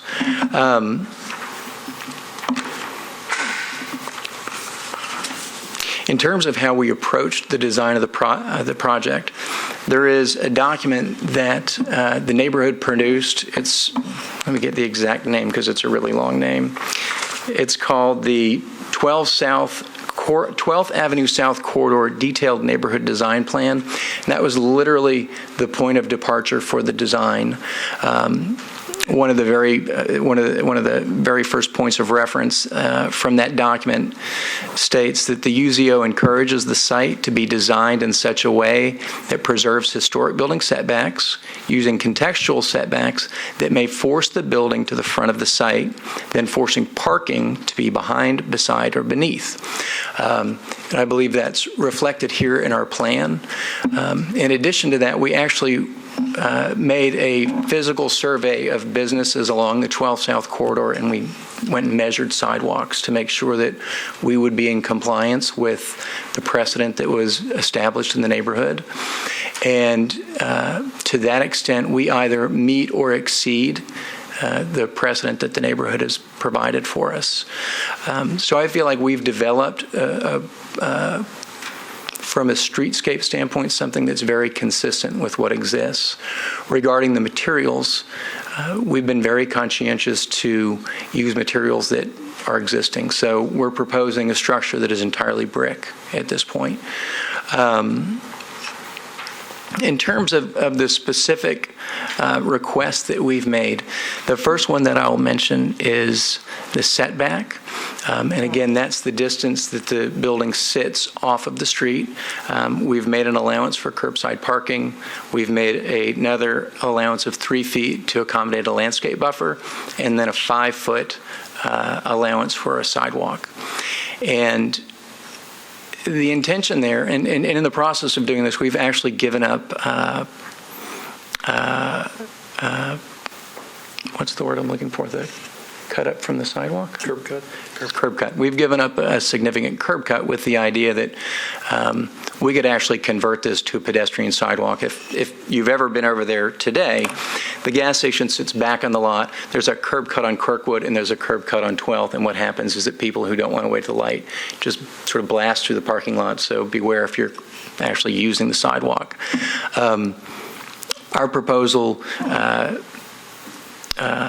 will reclaim the sidewalk, make it a truly accessible, pedestrian-friendly thoroughfare that connects the northern part of the street to Sevier Park.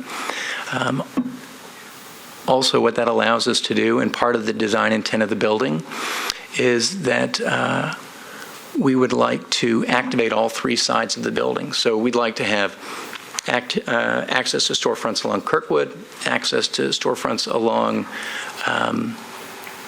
12 South, and then there's an alley that's currently it's disused by pedestrians, and we're proposing to improve that alley in order to bring some life to that side of the building. It's been my experience through conversations with neighborhood leaders that they view alleys to be a really integral and important part of the neighborhood, and so we're actually proposing spending some dollars to improve the alley that's adjacent to ours.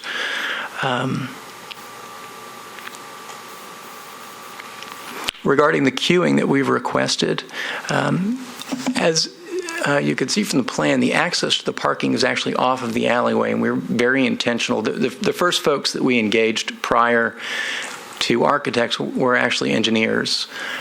We know that folks here are sensitive to traffic, and if we have the ability to be smart about how we position our parking and the flow of the traffic, we wanted to take advantage of that. So we're going to use the alley to draw traffic off of 12th and then feed traffic through the parking lot, which is situated at the rear of the lot. The proposed parking strategy is one way, with the thought that it would prevent us from creating bottlenecks on Kirkwood, because individuals would only be able to enter from the 12th South side.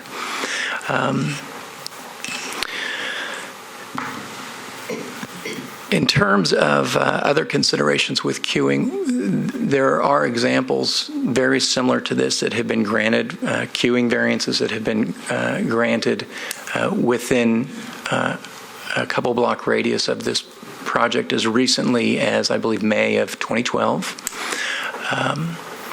And then to address the landscape buffer issue in the rear of the lot, our goal was to accommodate as much parking as possible on the lot. We're aware that the neighborhood's really sensitive to issues regarding parking.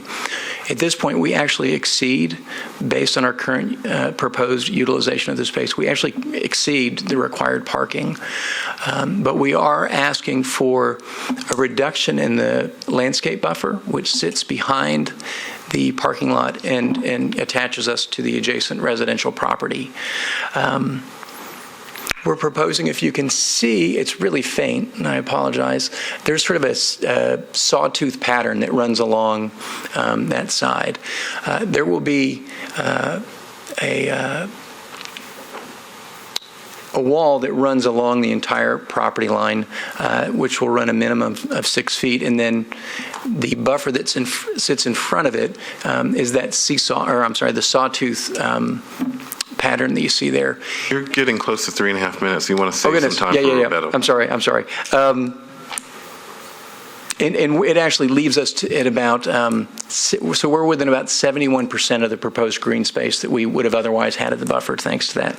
The last thing that I'll add is that I was able to reach out to the neighbor that is adjacent to us and actually drafted an agreement with him regarding how we would go about developing that wall, making sure that he's part of the process, and also there's a number of things that we're going to work with him on, but we're going to be conscious of how the wall is developed. We're going to make sure that we, to the extent possible, preserve the trees.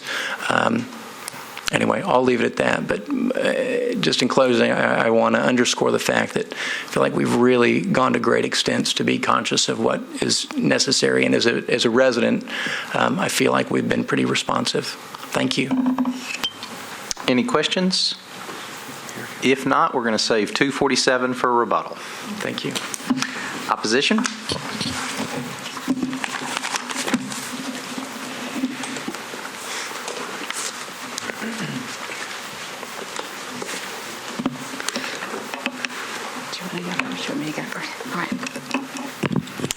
Hi, thank you for giving us the opportunity to address you today. My name is Catherine Moffitt, and I'm a resident of the 12 South neighborhood. And I'm here today to speak against the special exception and the variances. The first concern I have regarding the reduction in the setback, currently Metro requires a 15-foot setback along 12th Avenue, and the developers want to reduce that to an 8-foot setback. As you can see from the pictures, and anyone that's familiar with our neighborhood, that is a very busy corner for both pedestrian traffic accessing Sevier Park and also vehicular traffic moving through the area. I'm very concerned that a smaller setback will cause visibility problems for drivers, and it will also reduce the pedestrian walkway. The development across 12th Avenue, often referred to as the Paris Building, has only an 8-foot setback, and it is quite challenging for pedestrians to make their way down that sidewalk when customers that are patronizing those businesses are loitering on the sidewalk. I also oppose any reduction in the buffer that Metro requires between the commercial and residential properties. The continued encouragement of business developments onto the residential properties along 12th Avenue must be stopped, and we ask that you preserve that buffer between the commercial district and the residential district. Finally, the developers are requesting the variance in the queuing required for the parking lot. It's, as he discussed earlier, they want to bring traffic in along the alley and use the alley to queue those cars. Since new housing building permits require garages to be on the alley in our neighborhood, many residents do use those alleys to access their garages, and Public Works also uses those alleys to collect trash and recycling. And we're concerned that by allowing them to use that alley to queue their parking lot, that it will create congestion and difficulties for residents to get to their garages. The residents of 12 South are not opposed to the development of properties along 12th Avenue. However, we are opposed to the repeated overdevelopment of these properties. This overdevelopment creates commercial properties that cannot be sustained on their existing lots, and the residential properties surrounding these commercial lots are forced to bear the burden of this overdevelopment in the form of traffic congestion, inadequate parking capacity, and noise pollution. Therefore, I ask you to deny these requests today. I'm Sarah Fortenberry. Good evening. I'm a long-term resident of 12 South. I've been there for almost 14 years. Today there's been much talk about meetings and community meetings, and I think Ben has done a commendable job talking with neighborhood leaders and with the 2 public meetings that he's held. But I do feel like he's, having met with the leaders of the neighborhood and the 2 public meetings, doesn't mean that people have approved of his plan to do what he wants to do on this corner. After all of these meetings, the 12 South listserv and the Facebook page have just lit up with comments about this and concerns, and many people don't really understand how all of this process works and that they actually could be here and send letters. And so I think the time was a bit shortened for people to actually show up, get off work and come here today. Everybody's concerned about the things Catherine's mentioned: sidewalks, parking, impact on the residents who are moving up and down, the pedestrians who are moving up and down 12th, and with children with strollers and bicycles going over to the park, because we already have sort of a traffic snarl at the corner of Kirkwood and 12th, and we're worried that this will, continue to make it hard for people to cross the street. Excuse me. 3 people left. I wanted to let you know 3 people had to leave who were here to talk today, but we just all ran out of time. We applaud businesses who are coming into the neighborhood. We frequent them. We shop. We go to their restaurants, and we love seeing growth and progress in our neighborhood. In 14 years, I've seen a lot of change in that little neighborhood, that little stretch of street. But what we really want is for businesses to come in and be really creative and build buildings that fit within the guidelines that you good people in the 1998 codes put into place, so that, because you were thinking ahead and thinking of us when you did that. And so while I applaud Ben for coming in and for his ideas for this building, I would really love for him to be able to come up with something that allows him to stay within the guidelines that you've already put in place. Thank you. Questions? Yes, is the short answer. So you would be okay with the building if it met the setbacks? Yes. It's the exceptions that I take exception to.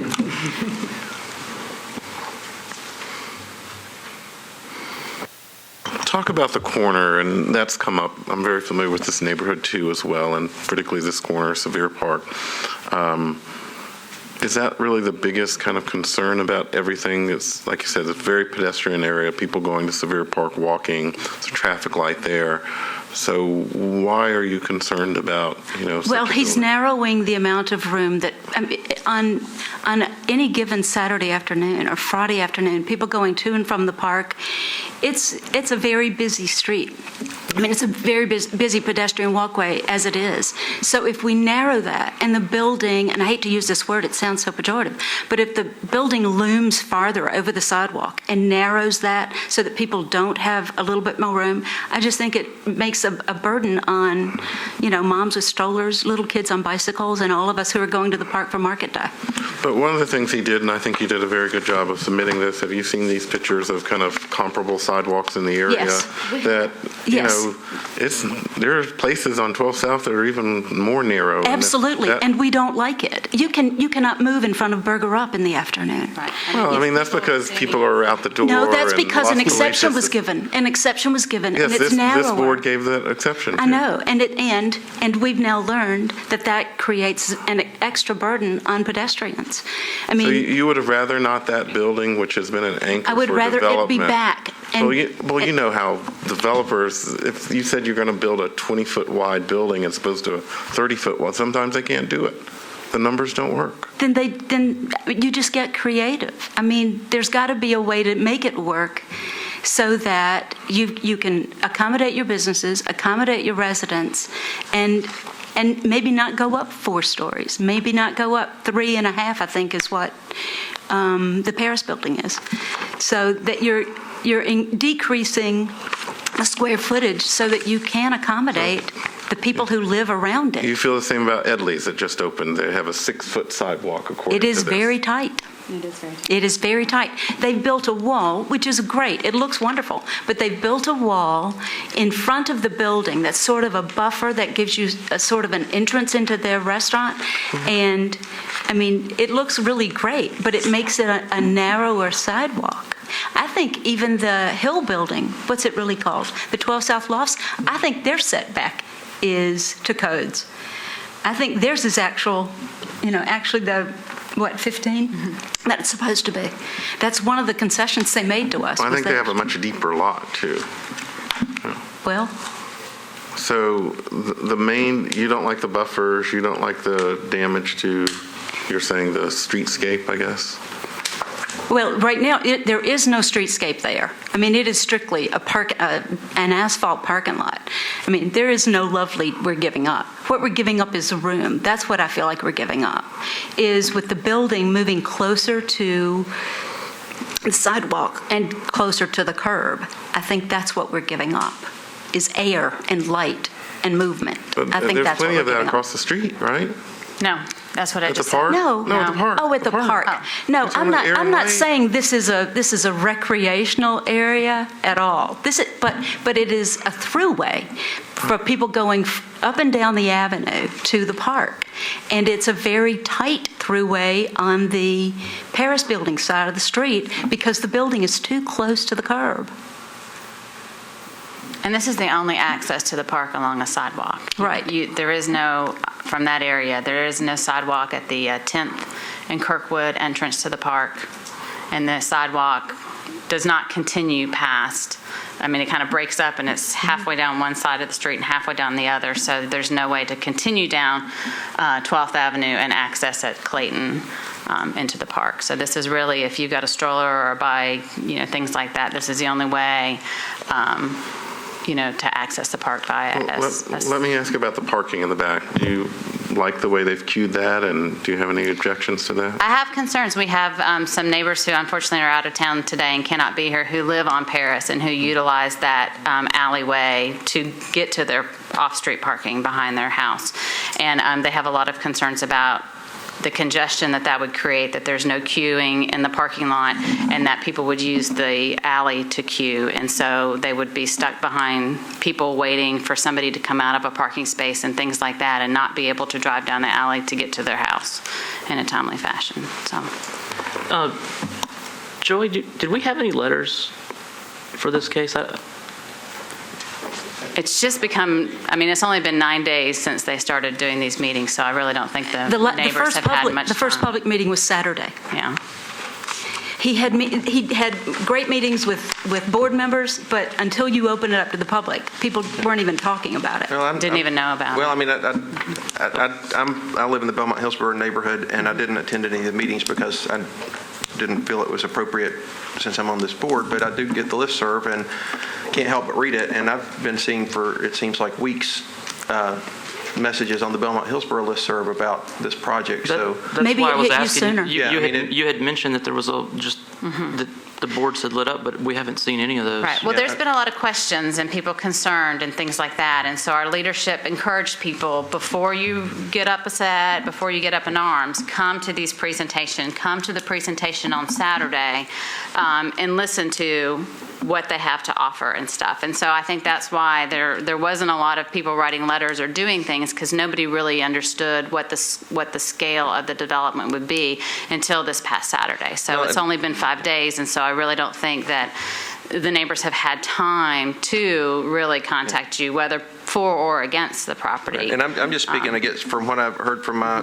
my neighborhood association, which is on the other side of the street. But I did get like I said, countless emails saying come to these meetings, express your opinion, and it's interesting to me that we have letters of opposition from the leadership of the neighborhoods that almost all surround this for other projects that we've heard today, but none for this project, which implies that the neighborhood, and I know the neighborhood because we've had enough cases in these neighborhoods to know that they're very, very active, and I think it speaks to the appellant,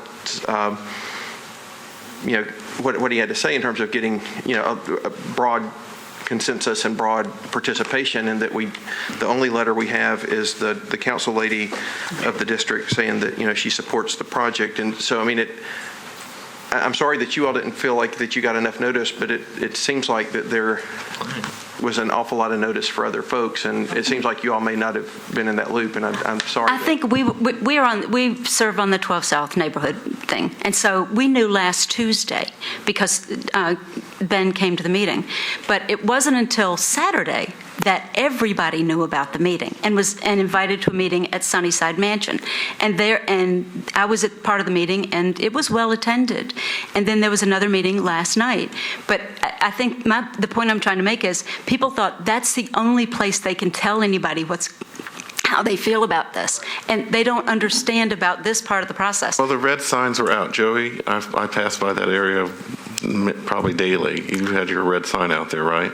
Yes, sir. And what's the purpose of a red sign? To notify motorists driving by there. And it has a date and has a time, and it says appear here. With all due respect, people don't know what that means. If you're new to this I didn't know what this meant. Well, it's red, and it kind of says there might be some zoning change. That we have a great website now. So if I can't help it if people just kind of ignore a government big sign saying there might be changes coming to your area.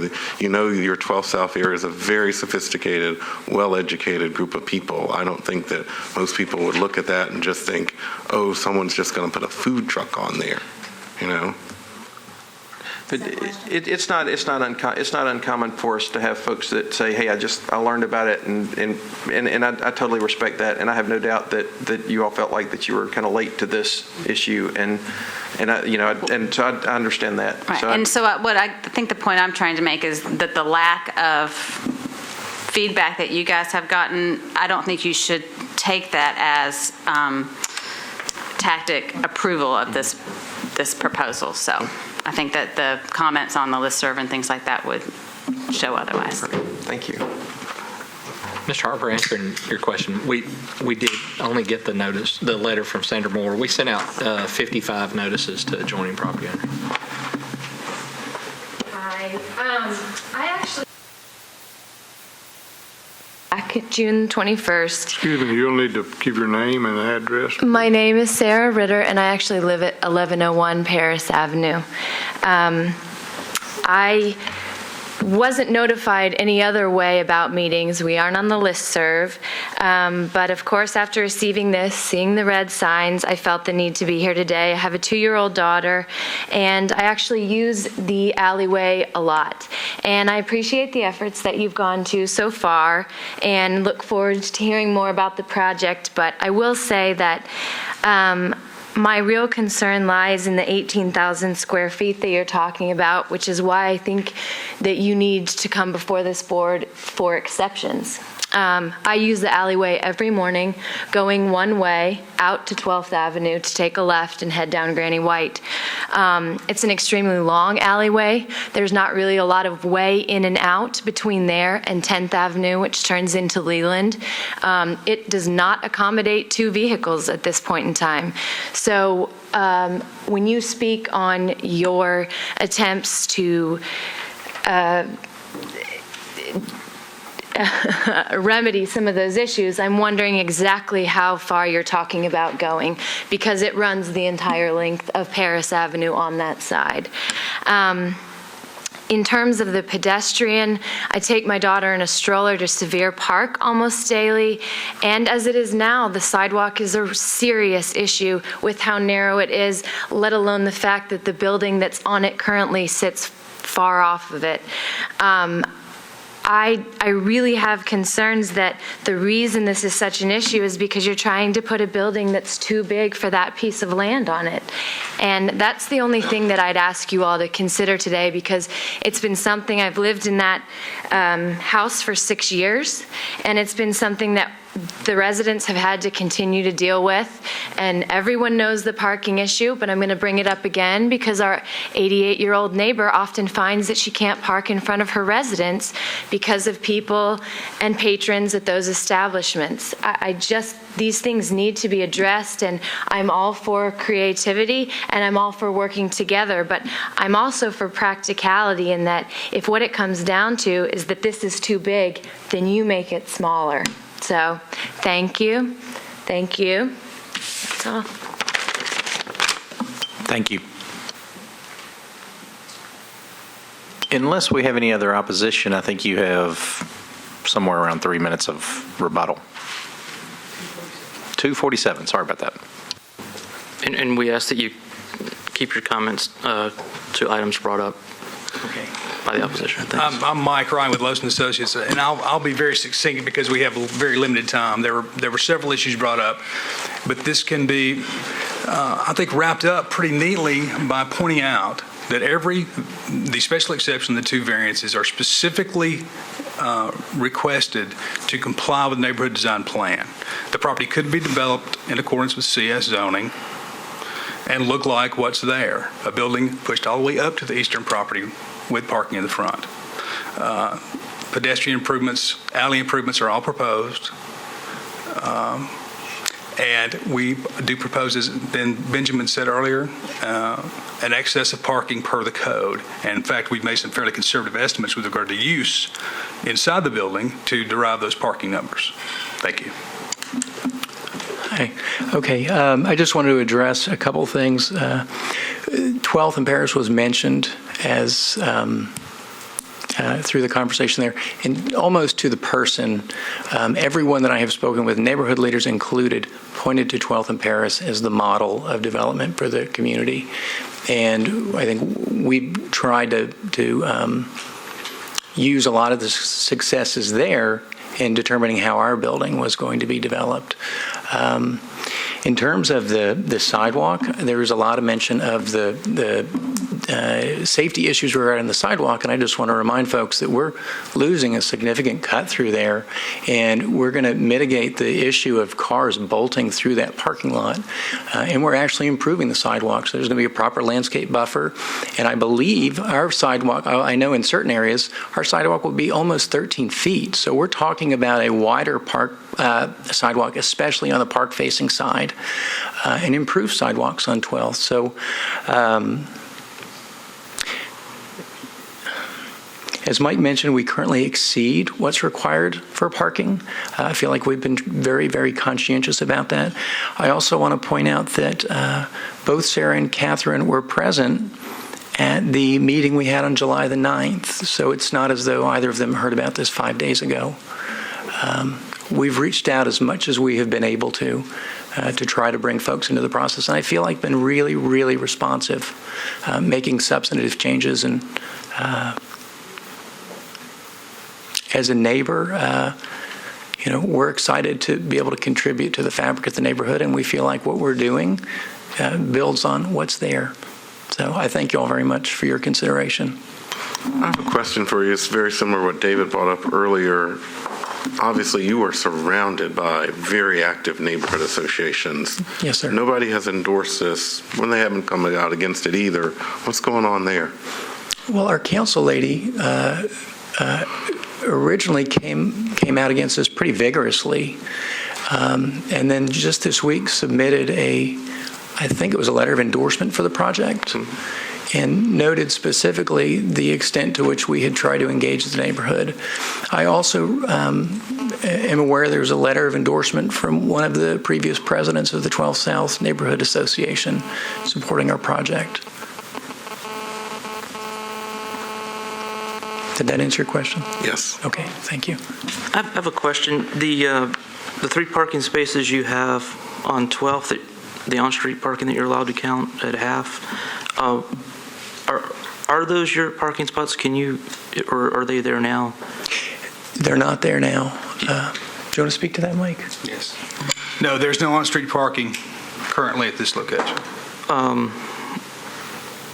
I don't know that this is a good thing or not, but you have the 25 off-street parking that meets your requirement, correct? Correct. So if you didn't have the on-street parking, would that give you any leeway in your sidewalk? It would be obviously it would save my client money. There's going to be obviously improvements to create that parking, relocation of the curb, relocation of the sidewalk, creation of the grass or the landscape strip. I don't know that it would make any difference to the configuration of the property. I'm not sure. I mean, I haven't looked at these drawings and done the analysis you have, but I didn't know if not having that parking would gain you anything in the sidewalk, or if it would have to be replaced by something else like the landscape strip, or if that would change. We your might, variance but I guess theoretically we might push a few feet closer to the street. However, the on-street parking is a desired goal as identified in the neighborhood design plan. So that's really why it's there. Can I point out one thing about the sidewalk? We had actually, in our original proposal, we had shown parking on the Kirkwood side as well. And we felt like it was our effort to maximize parking. And from a square footage standpoint, it certainly would have helped us. Was it planning that raised the concern? I'm sorry, it was, and again, we consulted extensively with Public Works and other folks even prior to submitting anything. But they suggested that we forego parking on Kirkwood for a couple different reasons. And I think instead of pushing back, we looked at that situation and said, it's actually a pretty good idea, because what it allows us to do is create a much wider sidewalk. I think it's 12 and a half feet on the Kirkwood side. And then you've got this great, very pedestrian-friendly kind of entry zone into the park. And to the extent that we could get, a tenant in there that would, could set that up as a sidewalk cafe or something. We thought, what a really neat opportunity for residents to engage with the park in a way that they can't today. And I can see there would be other potential problems with left-hand turns, et cetera, but if the on-site parking were reversed, is there any way that would alleviate the queuing issue? Yes, it would. Am I making sense? Yes, it would. We've considered the left-hand turn. However, we felt like, from a traffic perspective, making a left off Kirkwood would potentially introduce queuing into the intersection. I've discussed that with Devin Doyle at Public Works, and we're in general agreement that the best scenario from a safety perspective is to bring people in from the alley. And an improved alley, by the way, where our intention is to make some improvements to permit two cars to pass and enter from the north. Am I reading this right? If you use the plan you have now, you don't get the 10-foot queuing essentially because of parking space 1. Correct. So if parking space 1 isn't there, you have the 10-foot that's not in the alley. And we discussed that, and the guidance was really because parking is such a premium in the neighborhood, staff felt like in this instance queuing was really not a concern. They would prefer to have the space rather than have the queuing. So are you saying that when you talk, and you mentioned before you're going to improve the alley, but I think you just now said, and I think it's the first time I heard it, that the alley would be 2 lanes, 20 feet wide. Yes. So two cars could pass up to the point where your parking lot is. So you shouldn't have an issue where at your parking lot somebody coming out has to wait. Right. Well, you wouldn't be able to exit from our parking lot into the alley. It's only entering from the alley, exiting on. No, I'm talking about if I lived on, Kirkwood or Paris, and I used that alley, and I was going to 12th, then cars coming into your parking lot shouldn't block me. That's correct. That's correct. We're actually widening the alley there and we're losing a bit of our leasable square footage in order to do that. But it makes the alley better accessible. I think that's or more usable. I think it's a serious concern for the neighbors that live along that alley, and it sounds like you have addressed it where that shouldn't be an issue where people are having to wait or be blocked in. Yes, sir. You said you were endorsed by past president of the neighborhood association? Yes, sir. Was that personal, or was that representative of the association? I believe there may have been a letter that was submitted to the city, and I was copied on that letter.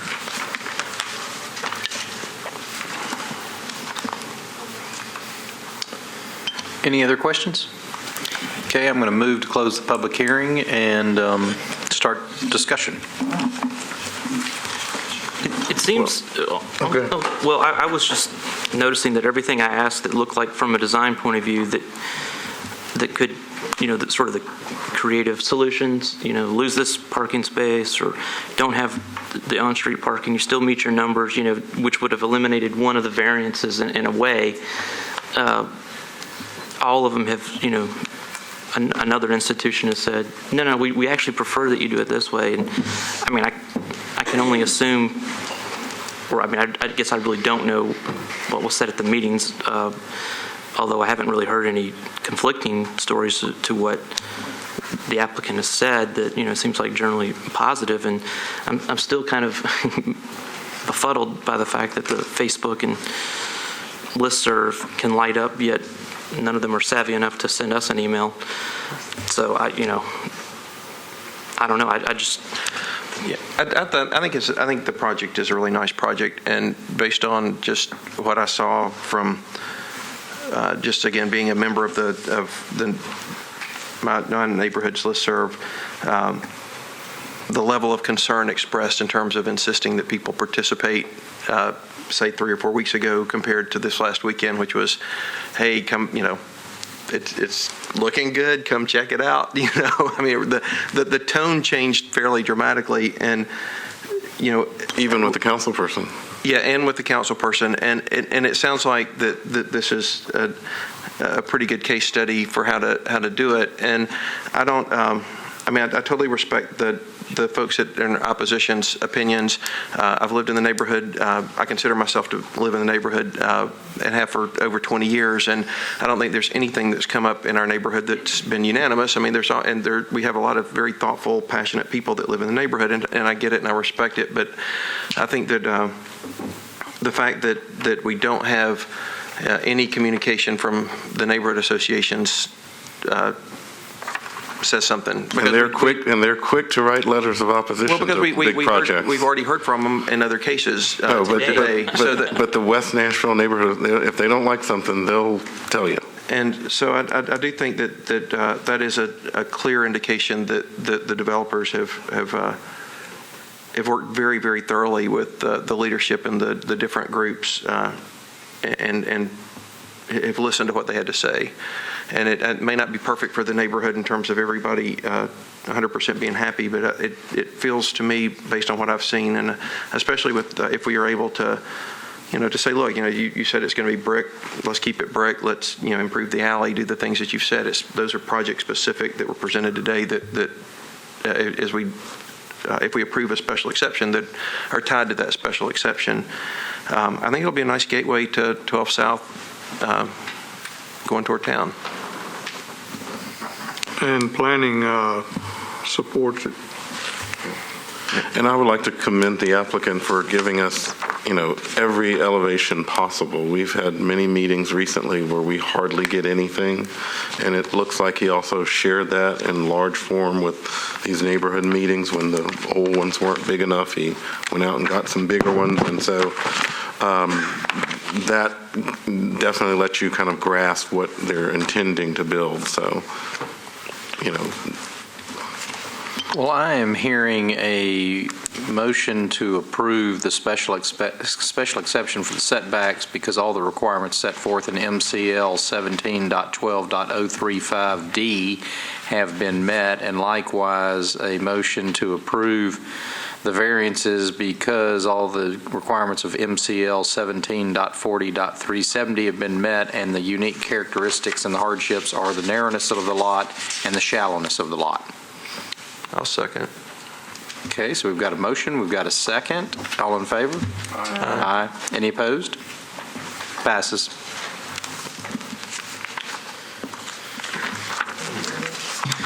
Okay, Mr. Chairman, our final case today, case 2013-68, Jocelyn Sign, the appellant, Secure Lot, the owner of the property located at 4221 Hurricane Creek Boulevard, and I apologize for my typo there.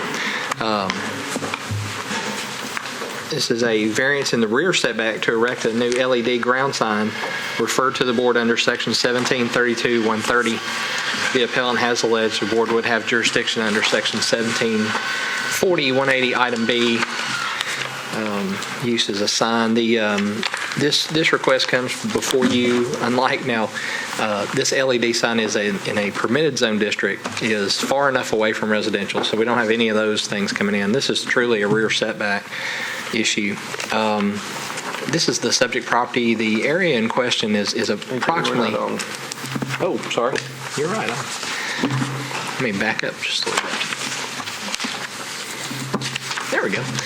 This is the subject property of the Secure Lot facility, and the approximate sign location is about where my cursor is. This truly is a rear setback issue and not as I said, a distance to residential on LED.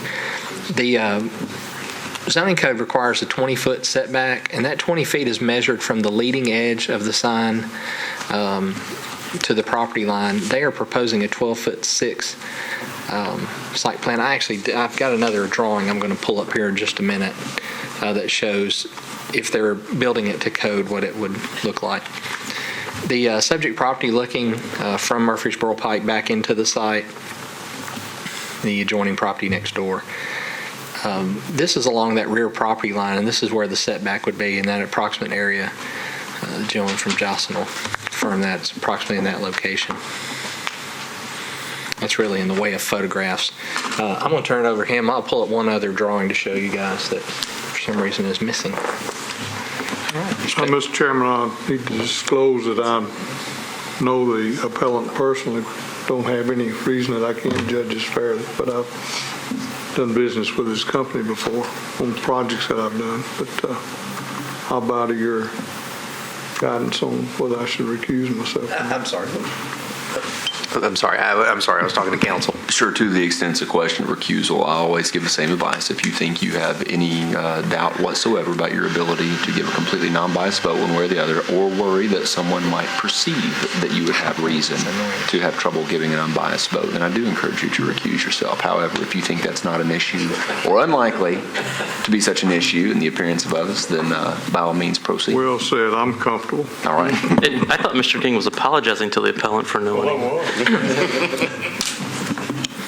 And members of the board, this is the drawing I meant to show you all. This is showing a 20-foot rear setback, and the sign itself would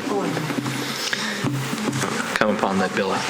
Okay, with that, I'll turn it over to the appellant. Mr. Chairman, ladies and gentlemen of the board and Metro staff, my name is Mike Adcox. I'm with Jocelyn Sign Company. I'm here representing Hutton Capital, which owns the property in question, operating under the name Secure Lock Storage. We do currently have a permit in possession to place a sign, and I don't know whether you have this document is available.